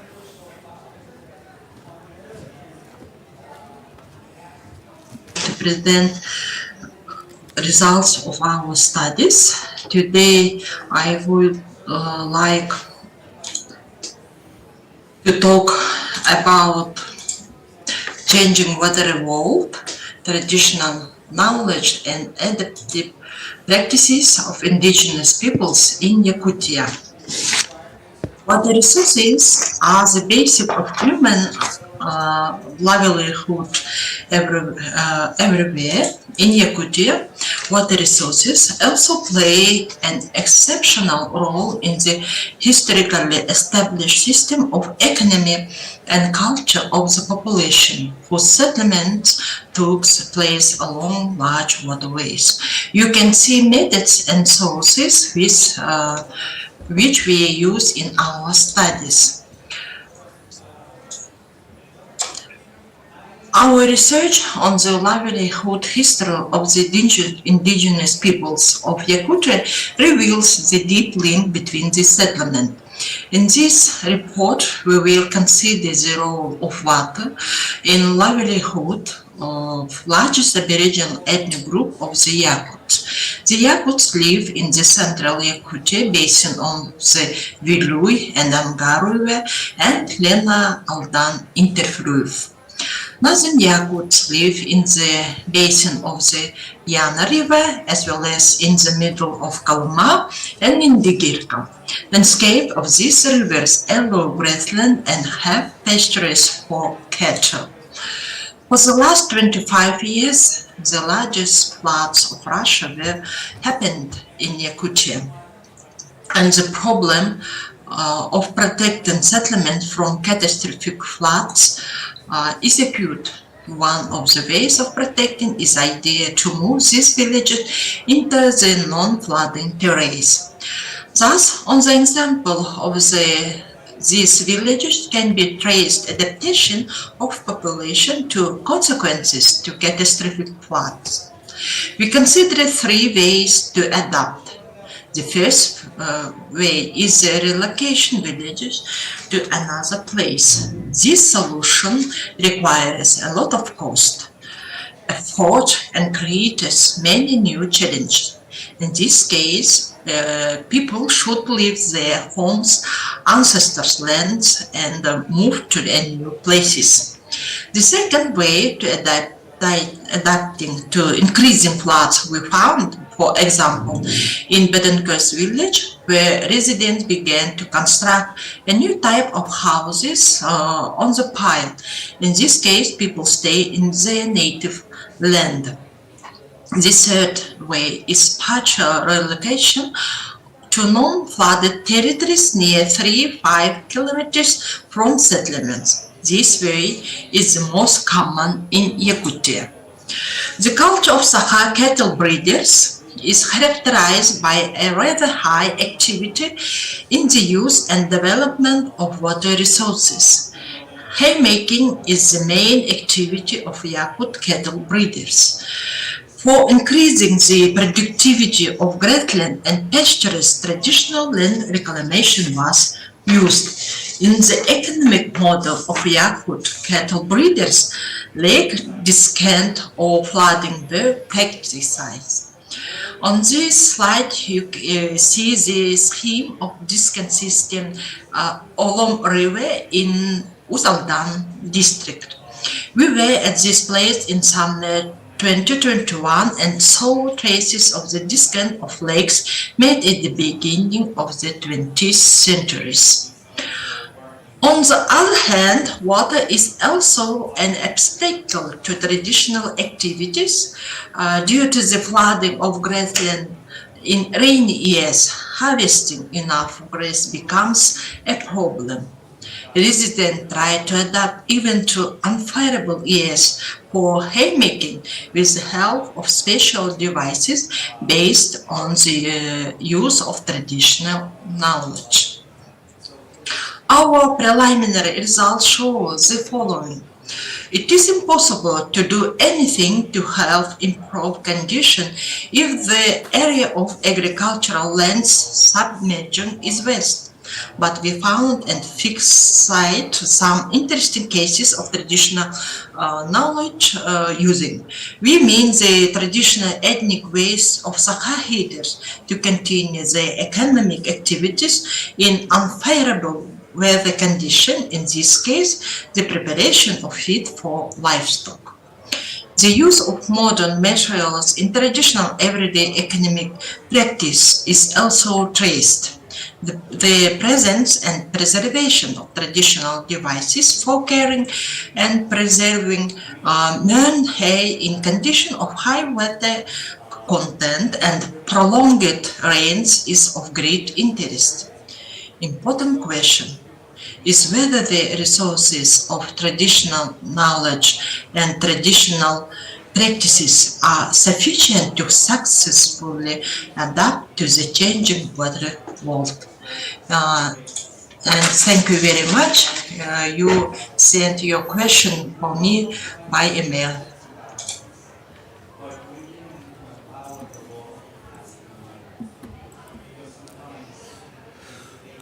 Спасибо большое. Это была презентация Виктории Филипповой. Мы продолжаем.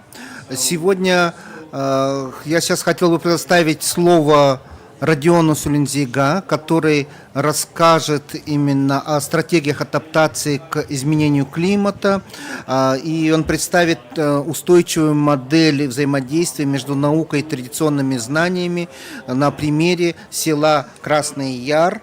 Это Приморский край.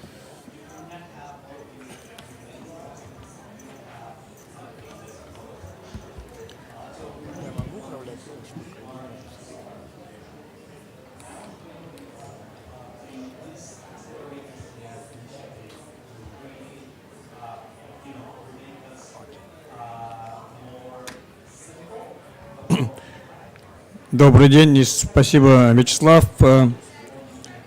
Позвольте поблагодарить организаторов за организацию сегодняшней встречи, потому что она достаточно многогранна, серьезна, самое главное, срочная.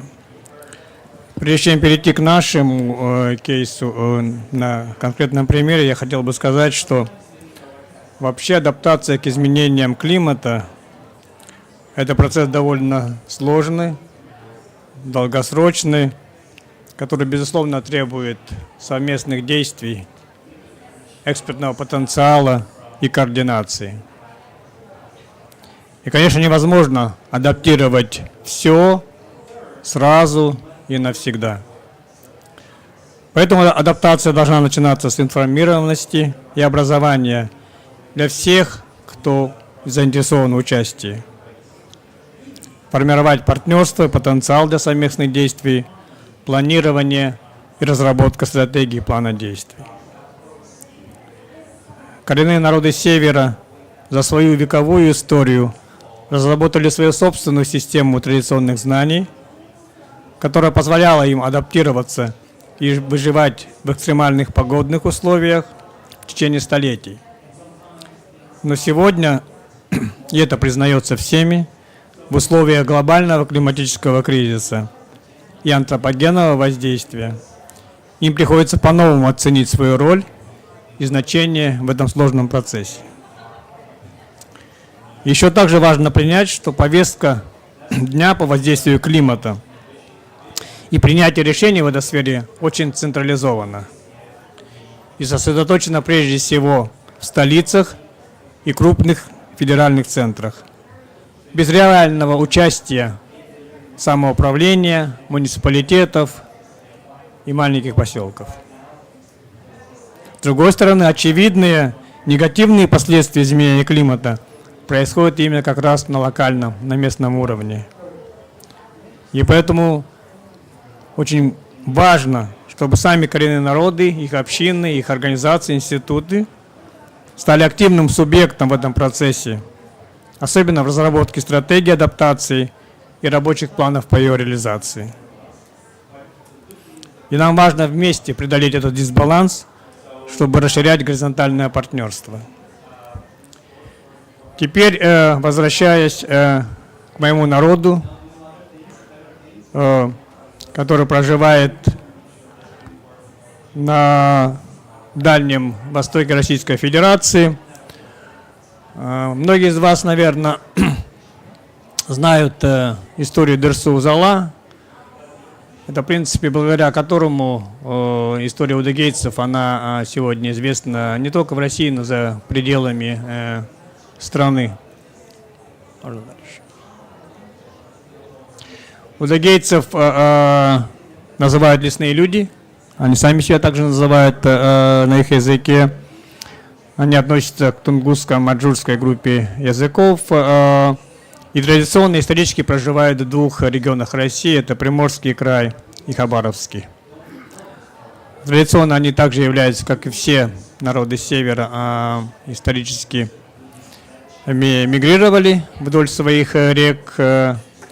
традиционно занимались охотой, рыболовством, также меховым охотой на пушнину, рыбалкой в осеннее время на киту, на лосось, ну и также собирательством, конечно, всех недревесных продуктов леса. Что касается сегодняшней ситуации, согласно последней переписи 2020 года, да, по-моему, осталось их чуть меньше 1600 человек, то есть динамика негативная по сравнению с переписью населения 2010 года. И это вызывает, конечно, серьезные тревоги, но при этом более 60-70% удыгейцев продолжают вести традиционный образ жизни на основе охоты, рыболовства и собирательства. Здесь обозначена вот та территория, которую можно назвать столицей удыгейцев. Это долина реки Бекин, где сосредоточено и проживает, как мы в России называем, место компактного проживания, более 500 удыгейцев.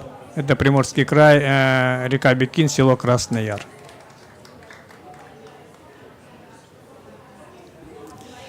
Ну, здесь просто идут картинки, свидетельствующие о культуре, о традициях, о традиционном образе жизни коренных народов Приморского края, удыгейцев. Вы там можете листать. Эта история уникальна тем, и она признана не только российским, но и международным экспертным сообществом, как одна из самых уникальных территорий России с точки зрения биоразнообразия. Вот если вы посмотрите на цифры, то это как минимум 15 видов из Красной книги, российской, международной, более 60 различных видов высокого биоразнообразия, начиная с гималайского медведя и амурского тигра и так далее. Более 70 видов птиц, различных рептилий, рыб и так далее, и так далее. И все это зафиксировано, научно доказано и промониторено, является вот тем серьезным потенциалом для сохранения не только удыгейцев, но и для сохранения этой экосистемы. Ну и, конечно, всем известное животное, которое является священным для удыгейцев, это тигр. Он является самым северным на Земле и самым большим по сравнению, допустим, с бенгальскими, индийскими и другими тиграми. Удыгейцы на тигра никогда не охотятся, потому что он, помимо того, что он в Красной книге, но и является священным еще животным. Здесь вот видите, в чем уникальность уссурийской тайги или Бекина. Он на стыке южной и северной природы. Можно там встретить лимонник, лианы, который встречается только в джунглях, а можно встретить кедр, лиственницу, которая встречается только в северном полушарии. И вот в этом заключается и уникальность на стыке этих двух полушарий. Ну и по оценкам ЮНЕСКО, что эта территория является уникальной, так как она является наиболее необычной с точки зрения температурных режимов лесом в мире.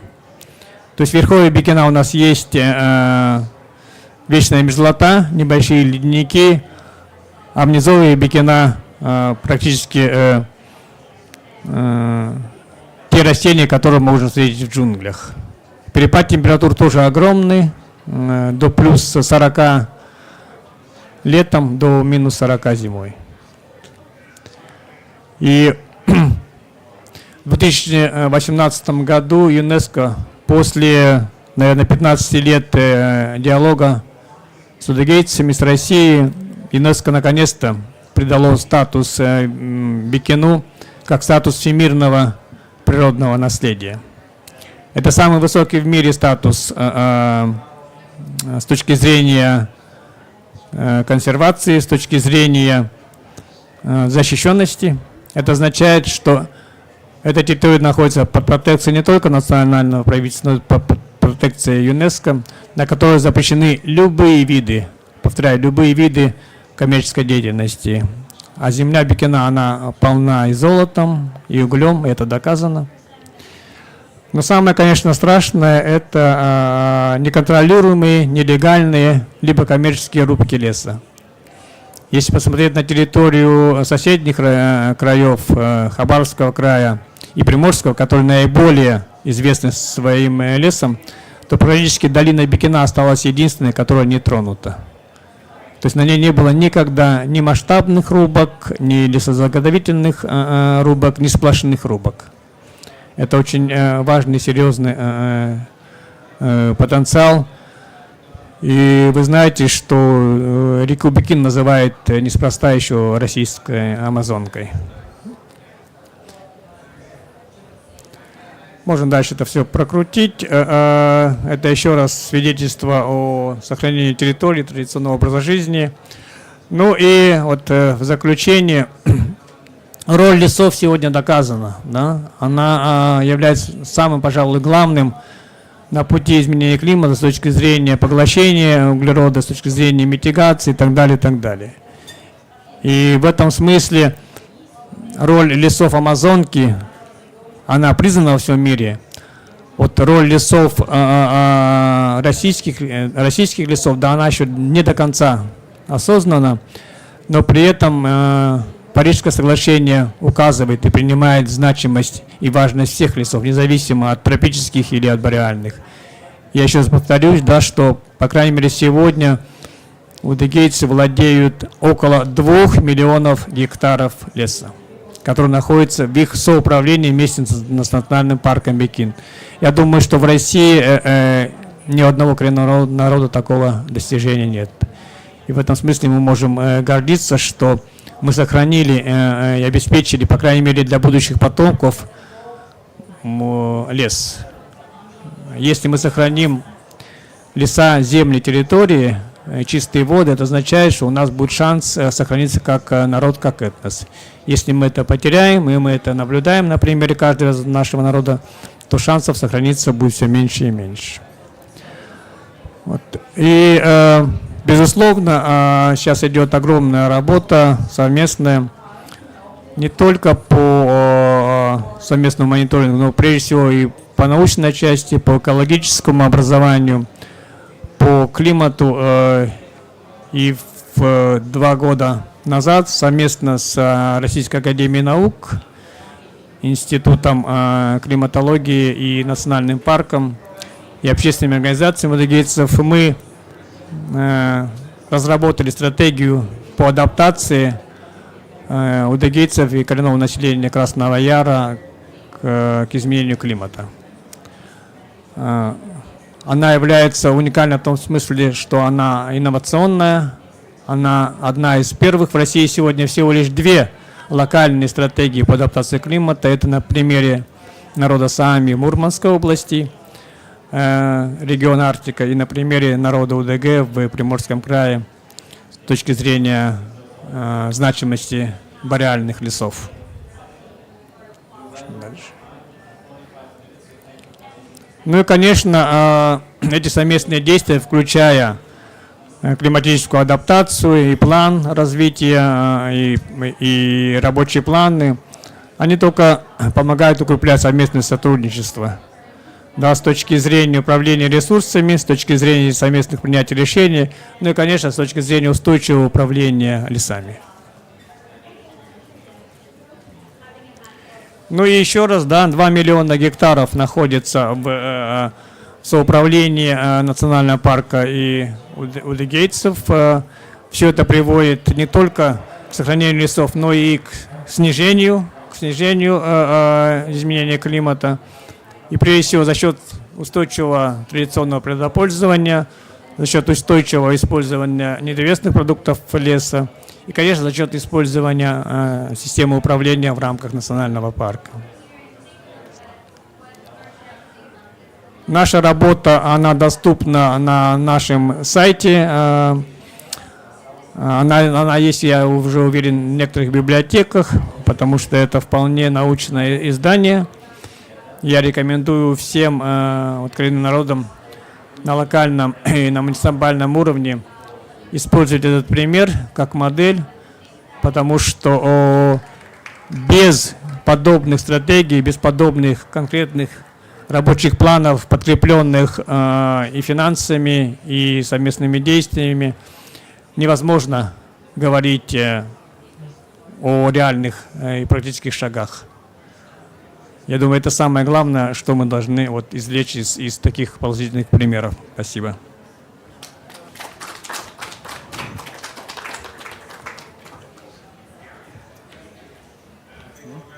Спасибо большое, Родион. Следующее у нас выступление сделает онлайн Лилия Винокурова. Она выступит с сообщением «Холод и лед в повседневной практике жизни коренных общин в современной Якутии». Пожалуйста, видео Винокурова.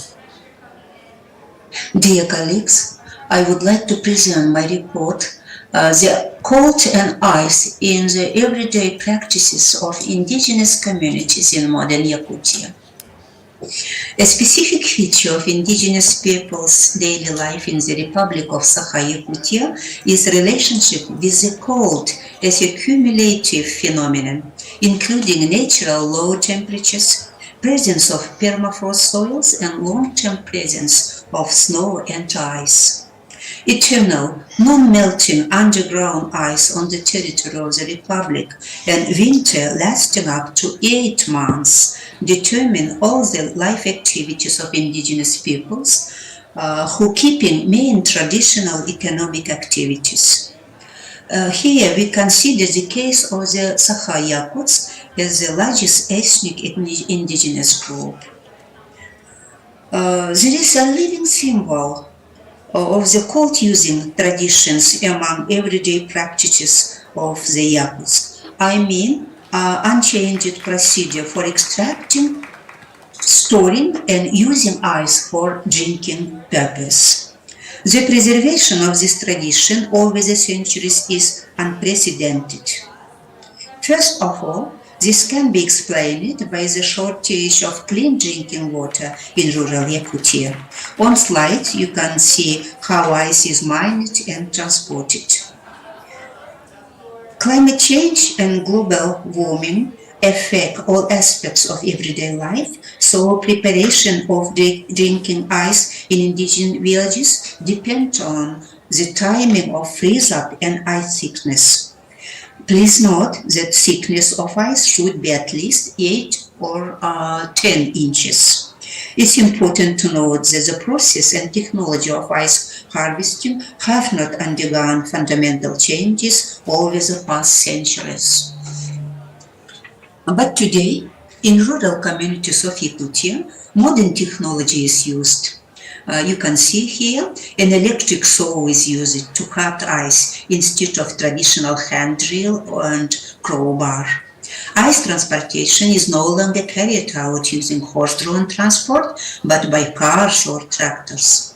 But the thickness and condition of the ice cover on a lake or river is still measured by traditional observations. Traditional knowledge is also often used to control the quality and purity of ice. The space of everyday life in indigenous communities is filled with a combination of traditions and innovations. One can find and talk about different cases, but due to limited time, I will name only one more direction of synthesis of traditions and innovative knowledge and technologies. These are the everyday practices of caring for dairy cattle and herds of horses, where each year or season you can see bizarre combinations of old traditions, skills, and at the same time the introductions of new ideas, non-traditional objects or materials, information about which is often extracted from internet. Here you can observe the traditional routine of horses herding in combination with new modern GPS navigators or electronic chips. And you can find modern know-how in cold protectors for dairy cattle and application of electric heating devices and modern materials for traditional outbuildings. The study results of cold impact on daily life practices can be summarized as follows. The cold is a complex of cryogenic factors continues to shape winter everyday life in indigenous communities.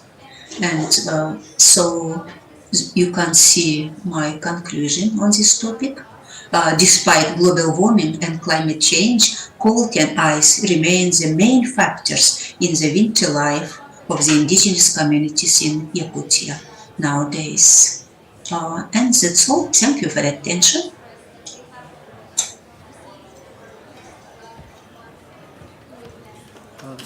Спасибо большое. Сейчас у нас выступление in person. Сейчас у нас слово Марии Мичуровой хочу предоставить. Она выступит с сообщением о стратегии адаптации к изменению климата, практике сотрудничества науки и коренных народов на примере села Лавозеро.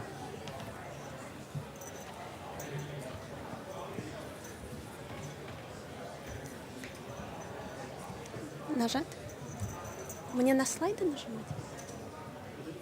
Просто.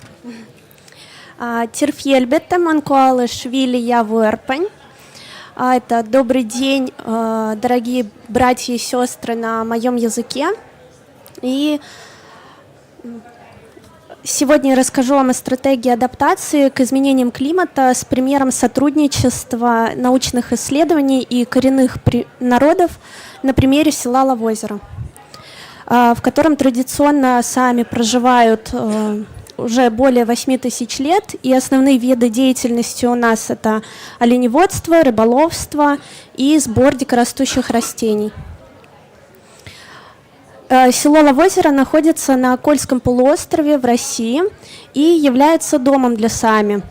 Как и многие другие общины, проживающие в регионах с неблагоприятными климатическими условиями, Лавозеро сталкивается с серьезными последствиями изменения климата, такими как таяние ледников, повышение температуры и изменения в плотности снега и сезонных осадков. Однако, благодаря сотрудничеству науки и коренного населения, село Лавозеро разрабатывает и реализует свою собственную стратегию адаптации к изменению климата. Next. No. Научные исследования в этом регионе предоставили информацию о прогнозируемых изменениях климата и позволяют предсказывать последствия их воздействия на окружающую среду. Эта информация очень важна для Саами, так как с традиционными методами обращения с окружающей средой Саами уже привыкли к определенным климатическим условиям. Изменения в климате могут серьезно повлиять на нашу культуру и экономику.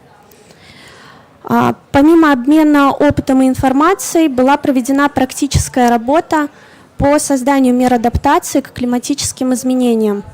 Для этого были проведены оценки климатических изменений и уязвимости к изменениям климата, необходимость в адаптации, а также оценка необходимых и имеющихся ресурсов, и составлен в дальнейшем план краткосрочной и долгосрочной адаптации. Уязвимые места, которые были выявлены: вырубка лесов, фрагментация территории дорогами и другими объектами, загрязнение атмосферы, почв и водоемов. Почвы водоемов выбросами ведут к деградации экосистем и сокращению популяции видов. И это препятствует сезонным миграциям. В водоемах в связи с повышением температуры воды и воздуха увеличивается риск цветения воды, в том числе в озере Имандра. Массовое размножение и концентрация токсичных сине-зеленых водорослей приводит к гибели молоди рыб. Сочетание повышения температуры с загрязнением водных объектов приводит к значительному ухудшению качества воды. Ближайший крупный источник загрязнения – это Лавозерский горно-обогатительный комбинат, сбросы от которого поступают в реку Сергивань, а из нее в озеро Лавозеро. И несмотря на то, что исследования проводились в 2019 году, адаптация еще в процессе минимальных действий, так как для ее полной реализации требуется полноценная работа, в которой должны участвовать все стороны, включая коренной народ, жители села и правительство. Таким образом, сотрудничество науки и коренных народов становится ключевым фактором в разработке и реализации стратегий адаптации к изменению климата. Такое сотрудничество позволяет объединить знания и опыт разных сторон, создать устойчивые решения и помочь обществу справиться с вызовами, связанными с изменением климата, сохраняя при этом свою уникальную культуру и образ жизни. Пусть стратегия адаптации придет в каждый дом, и общими усилиями мы справимся с этим. Шурпайспе. Спасибо. Спасибо большое. Мы сейчас посмотрим еще одну презентацию, которую нам предоставил Александр Сулейманов и Святослав Федоров. Это управление холодом, традиционные знания и наука для контроля криогенных процессов в жизни.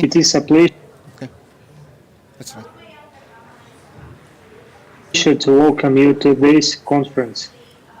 My name is Svetoslav Fedorov, and I, together with my colleague Alexander Suleimanov, represent the Institute for Humanities Research and Indigenous Studies of the North, Yakut.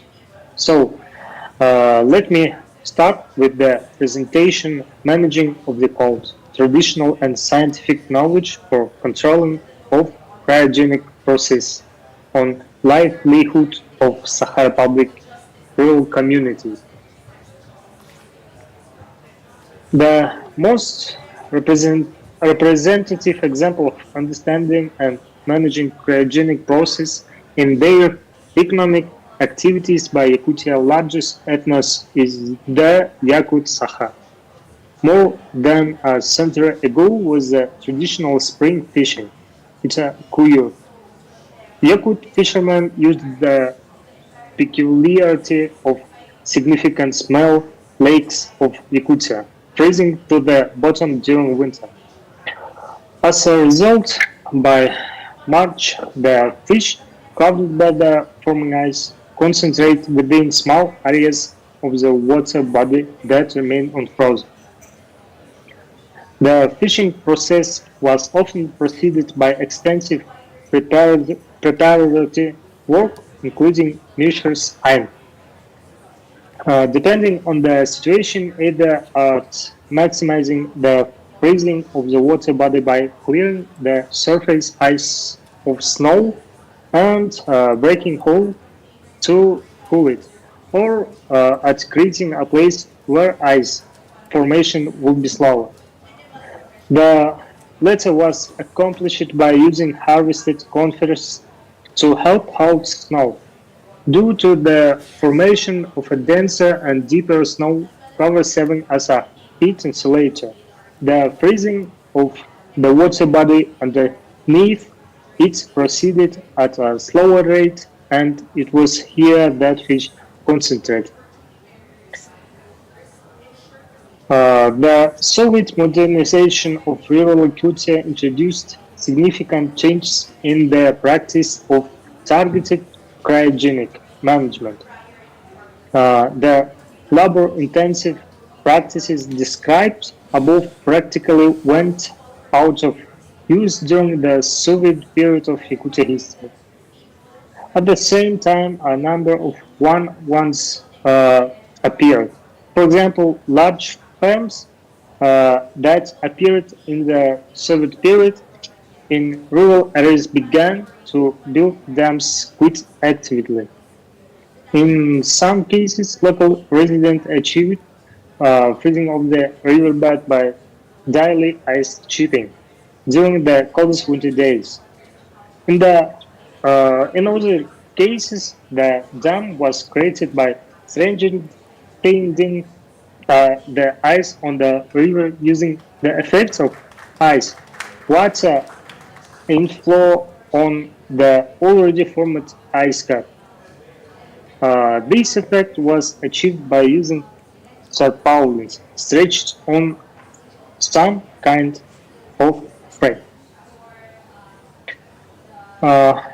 Cryogenic process management took a very important place in the organization of supply in rural settlements of Yakutia, which significantly enlarged during the Soviet period. The practice of phasing out, which hasn't lost its relevance, is indicative in this respect. After the end of the summer navigation and the formation of ice cover of sufficient thickness, the freezer start sewing the ships whole out of the ice. With the help of these ice corridors, the repair team can reach the part of the hull that requires inspection. К сожалению, мы вынуждены прервать Святослава и Александра. У нас время уже закончилось. Мы вынуждены с вами прервать. Further works are carried out only after water freezing for another half a meter. Мы прерываем нашего докладчика, потому что у нас время уже закончилось. Поэтому я прошу прощения, у нас две презентации так не осталось представленных, но мы думаем, мы разместим их на сайте нашего КОПа, и для всех будут, все будут доклады представлены, презентации, и вы сможете в полной мере увидеть их онлайн-презентации. Я благодарю вас всех за участие в нашем семинаре. Все будут на связи. Спасибо большое. До свидания.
Так, меня слышно?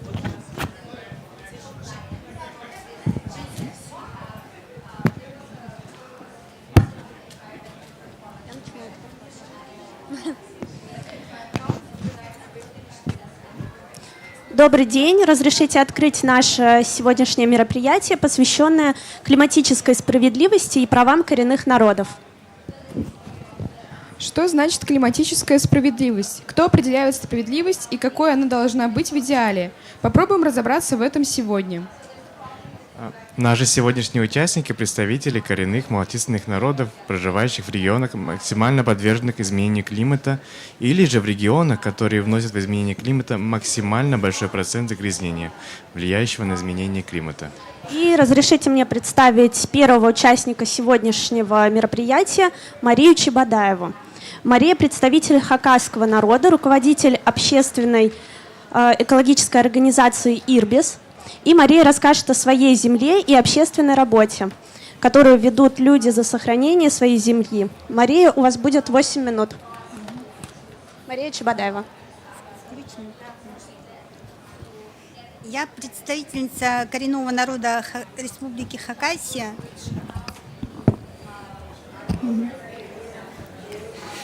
Нас 60 тысяч. Наш хакасский язык исчезающий. И наши земли уничтожаются. Я родилась в деревне Шалгинов. Моя деревня находится в Кайбальской степи. Здесь хакасцы всегда занимались животноводством. Сегодня Хакасия выглядит так. В центре добывается уголь, а на остальной части золото. Добыча ресурсов ведется с грубыми нарушениями природоохранного законодательства. Территория Хакасии насыщена археологическими памятниками. Объекты археологии являются собой культурно-историческое наследие хакасского народа и являются собой мировое наследие. В нашей степи очень много курганов. Их возраст более 2000 лет, и они уничтожаются ради добычи угля. Хакасия – это часть центральноазиатского миграционного пути перелетных птиц. Множество видов птиц, в том числе краснокнижных, прилетает и гнездится на озерах Кайбальской степи. Озера образуют водно-болотные угодья. Урочища Трехозерки и Сорокоозерки входят в перспективный список Рамсарской конвенции под номером 120. И этот статус игнорируется угледобытчиками. Экосистемы Кайбальской степи формировались тысячелетиями.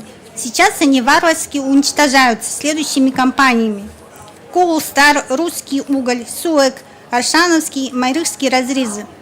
Добытый уголь экспортируется во множество стран, правительство которых не интересует, как он добывается. 5 лет назад компания холдинга Коул-Стар получила лицензию на разработку участка почти в 100 квадратных километров вблизи моей деревни Шалгинов. Лицензия предписывает переселить жителей деревни. Жителей никто не известил об этом и никто не спрашивал, хотят ли они переселяться. Государство принудительно изымает земли у жителей деревни, их собственность, не спрашивая согласия и выплачивая символическую сумму компенсации. Люди даже об изъятиях земель узнавали только из публикаций в местной газете. Пострадавшие оспаривали эти приказы, но судьи принимали решения не в пользу жителей. Судебные решения основывались не на законе, а на декларации правительства России «Стратегия экономического развития России до 2030 года». Был случай, когда судья обманывал истцов и проводил заседания без истцов. На публичных слушаниях жители говорили угольщикам «нет». Их мнение не учитывалось. Решения жителей объявлялись местными органами власти нецелесообразными. Принцип СПОС Хакасии попран. Я принимала участие практически во всех мероприятиях, включая там митинги, пикеты, публичные слушания, общественное обсуждение проектов угольщиков. Участвовала в проведении общественно-экологической экспертизы, писала различные обращения в защиту прав жителей деревни. Принимала участие в заседаниях рабочей группы по вопросам экологии при правительстве Республики Хакасия до тех пор, пока меня не лишили права голоса. Хакасский юрист оспаривал постановление правительства Республики Хакасия о переводе сельскохозяйственных земель нашего поселения в земли промышленности. Против него были 2 разреза прокуратура и правительство республики. Мы смогли выиграть суд, выйдя за пределы региона, но проиграли в Верховном суде России. В настоящее время земли у жителей деревни Шалгинов изъяты. Угольная компания продолжает добывать уголь и вывозить на экспорт.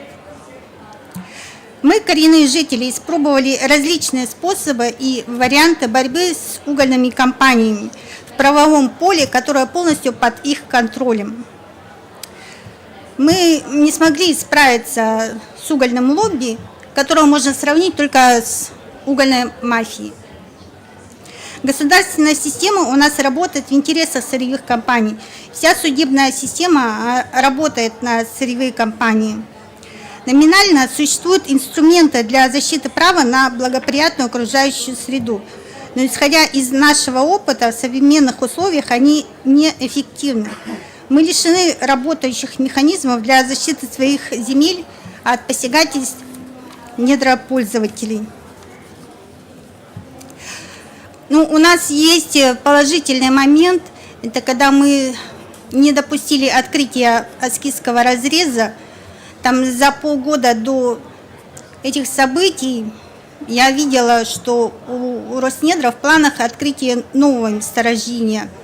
Это новое месторождение, оно расположено в другой Хакасской степи.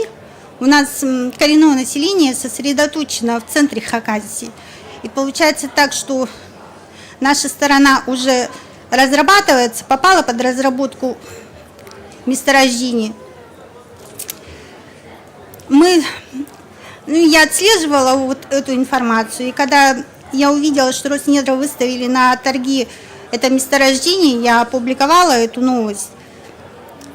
И мы создали большой общественный резонанс, смогли объединить жителей, они начали протестовать. И мы вынудили правительство Республики Хакасия обратиться в Роснедра с просьбой об отмене торгов. После отмены торгов через несколько дней так получилось, что я едва не попала в ДТП. Меня там окружили на дороге. С одной стороны был автобус компании «Колстар», и они меня выдавливали с дороги. Самое главное, что мы смогли сохранить эту хакасскую степь. Вот. У меня все. Я благодарю за внимание.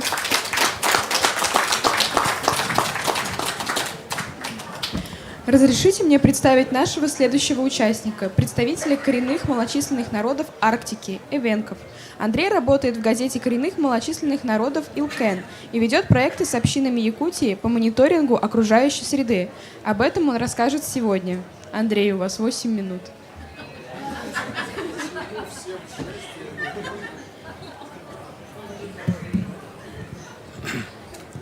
Да, здравствуйте.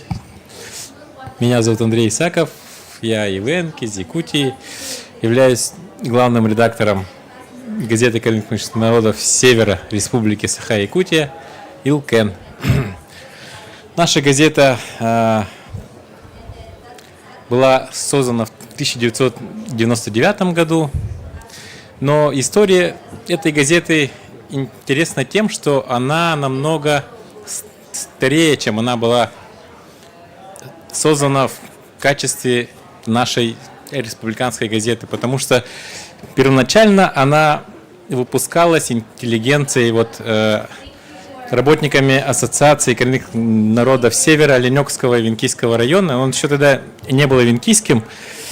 И она издавалась на деньги самих людей. И вопросы, которые они ставили, это было начало 90-х годов, после крушения СССР. И они ставили вопросы о поднятии самосознания эвенков, они начали рассказывать об истории эвенков, они начали рассказывать о том, что у нас должен быть свой национальный район, что у нас должен преподаваться венкийский язык в школах.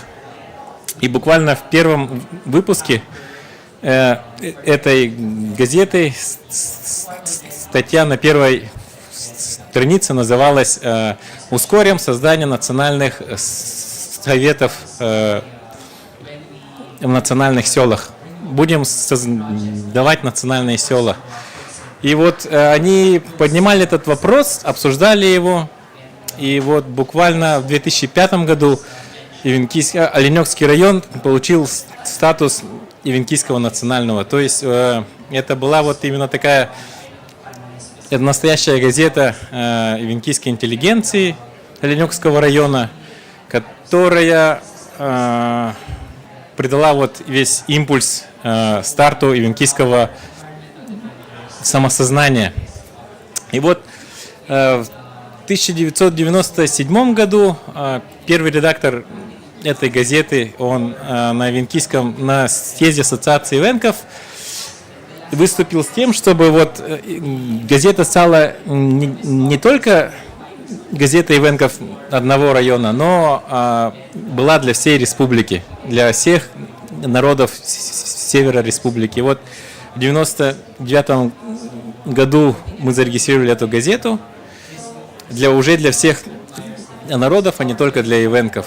И первым редактором является Варвара Данилова, ивенкийская поэтесса. Вот. И сразу же с первых номеров начали публиковать тоже информацию о законах, которые были приняты в республике. Закон об оленеводстве, о кочевых школах, объяснять, как действовать общинам, потому что община тоже это было что-то новое для наших народов. И вот за эти буквально 25 лет, в следующем году в нашей газете исполнится 25 лет, уже было много случаев, когда наша газета силами наших работников, вот Ирина Гурилова, защитили много охотников и рыбаков, которые были объявлены браконьерами.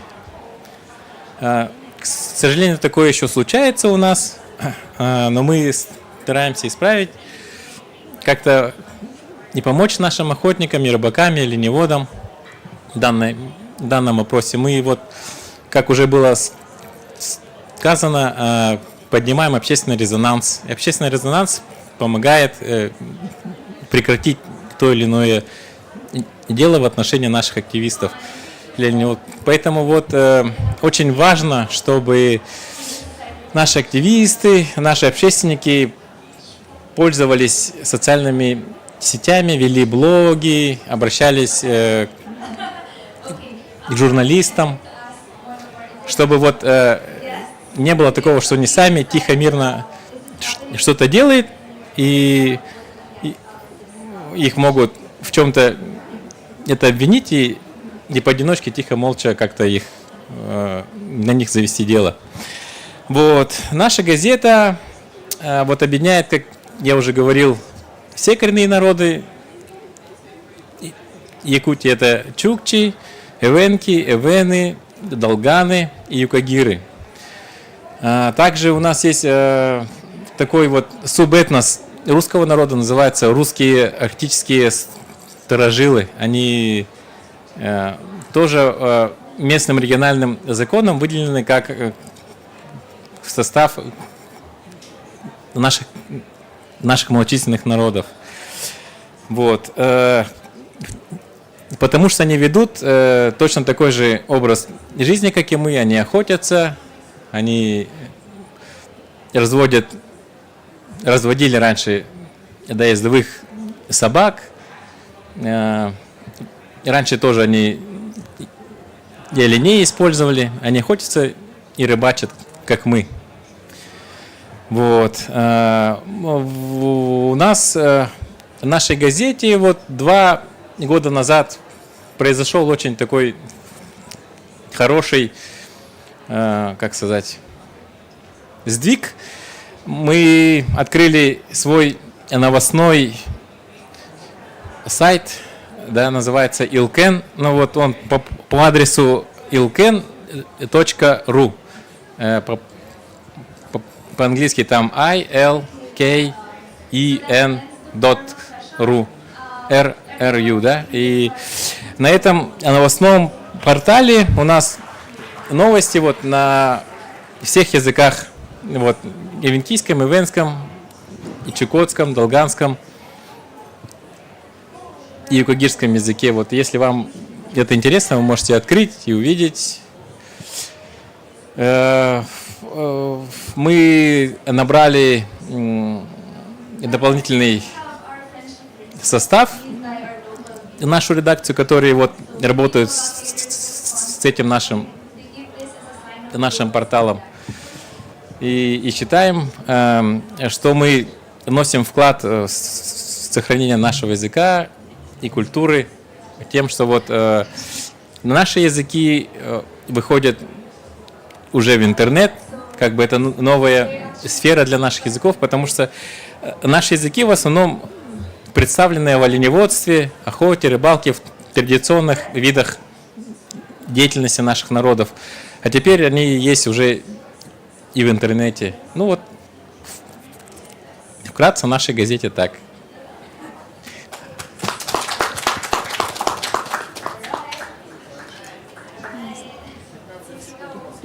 Спасибо, Андрей. Наша следующая участница Ольга. Ольга – представительница одного из самых малочисленных народов мира – чулымцы. Чулымцы сегодня находятся не только в уязвимом положении ввиду демографического состояния, но и состояния окружающей среды. Что происходит тогда, когда окружающая среда больше не справляется? Какой становится жизнь коренных народов? Об этом сегодня расскажет Ольга. Ольга, у вас 8 минут. Спасибо, уважаемые сопредседатели. Чулымцы – это один из самых малочисленных народов России. Согласно последней переписи, которая прошла в 2020 году, к чулымцам отнесли себя 382 человека. И у нашего народа существует большая проблема о том, что очень мало информированности среди населения, среди нашего этноса об истории. У нас нету своих книг, у нас нету букварей, у нас нету учебников, по которым мы могли бы изучать свой язык. На сегодняшний момент можно сказать, что наш язык практически исчез. Всего несколько носителей осталось, которые говорят на нашем родном языке, могут говорить на родном языке, которые понимают. Есть около 10 человек, которые могут понимать язык, но уже не говорят. А молодое поколение практически уже не знают наш родной язык. И поэтому у нас очень много работы для того, чтобы способствовать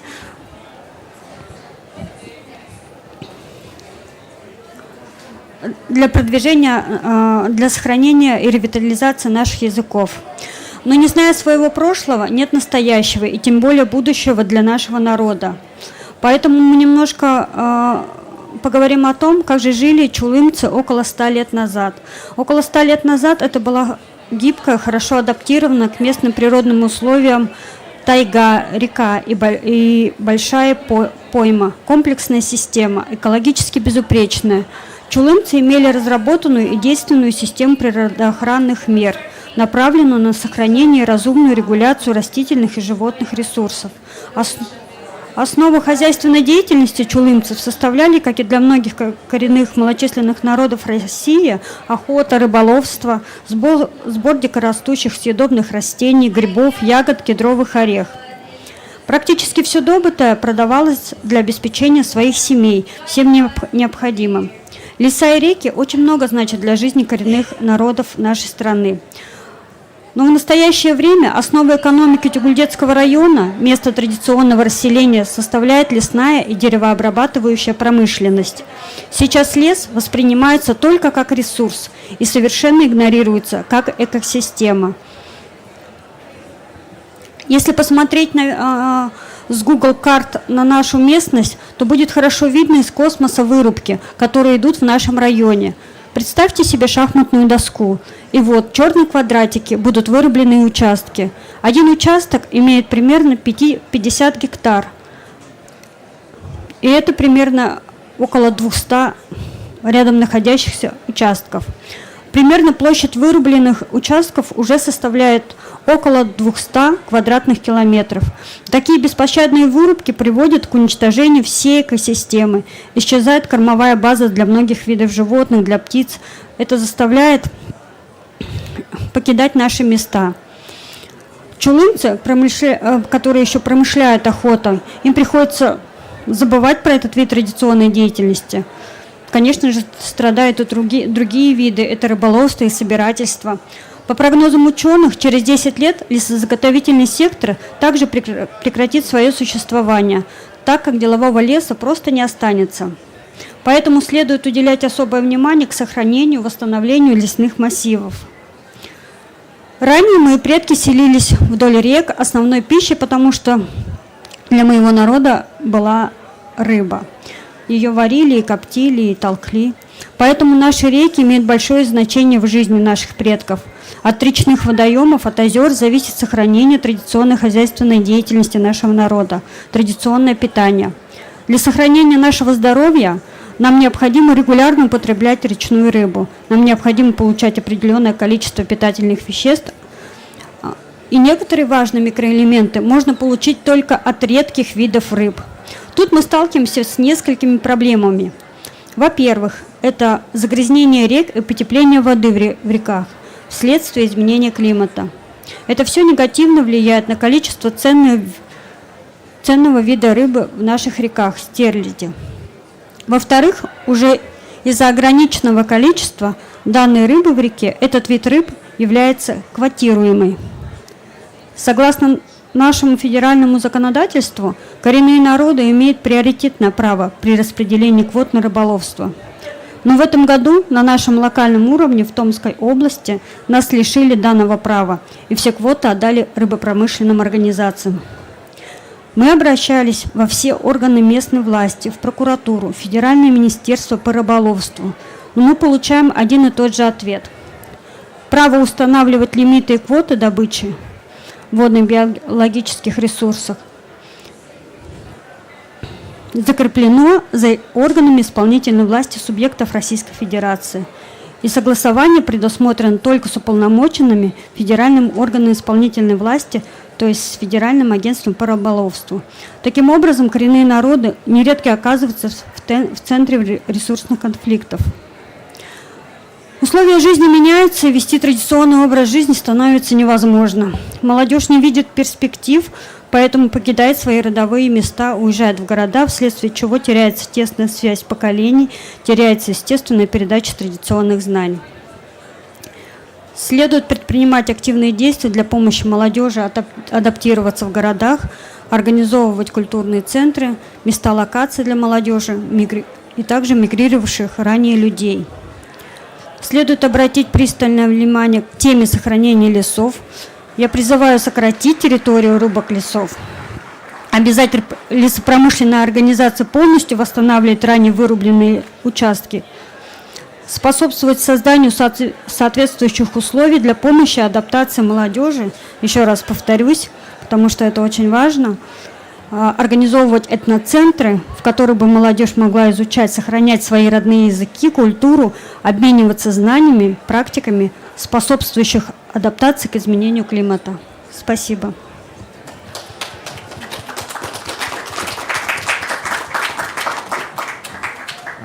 Спасибо, Ольга. Наш следующий докладчик будет Никита Каплин из Краснодарского края.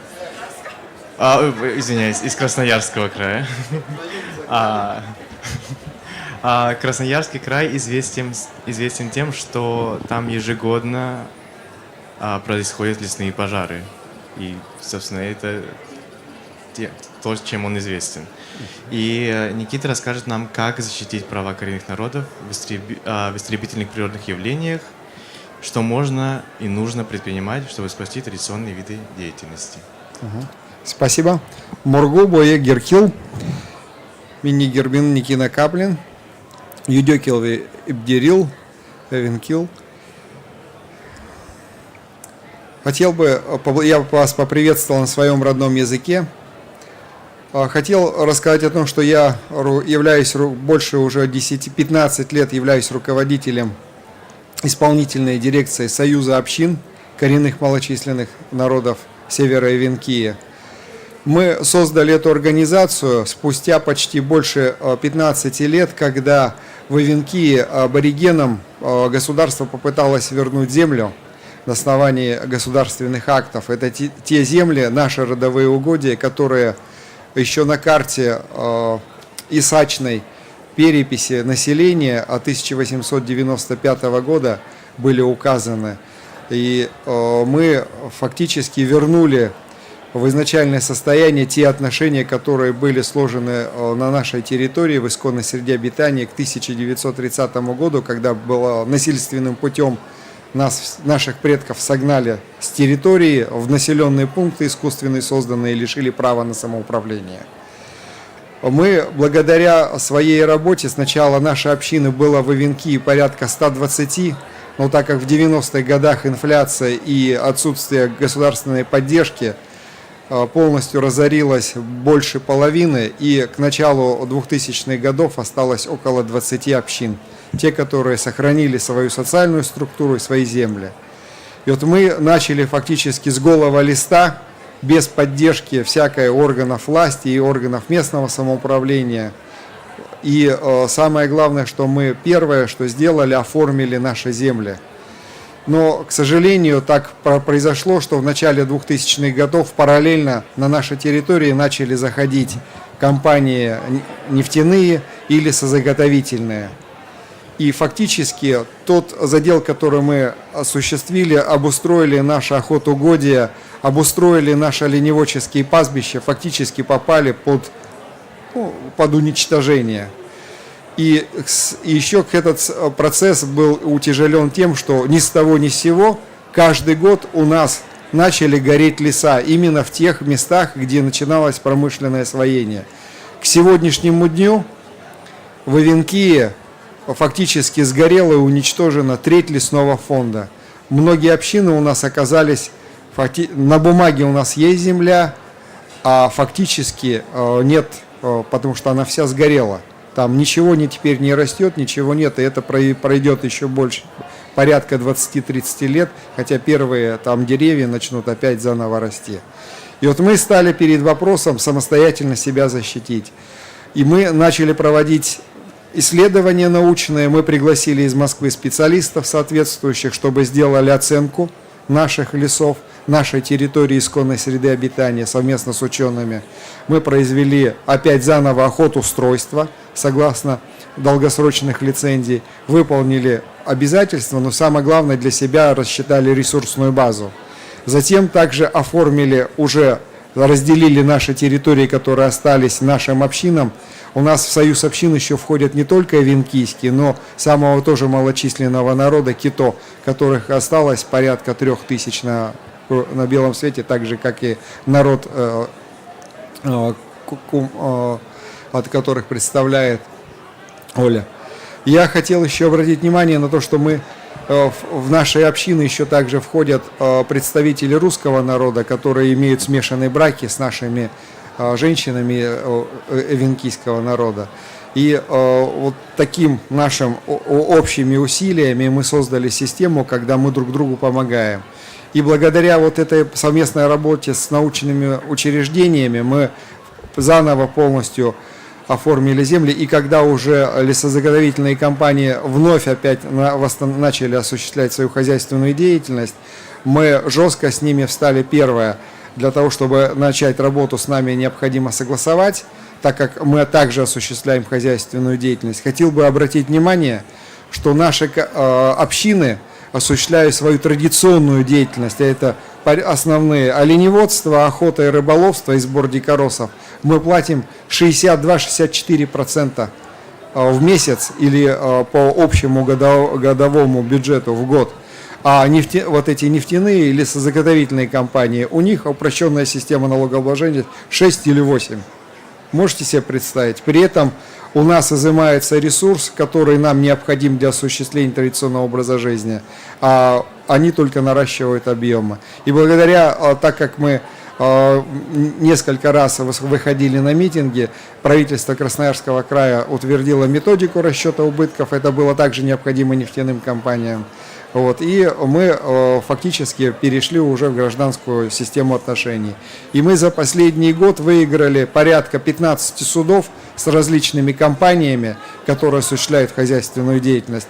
И мало того, что заставили их выполнять природоохранное законодательство за счет штрафов административных, которые мы вызывали природоохранные органы, которые не хотели 10 лет выезжать, но когда мы их начали привлекать за бездействие, тогда они вынуждены были приезжать уже к нам и работать по нашим обращениям. Это первый момент. Второй момент, уже начали накладывать на них серьезные штрафы за незаконное, если это лесозаготовительная компания, не за незаконные карьеры, это недропользование, там вплоть до ликвидации юридического лица. На нефтяные компании начали подавать серьезные штрафы, административные взыскания, когда у них происходили разливы нефти, которую они добывали, и вот эти шламовые амбары, так называемые, куда слив происходил, они ненадлежащим образом были оборудованы. И хотел обратить внимание о том, что сейчас повсеместно, вообще на всей территории Сибири, очень большая проблема состоит с пожарами, особенно в лесной зоне, которая расположена в зоне вечной мерзлоты. И вот это основная проблема, потому что когда лес вырубают, и он еще от природных или искусственных источников начинает гореть, происходят серьезные негативные последствия экологического характера. Так как у нас есть информация от Института географии Академии наук о том, что этот процесс не изучался надлежащим образом на федеральном и региональном уровне.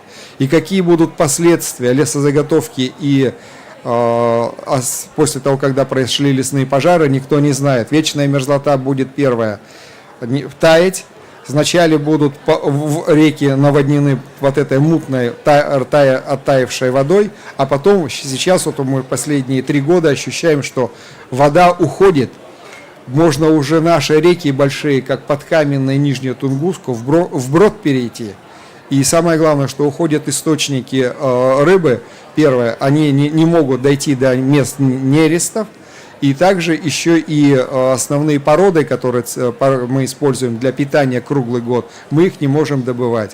И поэтому, когда мы в судах вот эти вопросы заявляем, а это на основании научных и источников исследований, самое главное, фактические показатели, мы привлекаем к ответственности к гражданской, административной, вот эти недобросовестные, лесозаготовительные и нефтяные компании. Хотел бы также вас проинформировать о том, что мы можем оказать вам помощь, если есть такая необходимость, для того, чтобы, первое, оформить территорию в соответствии с законодательством, второй момент, защитить от вот этой промышленной деятельности хозяйственной. И еще я был одним из основных организаторов митинга первого на Горбатом мосту в 2001 году, когда мы заставили правительство Российской Федерации и президента подписал федеральный закон о территориях традиционного природопользования. И мы в Ивенки только спустя 20 лет его реализовали на основании 5 решений суда по 5 общинам. И когда мы уже привлекли к ответственности главу района, который не хотел выполнять это федеральный закон, мы в результате на сегодняшний день у нас уже 21 община имеет территорию традиционного природопользования. Это фактически является как такого своего рода зонтиком для соблюдения природоохранного законодательства. Конечно, это не тот результат, который имеет община Бекин-Удыгейцы в Приморском крае, когда территория объявлена наследием ЮНЕСКО. Но, по крайней мере, мы уже можем, если вдруг с общиной что-то случится, эта территория останется дальше для коренных народов. Спасибо большое за внимание. Будет, если интересно, звоните, пишите или можем поговорить. Спасибо. Следующий наш участник Геннадий, который приехал к нам из региона, наиболее пострадавшего от промышленного освоения. Он сегодня расскажет о том, как живут сейчас коренные народы в местах промышленного загрязнения, что происходит с землей и традиционными промыслами. Геннадий, у вас 8 минут.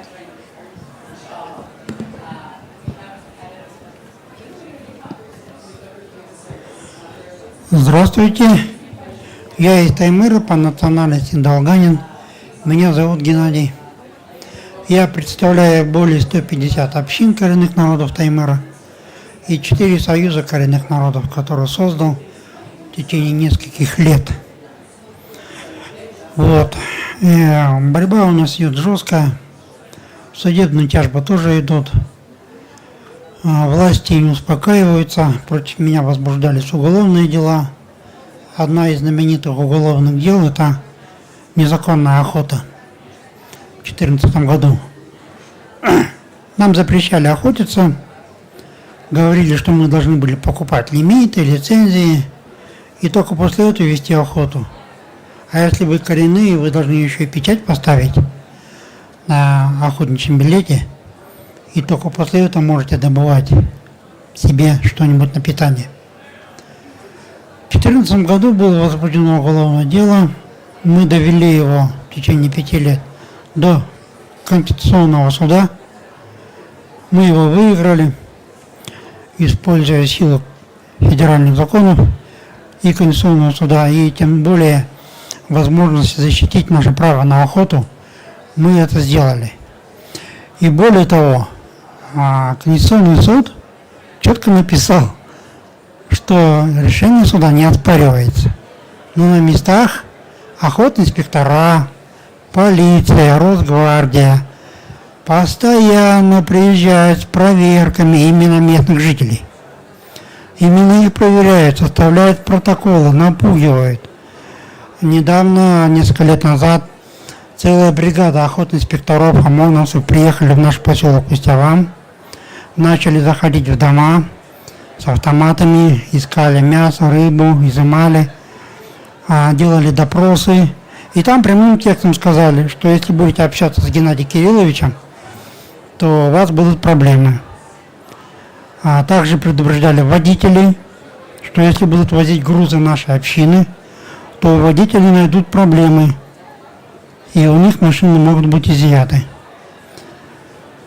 Местные жители написали общее письмо в прокуратуру, что был приезд ОМОНовцев. Полиция, конечно, сразу объявила себя, что они в законе были. Задним числом было написано письмо, что они по распоряжению приезжали на проверку, хотя нас не знакомили ни с жалобой, ни с причиной приезда. И вот такие последствия по Таймыру тоже идут. Всякие проверки по всех поселкам на рыбу, на то, что едет, допустим, местный житель на снегоходе, и тут же его проверяют. Что там у него в санях, без всяких санкций, без всяких документов на обыск, на досмотр. И все это говорят прямо в рамках закона. И поэтому мы с этим беспределом, конечно, не молчим, мы пишем письма, жалобы. Администрация реагирует, но очень медленно. Иногда говорят, что надо доказательная база, нет заявлений с поселков, нет жалоб, поэтому все хорошо. И вы, как бы, Геннадий Кириллович, сильно уж не поднимайте шума. Но мы все равно на месте не стоим. Мы пишем во все инстанции, пишем в прокуратуру, пишем федеральной власти, региональной власти. Нам отвечают, что будут разбираться. Ну, как бы до сих пор разбираются еще. Недавно, вот перед моим выездом, хатинские рыбаки из поселка Новорыбное тоже писали, что у них там ледник закрыли, рыбу изъяли. Вот, начали разбираться. 2 предпринимателей там каких-то взяли. Но страдают-то местные жители, рыба-то ихняя. Допросы будут с местными жителями, на основании чего выловили. А это страх еще с 30-х годов идет, что если полиция и милиция приехала с погонами, значит будут следствия, последствия, значит изымут рыбу, мясо, оружие, снегоходы. А это все кормилицы, и поэтому боятся всего. И везде в WhatsApp пишут об этом, что вот полиция приехала, вот сейчас проверки будут, вот сейчас рыбу заберут. И это все-таки напряжение идет у народа. 19 году Конституционный суд стал на нашу сторону, и мы выиграли этот судебный процесс. В 2020 году опять напасть на нас напала, это экологическое бедствие. Когда 20 с лишним тонн дизельного топлива из емкостей, хранящихся в Норильском никеле, рвануло через реку Амбарную и местные речки в озеро Песино. Конечно, МЧС и все остальные власти начали делать все возможное, чтобы остановить эту беду. Но 3 дня было молчание в эфире, пока экологи, наши эксперты, из Норильска очень много знакомых, начали поднимать шум. Я направлял письма президенту лично от нашей организации, Министерству природных ресурсов, прокуратуру везде, что такая беда назрела. Реакция была мгновенная, мы даже были удивлены. Лично президент выступил, что это беда экологическая, выстроился губернатор, Потанин был, все остальные, по телевидению показали все, что идет обезвреживание дизельного топлива. Но последствия до сих пор идут. На реке Песино теперь запрещено ловить даже для питания. И также на речке Песино только боковые озера и речки можно ловить. На самой Песино запрещено. И теперь общины многие, которые там по Песино, реке живут, вынуждены снимать сети и не ловят и уходят с этих территорий. И эта беда до сих пор идет. Норильский никель, чтобы как-то более-менее смягчить, скомпенсировал часть деньгами, начал скупать общины, создал координационный совет в составе Норильского никеля. И теперь этот совет контролирует полностью. И все решения принимаются Норильским никелем, а уже координационный совет только голосует, за или нет, не говорит. Как сказали, так и делают. Выделяют некоторые средства на ведение охоты, там в пределах 500-200 тысяч, может больше. А если кто там не нравится, допустим, некоторые общины уже оттуда выводятся. Принимают гранты Норильский никель, но тоже выборочно. Допустим, вот 2 общины подали, а их не приняли. Другие общины подали, их приняли, потому что они молчат, не реагируют. Я понимаю, выход должен быть какой-то. Но не таким способом, когда жестко давят. И при этом мы должны еще красиво улыбаться. Но это не методы исправления ошибок. Я надеюсь, что после таких встреч глобальных, мировых, Норильский никель, власти и держащие финансы и власти все-таки будут искать, как менять ситуацию, а не как давить его и не как преследовать. Это не методы нормальной страны. Нормальная страна всегда ищет, как компромисс и искать выход из сложившейся ситуации, а не искать способы давления и всех инициативных людей преследовать. Я думаю, время изменится, и ситуация все-таки будет на контроле у властей, у местных жителей и у народа. И это время придет, и я думаю, она уже назревает, потому что ситуация на мировом масштабе меняется, и Россия тоже меняется. И все страны вот в лице наших народов тоже встречаются и друг с другом общаются. Это все-таки информация не уходит в космос. Она дает плоды через несколько лет, но все-таки дает плоды. И я думаю, все изменится. А тем более, если мы все вместе собираемся, будет, я думаю, все будет хорошо. Любовь и дружба восторжествует. У меня все.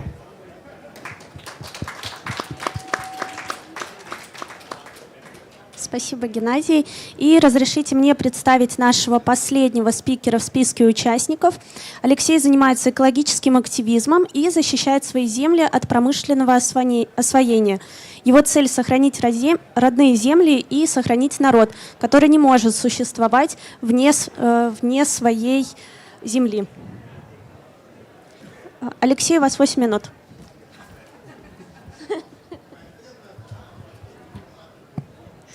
Эзиноктар Кайран Аргштар. Это по-нашему «Здравствуйте, дорогие друзья». Очень рад выступать там, где присутствует молодежь, тем более является главными на этом событии. Ну и сразу к сути, да.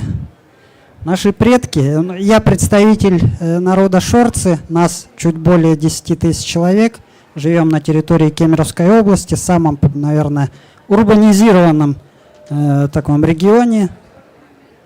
И вот наши предки занимались охотой и рыболовством, сбором дикоросов, как и большинство коренных народов. Вели неистощительное природопользование. Сегодня мы не можем похвастаться неистощительным природопользованием. Мы используем природные ресурсы, вернее, не мы, не коренные народы, а правительство нашего региона ведет колонизаторскую политику. Вот не так давно одна из высокопоставленных чиновниц Кемеровской области на официальном мероприятии Федерального агентства по делам национальностей заявила, что у шорцев земли нет. Это вызвало бурю негодования, но она продолжает работать и сегодня, и продолжает за нас решать, что нам нужно. Там, принцип «ничего для нас без нас» в Кемеровской области не действует. Действует принцип «мы лучше вас знаем, что вам нужно». Наше правительство не хочет слышать не только голос коренного народа, но и голос разума. Все это происходит потому, что на наших землях находятся огромные залежи каменного угля и много золота. В Кемеровской области действует 152 угольных предприятия.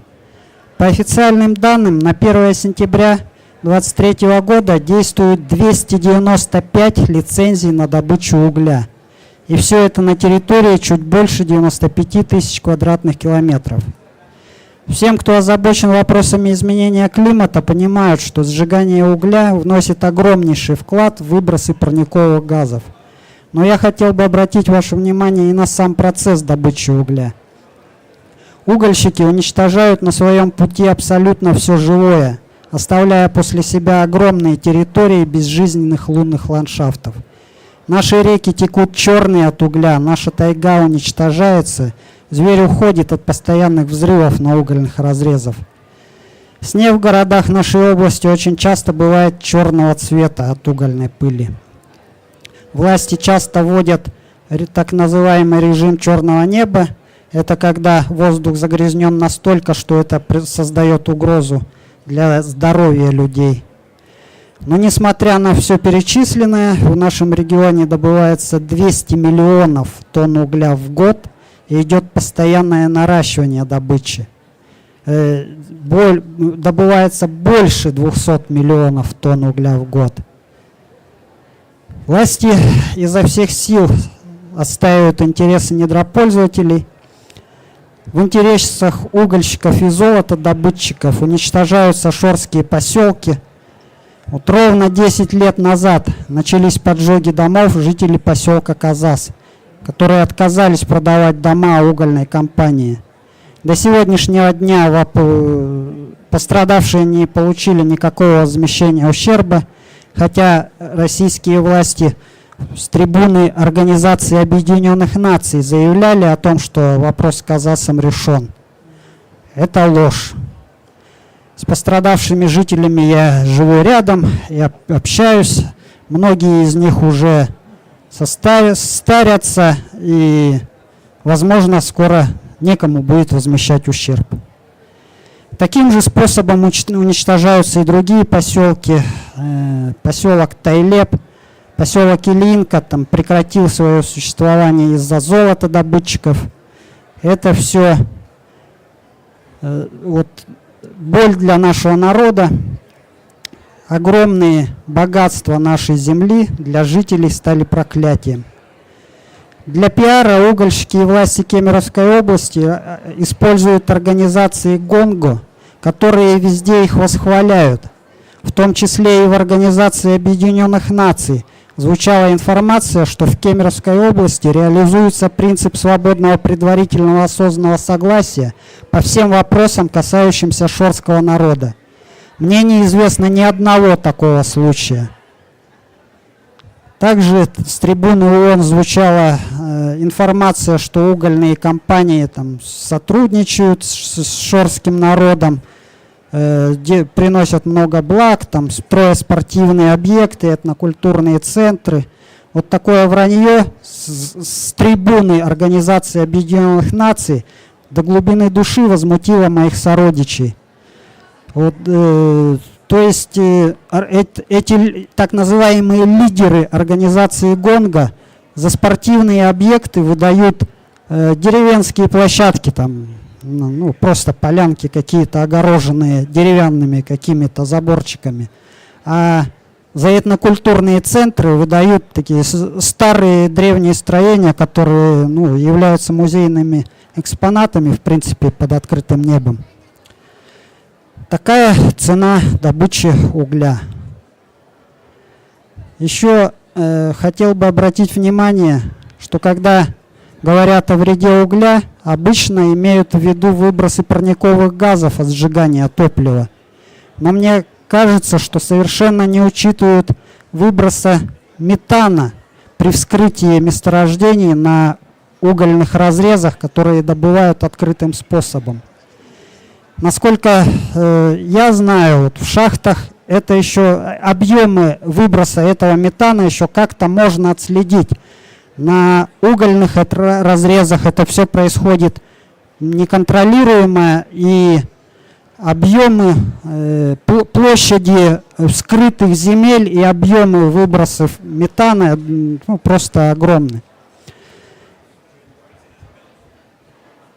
Сегодня вот мы продумываем планы адаптации к происходящим изменениям климата, но для нашего народа, да и в принципе для будущего, вообще для будущих поколений, для будущего планеты, намного важнее планы митигации.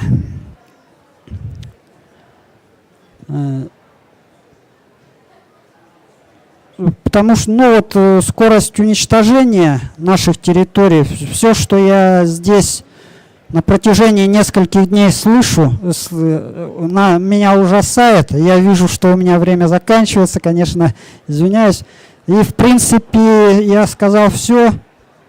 Вот изменение климата мы все ощущаем уже сегодня, поэтому остается надеяться на вас, на молодежь. И я очень надеюсь, что вы будете относиться намного бережнее к нашей Земле и к нашей планете в целом. Все, спасибо за внимание. Спасибо большое. Спасибо большое, Алексей.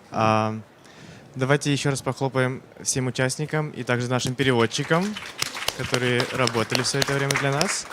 И наше мероприятие подходит к концу, и я хотел попросить Саину помочь нам закрыть нашу сессию.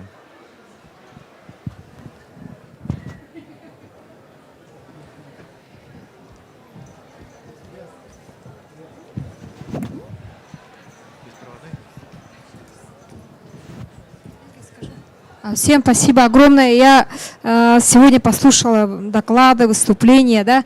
Я тоже общественник, можно сказать, с культурным, именно со стороны культуры, может быть, тоже идет не такая работа, но все равно есть пропаганда исчезающих языков.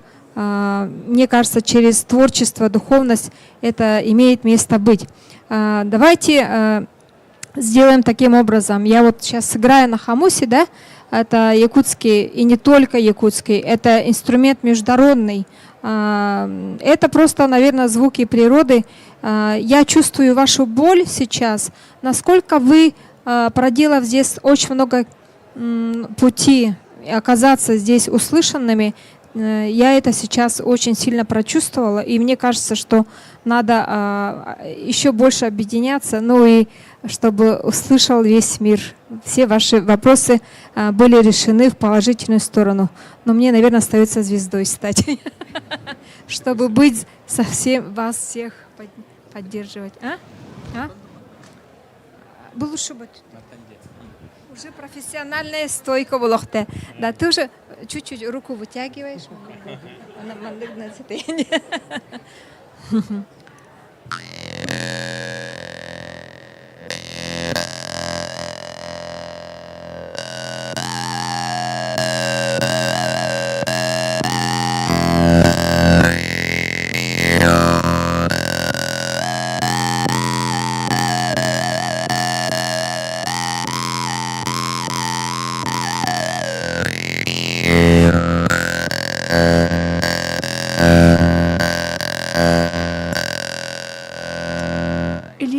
Martha.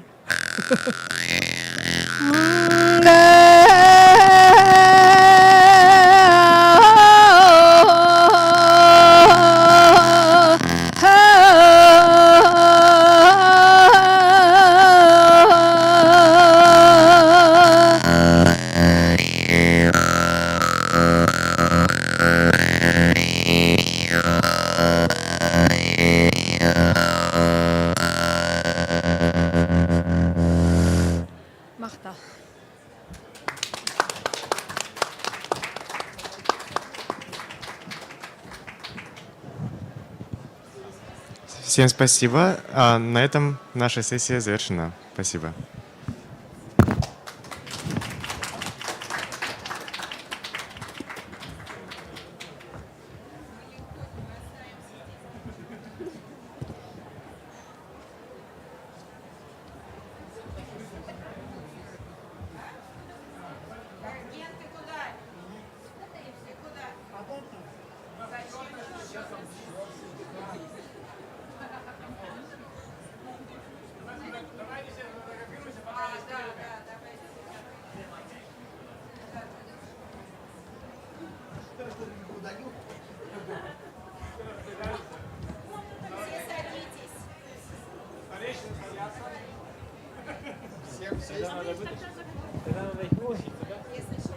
Давай чуть-чуть.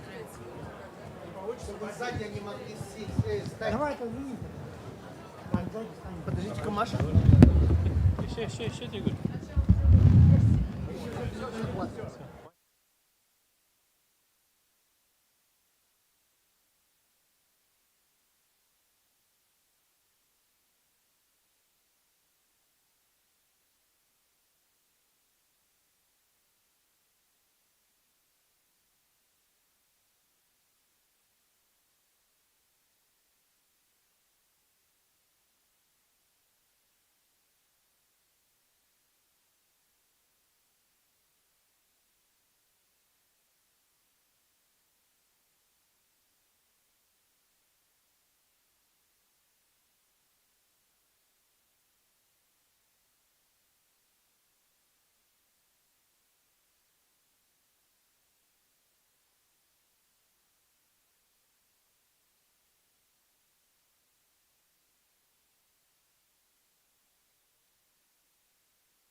Oh, okay.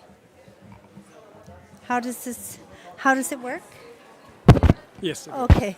Okay. Very good evening to everybody. Does everybody have the translation equipment? ¿Hay traducción, Ángel? De todo. Where is the... Yes, I think we're going to be speaking in English tonight.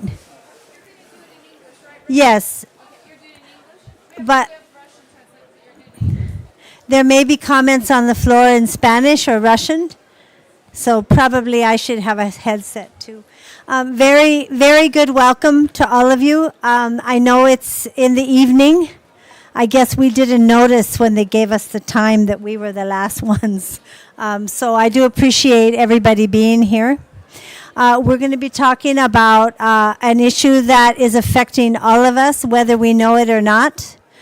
And I want to, I'll get my laptop.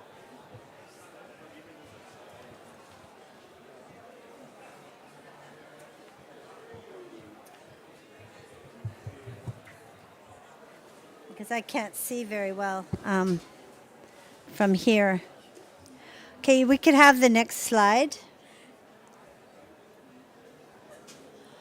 Everybody knows that one of our main objectives, in addition to ensuring respect for Indigenous people's rights, when we were in Paris for the COP, was the goal of keeping the temperature increase to no more than 1.5 degrees centigrade. In fact, the position of the Indigenous Peoples Caucus was 1 degree. And in that, we worked together with the small island developing states.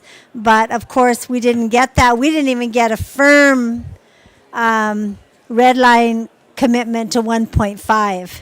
Said with a goal of 1.5, but maybe it could reach 2 degrees centigrade.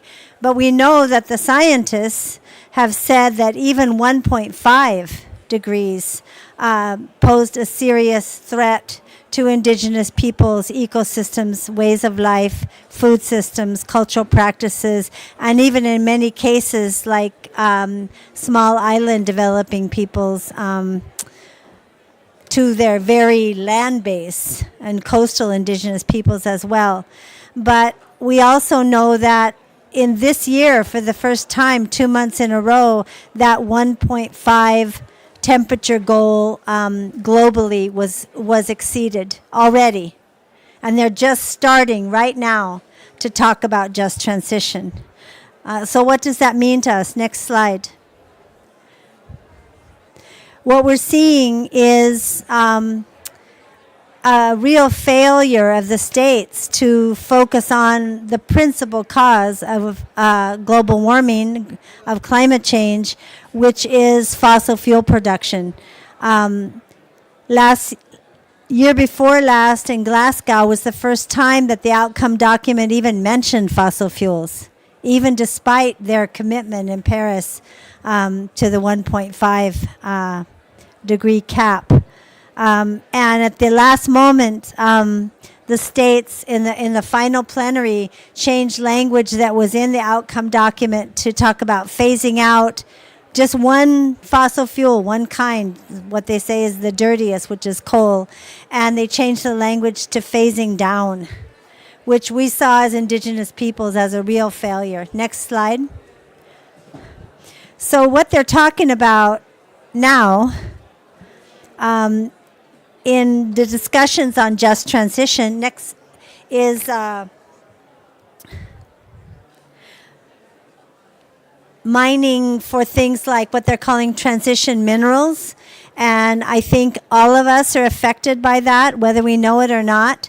Mining for transition minerals that say they're using in Elon Musk's electric cars, like lithium is the big one that we're really seeing a lot of in the United States, for example.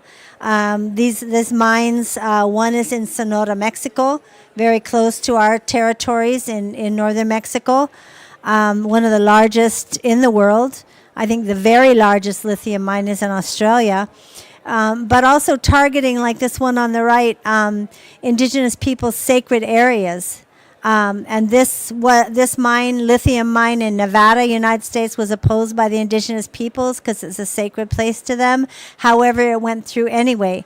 And we're seeing that some of these transition mining operations, which includes chromium, nickel, copper, are being pushed through, even though there are environmental regulations and consultation, etc. They don't pay attention to that because they're considered climate friendly or transition from fossil fuel. And we did make a statement at the very first workshop that they had on this topic in the UNFCCC, was just last June. And the Indigenous Peoples Caucus made a statement that included the text that's there. But our main message was, if they're mining for lithium, copper, chromium in the same way on our lands that they've always mined for coal, tar sands, oil, uranium, without our free prior informed consent, that is not a transition for Indigenous peoples, and it's certainly not just. And one thing we're seeing now is there's really not a definition of just transition. The Samis had a major push that was successful against industrial wind power, and this is another issue that is part of this transition. But again, without free prior informed consent, it's imposed on our territories. And the basis for our work in this is Article 32 of the UN Declaration on Rights of Indigenous Peoples, that says that states shall consult for the purpose of obtaining consent when development goes through on Indigenous peoples' lands and territories and affecting our resources. And that isn't just development that is extractive industries. It's development in the name of conservation and climate mitigation. And we could give a lot of examples. The imposition of, say, protected areas, as they call them, where Indigenous peoples are moved off the land. And that's also happened in the United States with the creation of national parks, etc. Is that a helicopter? Just an example of what we're trying to uplift, not just oppose, but uplift, is in many different places. This happens to be our family farm in Tucson, Arizona, in the desert. But Indigenous peoples are calling for a transition away from industrial agriculture, industrial food production, which actually creates 25% of the world's carbon emissions, and protect the natural soils, which do absorb carbon as well. Because when they use pesticides, etc., it kills the life in the soil, and they have to keep using more and more chemicals, and it stops being a carbon absorber because all the little insects and little plants and bacteria that live in natural soils are destroyed and killed. So this is an important contribution that we want to make to the discussion. I just have 2 slides left because this is the latest developments, and then Rodian's going to take over, and then we're going to open up the floor because we need your input. We're planning to have a summit on this issue to support Indigenous peoples that are struggling and fighting against the imposition of these kinds of projects without free prior informed consent in their territories, but also to propose solutions from the ancestral knowledge and practices of Indigenous peoples. What can we contribute to the discussions, and what needs to be the criteria in terms of a rights-based criteria for anything that could be called just or a real transition from the way they've done things in the past. So we had a meeting on the 30th here, the first meeting we had of a global coordinating committee for the summit. We decided not to make it into an organization or an ongoing project because that'll be discussed at the summit, what we as Indigenous peoples want to see for the structure and an ongoing initiative or network. But we affirmed a rights-based approach. Criteria and safeguards have to be part of just transition based on the UN Declaration on the Rights of Indigenous Peoples. We affirmed and recognized the worldview of Indigenous peoples, about the sacredness of nature and the natural world and our responsibility to future generations. We affirmed and recognized the vital role of Indigenous people's knowledge systems, sciences, and practices, as well as sustainable innovations in creating real solutions. We insist that just transition have a real impact on global greenhouse emissions and not just be another way of making money or creating a new name for the carbon market, or exploitation and extraction from Indigenous people's lands, which is kind of how it seems to be going so far. But we also want to challenge interpretations of wording and not have just transition fall into the trap of what they call nature-based solutions, net zero, green economy, which we are seeing as just another form of colonization and land loss, and also a way of masking the real intent of a lot of these projects. So we want to have a summit, and Rodian will say more about that, as well as how you can be involved. And we want to hear from you about what some of the themes should be, what's going on in your territories, both bad practices and some innovations and good practices you've implemented. Like for us, a lot of Indigenous peoples are moving away from pesticide use and restoring the soil using traditional methods, saving water, things like that. We want to have Indigenous peoples from all 7 regions participate.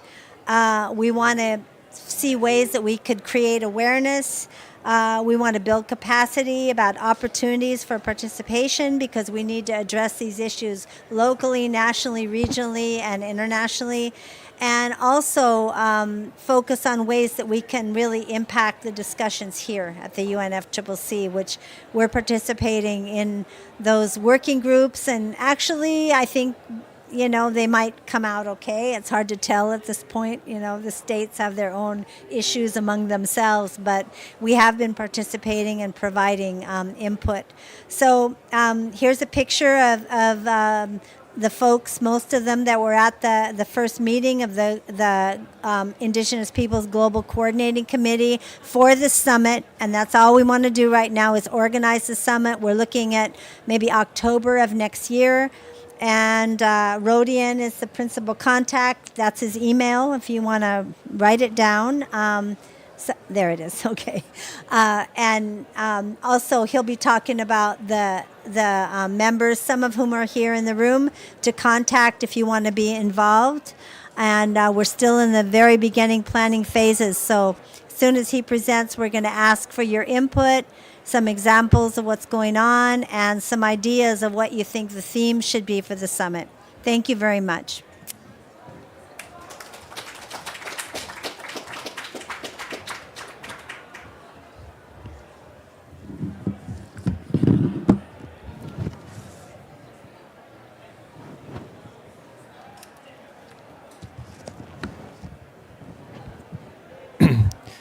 Good evening, and thank you very much, Andrea.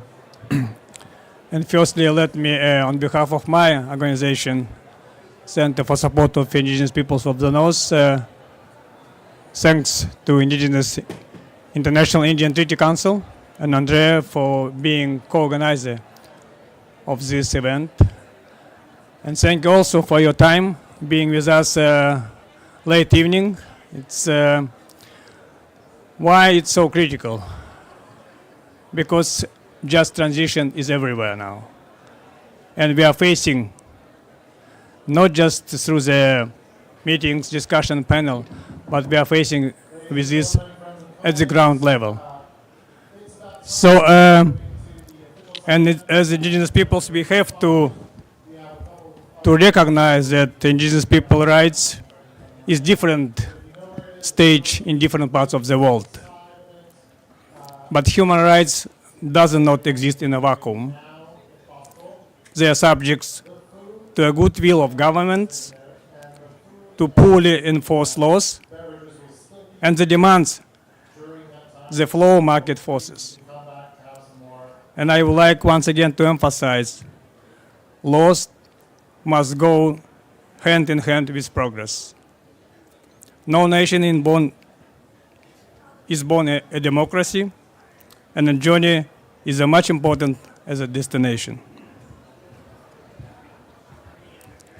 And the next 10 years will be very critical for the advancement of the worldwide renewable market.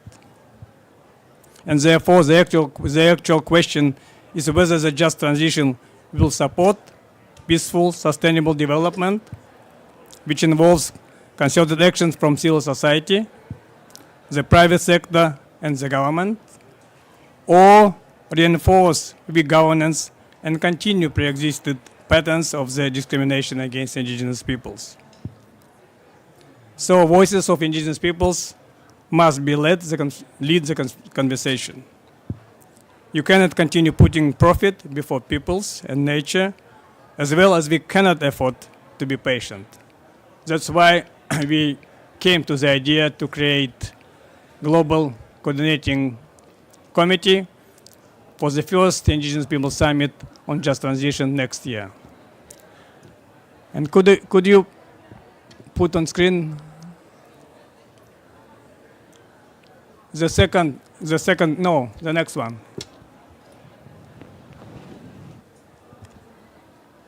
Yes, the next one. What is the modality of the summit itself? We agreed that we will host 3 working days. And the first day basically will be focusing on case study from 7 social regions. And potentially also we would like to arrange a community field visit related to so-called green economy projects.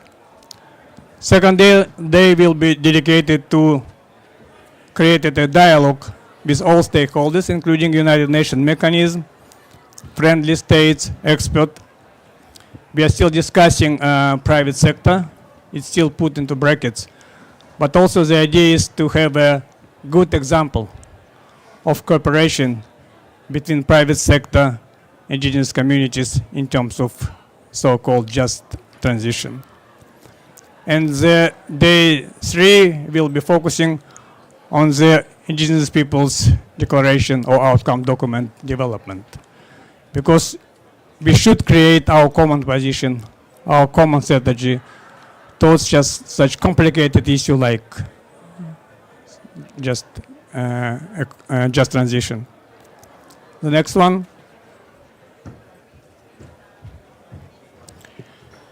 Yes, English will be the working language of the summit, followed by interpretation in 4 different languages: Spanish, Russian, French, and Portuguese.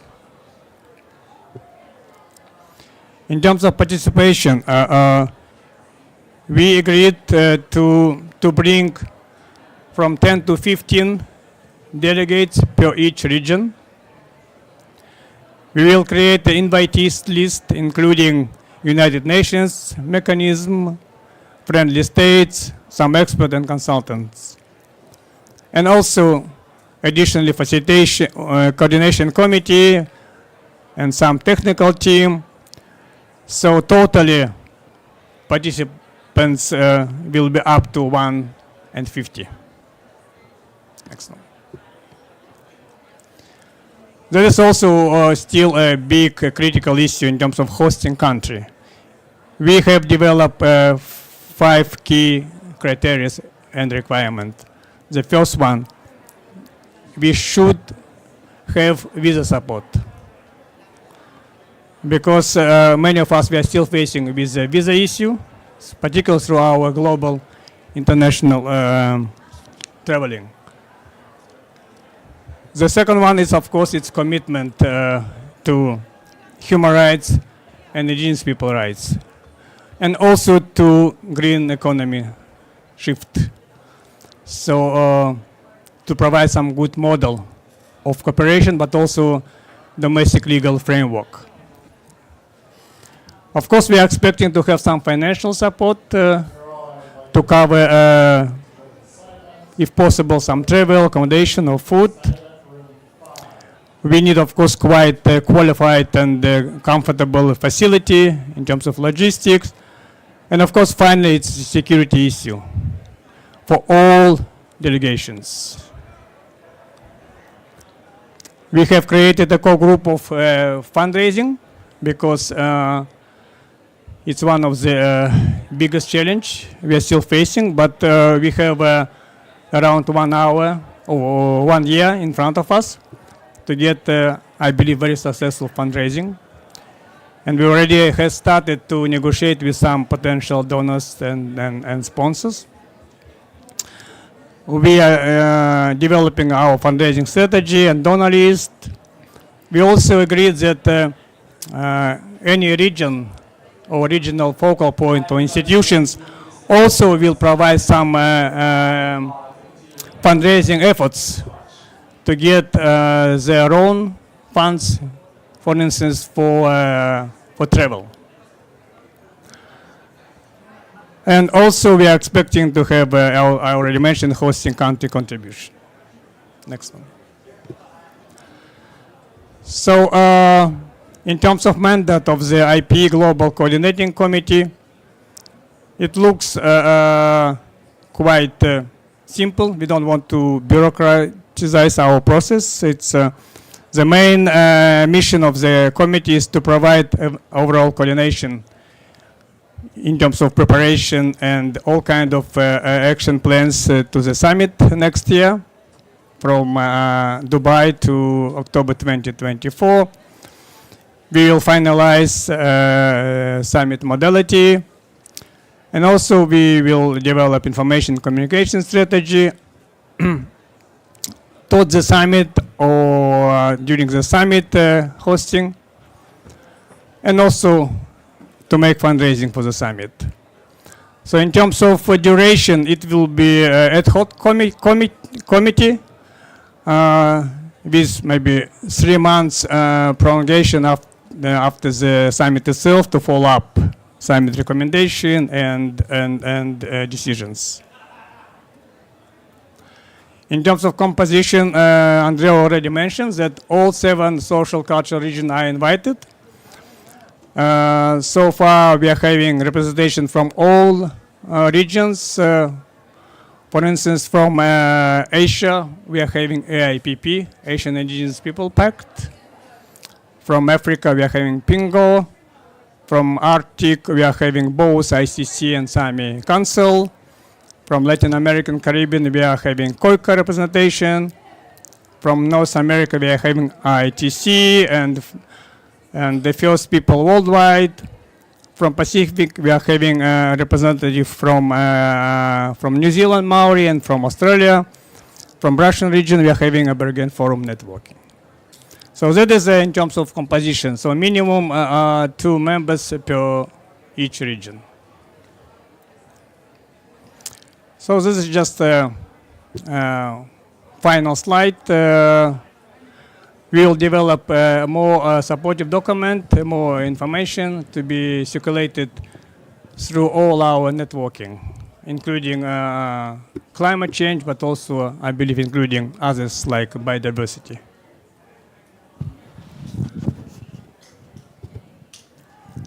The last one. Yes, it just briefly. If you have any comments, question, clarification, I mean, the floor is open now and we can just have some kind of exchange and dialogue.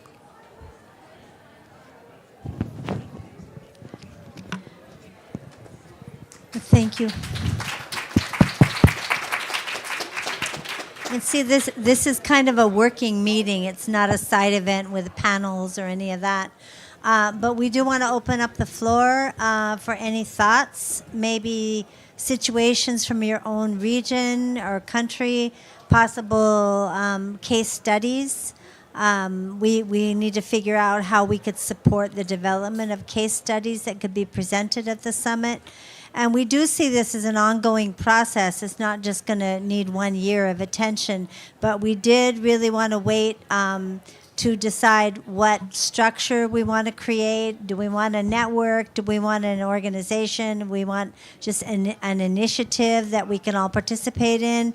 But we want to wait till the summit and decide together with all the participants what that should look like and who's going to take responsibility for the work entailed. Or maybe this is all we want to do, and we'll feel like we've done what we need to do, and now we can all take it on separately or, coordinated here through the caucus. But these are all options that we can talk about later.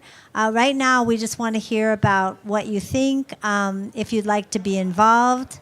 If you would, please write to Rodian. You can put the slide, there's the slide with Rodian's email, and then we can pass your name out to the different regional representatives.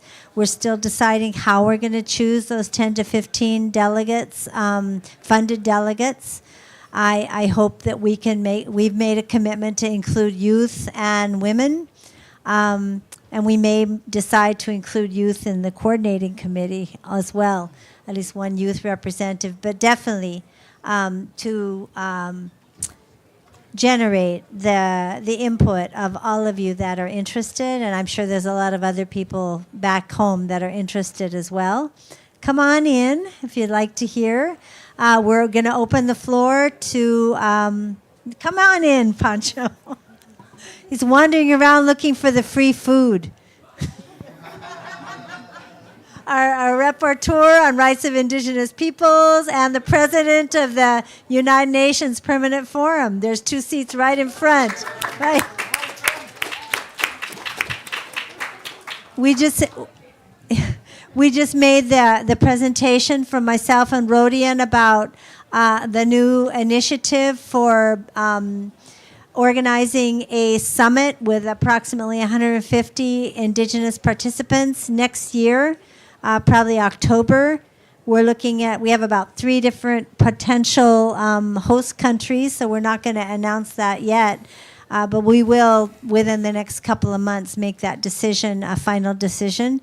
And we're talking about indigenous peoples and our rights regarding what they're calling just transition, including our input here on defining what just is and what a real transition looks like.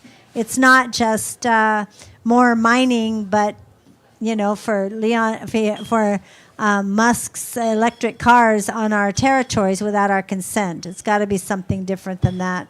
So we want to open the floor, and the first speaker, Rodian, do you want to write down the?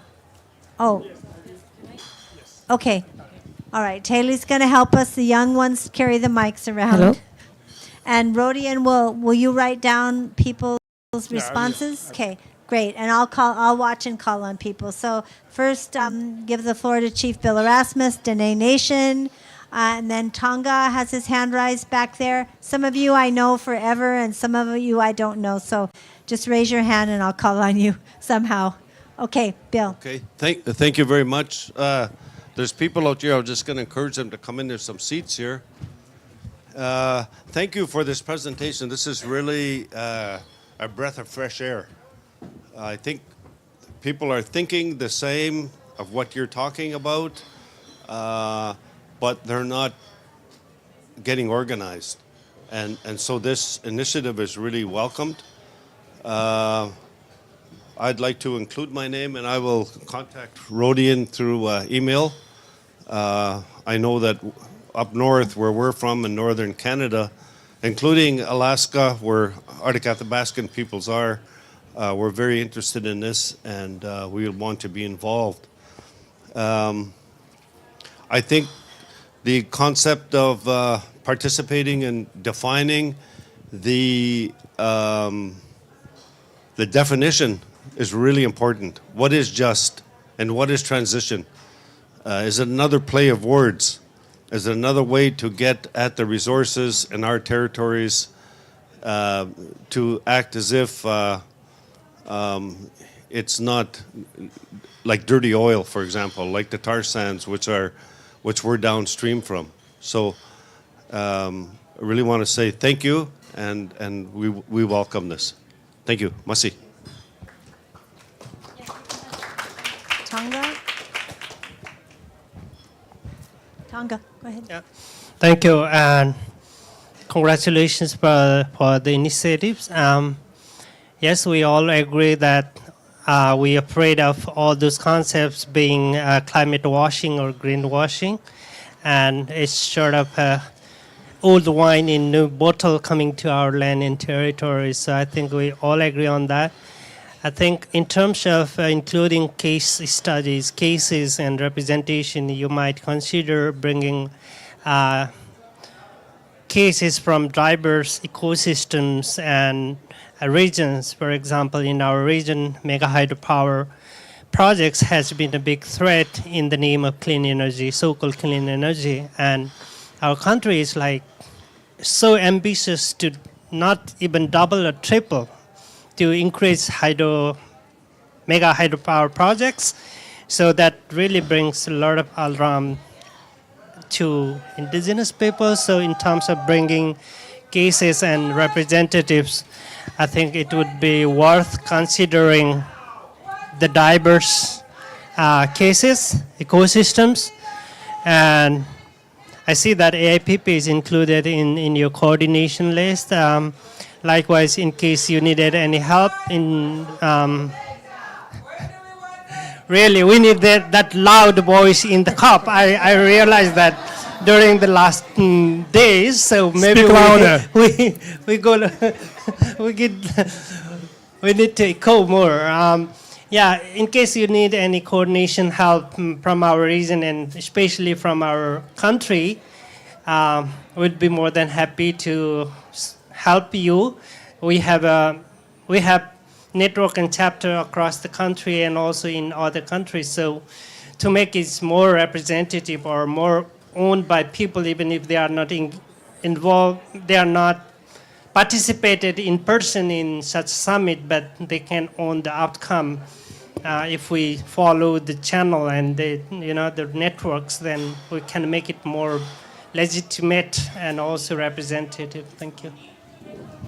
Yes, we hope to rely on the participation of some of the regional bodies like AIPP to help us identify a good variety of the participants once we get to that place. We did debate the issue of self-funded delegates, but at this point we're looking at not doing that so we can maintain the regional balance, understanding that some regions have more capacity for self-funding than others do. We really want to keep a good balance. So I mean, AIPP, you do have a representative on the committee, so coordinate with her about all this stuff. That's really good, what you're saying. One sentence, if I may. Yeah, you have the mic. And we are part of AIPP. Thank you. Member of AIPP. That's good. Would anybody else? Yes, Stefan, did you want to? Yeah, I also just want to congratulate you on this initiative. This is Stefan from the International Work Group for Indigenous Affairs. I would be interested in knowing a bit more about the thinking around involving the private sector in this. And I understand it's put in brackets. And what we always find it challenging is that we're encouraged to find good practice, cases of good practices or best practices, but it's very difficult because you never really know in cases well enough in depth to establish that this has been a good case for everybody affected. Mm-hmm. And so perhaps rather than looking for best cases, you can maybe look for cases where some segments, some actors within the private sector have shown an interest or a willingness to do something a bit better or a bit different or a bit more aligned with the UN DRIP. Just an encouragement to think that way, and also curious to know a bit more about your thinking on this. If I can comment, the involvement and how the involvement would be of both private sector and government actors was not really fleshed out very well. There was different views, as you can well imagine. If what we need is just an Indigenous discussion internally, or if we want to, at some point, not for the whole thing, but at some point, invite those that we are trying to influence. One idea was principles for just transition that we could provide to the private sector and government entities, for example, as everybody's going to be jumping on this. We know it's kind of like that, how nature-based solutions or net zero. One example that was discussed at the meeting, there was a Maori representative there as well, was the case of IKEA, which everyone likes their furniture, and it's seen kind of as a more progressive company. But they just bought up, 35,000 hectares of land in Aotearoa, New Zealand, without any regard for treaty rights or consent of Indigenous peoples. And it was food-producing land, farmland, to plant pine trees as part of their net zero, points, I guess. And what do they use for furniture? They use pine, so they're kind of double dipping. And so I think if we could come up with maybe some criteria or principles that we could disseminate, of course, first being free, prior, informed consent, that might be something we want to look at as a product, of the summit and these discussions. So I appreciate that. We're still debating if we invite the private sector to present good practices that they think are good practices, and government officials as well, maybe it will be just for a certain part of the summit, not for the whole thing. We want to talk among ourselves. Yes. Before we move to next round of question clarification, just very briefly, my comments related to issue regional case study, Tunga. We are still discussing if we have successful fundraising. Maybe we'll try to hire some kind of consultancy to create each regional mapping in terms of so-called green economy projects at traditional lands. So to see the whole picture worldwide, but also individual per each region. So, and with regard to the private sector, Stefan, it's still a big issue. That's why it's still into brackets, because there is no consensus. But what we agreed that we need some positive cases, because there are too many around us in terms of negative impact. But if we can bring some good and positive model for the whole, indigenous world and for each region, it would be also good. Let's have the second round of question clarification. Yes, Nikita. Большое спасибо.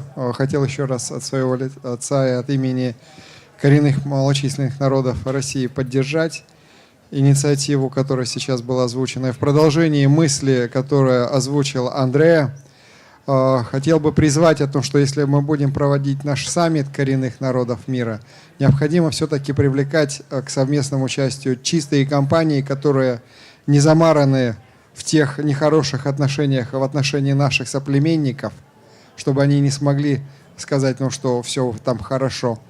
И должны быть участниками этого саммита на самом деле лидеры, те, которые тоже не аффилированы, не замазаны в связях с вот этими компаниями, которые творят все самые негативные последствия на территориях наших аборигенных народов. Спасибо большое.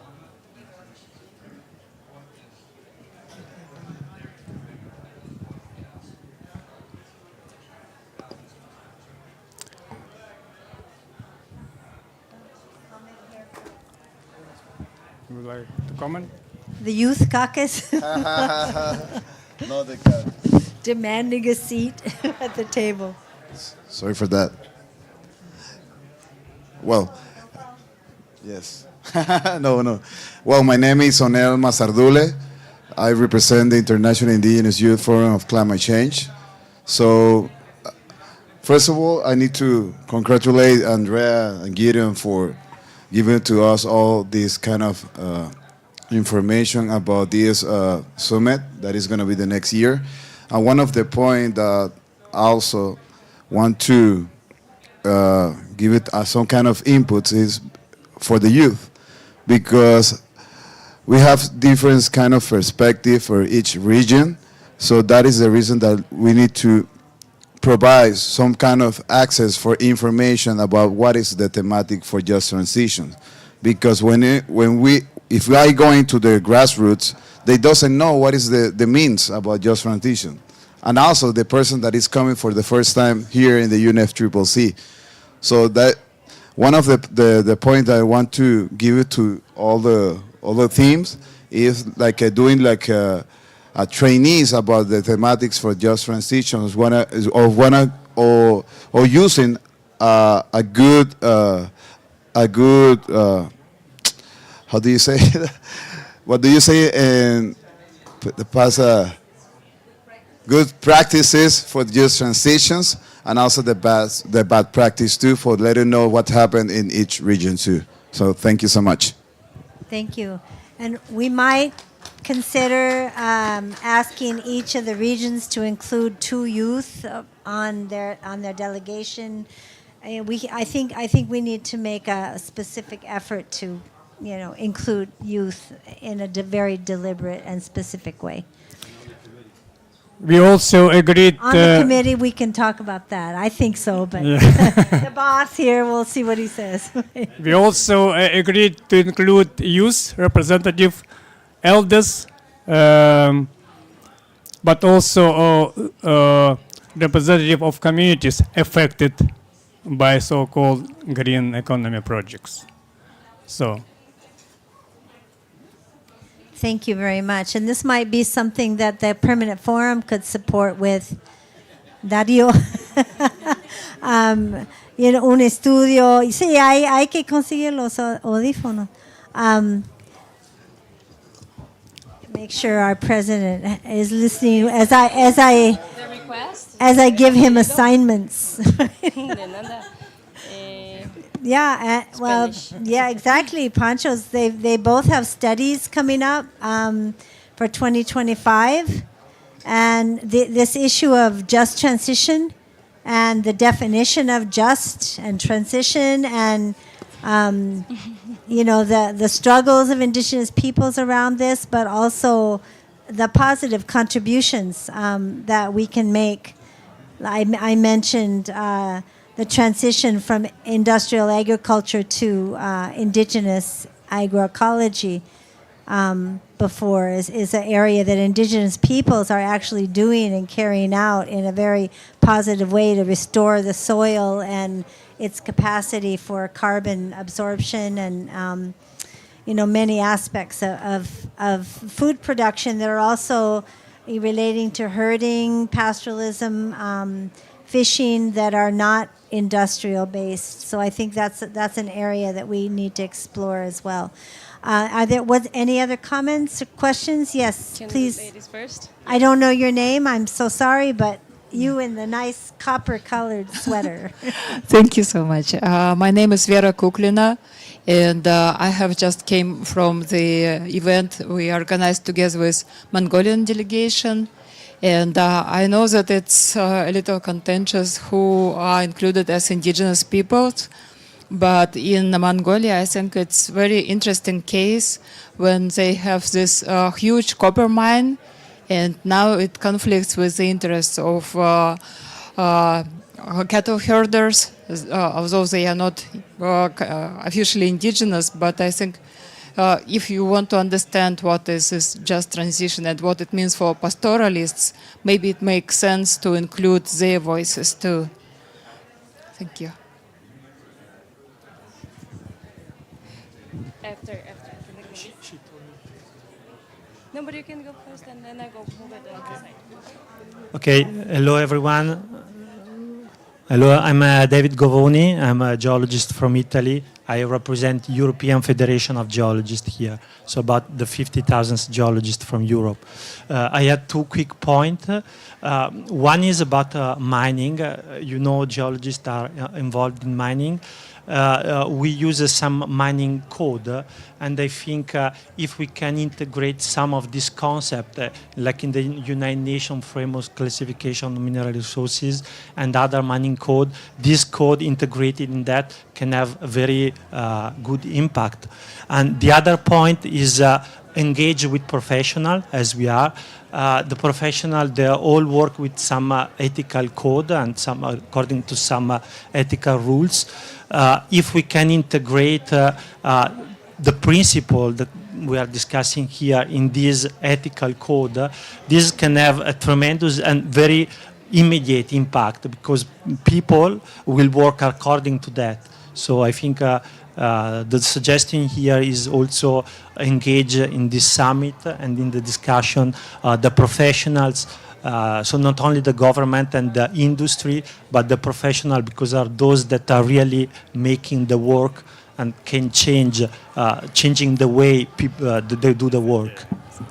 Thank you. Make sure that you provide your contact and a couple of sentences of your suggestion to Rhodians so that the committee can, ponder that. But yes, we have had such bad experiences with industry, but yet it's industry we need to change. So that was some of the discussion about, that is different. Industry is there, professional is here. Is a really two separate words. Okay. And the professional has a strong influence how things are done, because they are not bounded to the industry; they are bounded to their code or conduit. So that's why how I see that can the change happen. Yes, we're very engaged with a joint meeting on pesticide management for a reform of the International Code of Conduct on pesticide management, and they've accepted it. So I know what you're saying, that that kind of policy engagement isn't sometimes the thing we feel so comfortable with, but it might be something that we do need to do. And that whole initiative is based on a lot of different case studies that Indigenous peoples provided about the impacts of pesticides all over the world. Really, we got input. So I appreciate that, and something I think we need to consider as well in this initiative. And compliments for what you're doing. It's great. Thank you very much. Okay. Next person. No, I hear that you said that it's, my study is coming on just transition. Didn't say that. But I have done those studies already, so you can find those studies.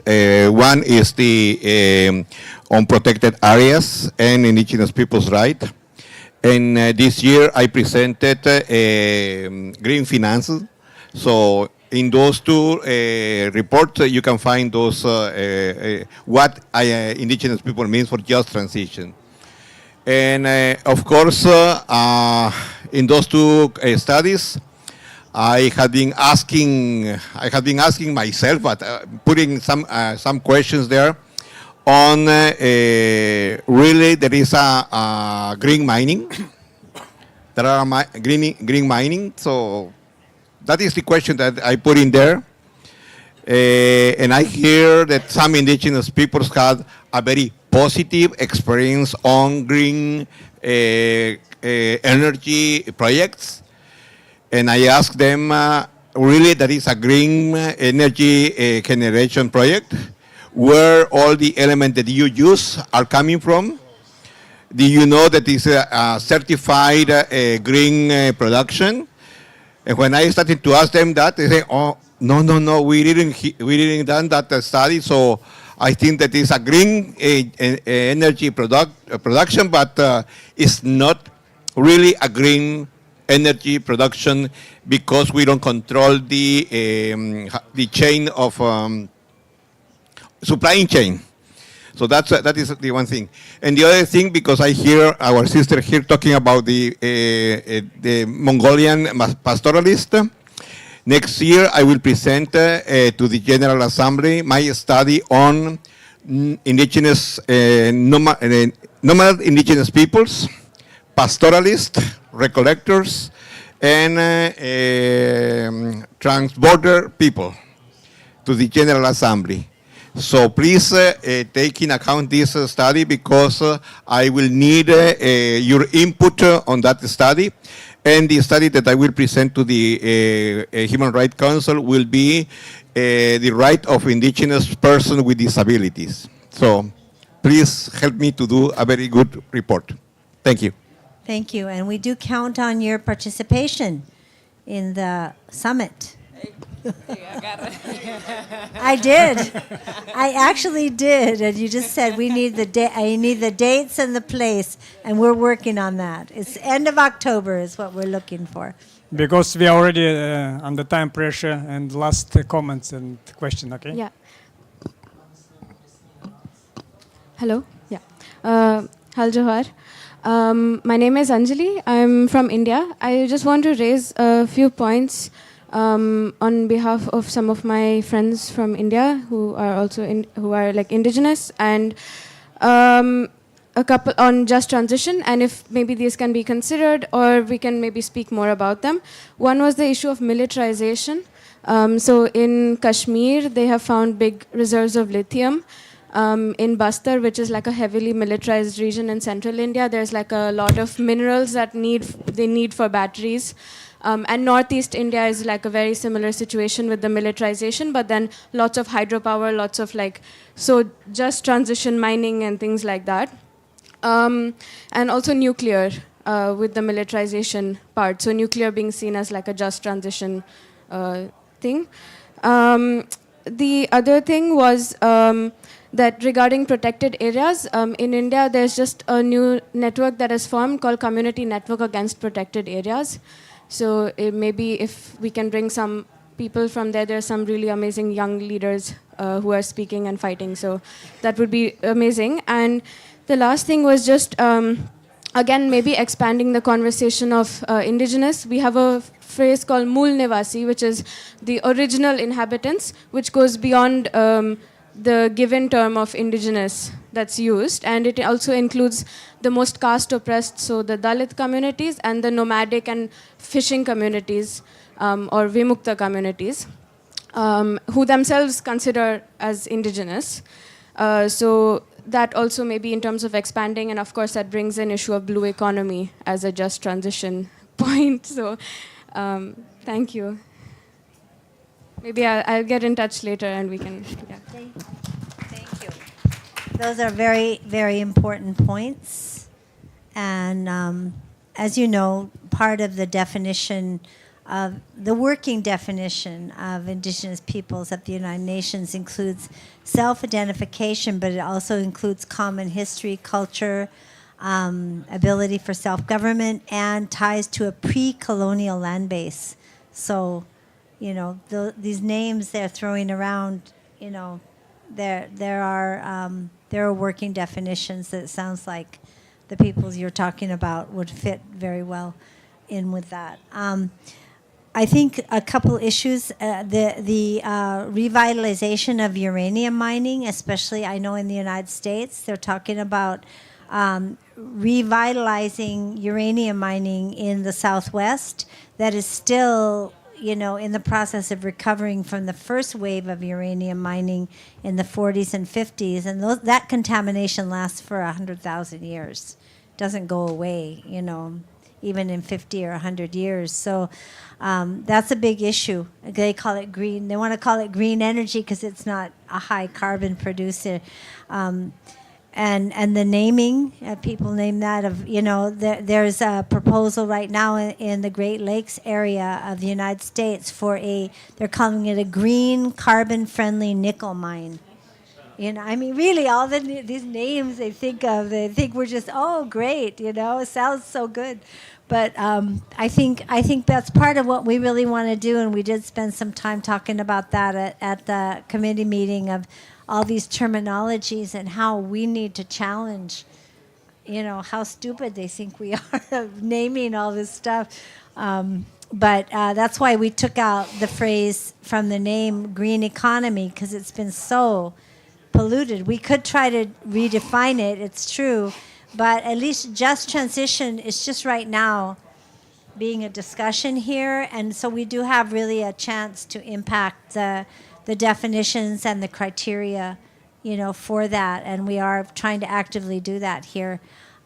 With that, I'll give the mic to our chair, Rodian, and ask people if you are interested or know someone who is, or know a case study you think would be good to develop. Please write to him, and then he'll communicate with the members regionally, and we can decide how we are going to generate participation. Thank you. Yes, thanks, Andrea. Yes, first, with regard to your issue raised, thank you very much, because you bring very well and so substantial issue. It's well noted. Then in terms of communication, you see your focal point from regions. So it means that they will be in charge of developing regional communication and to create channels for further dialogue on the way to the next summit. And my final comment, why is October 2024? It's not just because of fundraising and time, right? But it's also because so far we're already having special rapporteur report. Just thank you, Francisco, for reminding us, and our recommendation also to all regions, just trying to read it carefully. What is green finance and what is green economy? And we know that during the next permanent forum session, one of the agenda items will be focusing on green economy also. So that's why we will be also part of the permanent forum and follow up. And why October? Because the next COP will be November, December. And the idea to present summit outcomes or declaration to the next COP. So that is a logic of how we would like to move forward. Thank you very much. And before closing our session, I would like to have your support and to thank our interpreters for the long and tough day.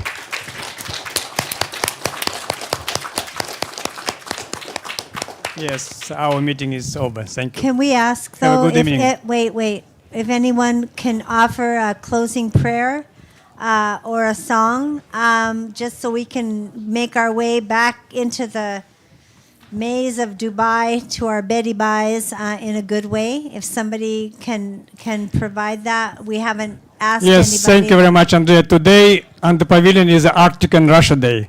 So we invite our sister from Russia, Saina. Perfect. Thank you.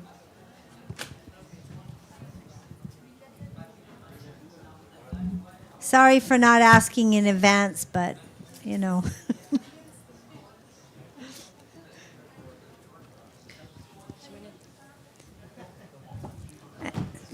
And thank you to the Indigenous peoples for hosting us here for this side event.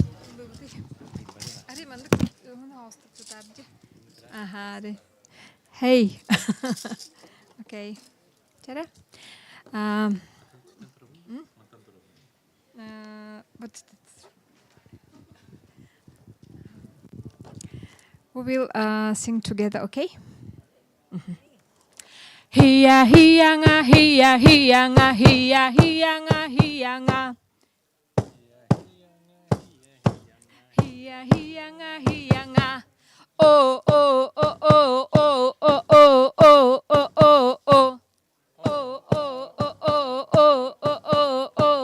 oh oh hiya hiyanga hiya hiyanga hiya hiyanga hiyanga hiya hiyanga hiya hiyanga hiya hiyanga hiyanga oh oh oh oh oh oh oh oh oh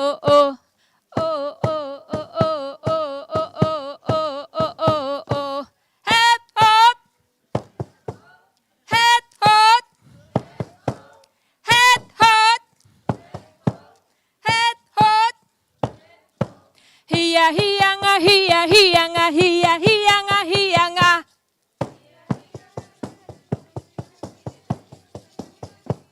oh oh oh oh oh oh oh oh oh oh oh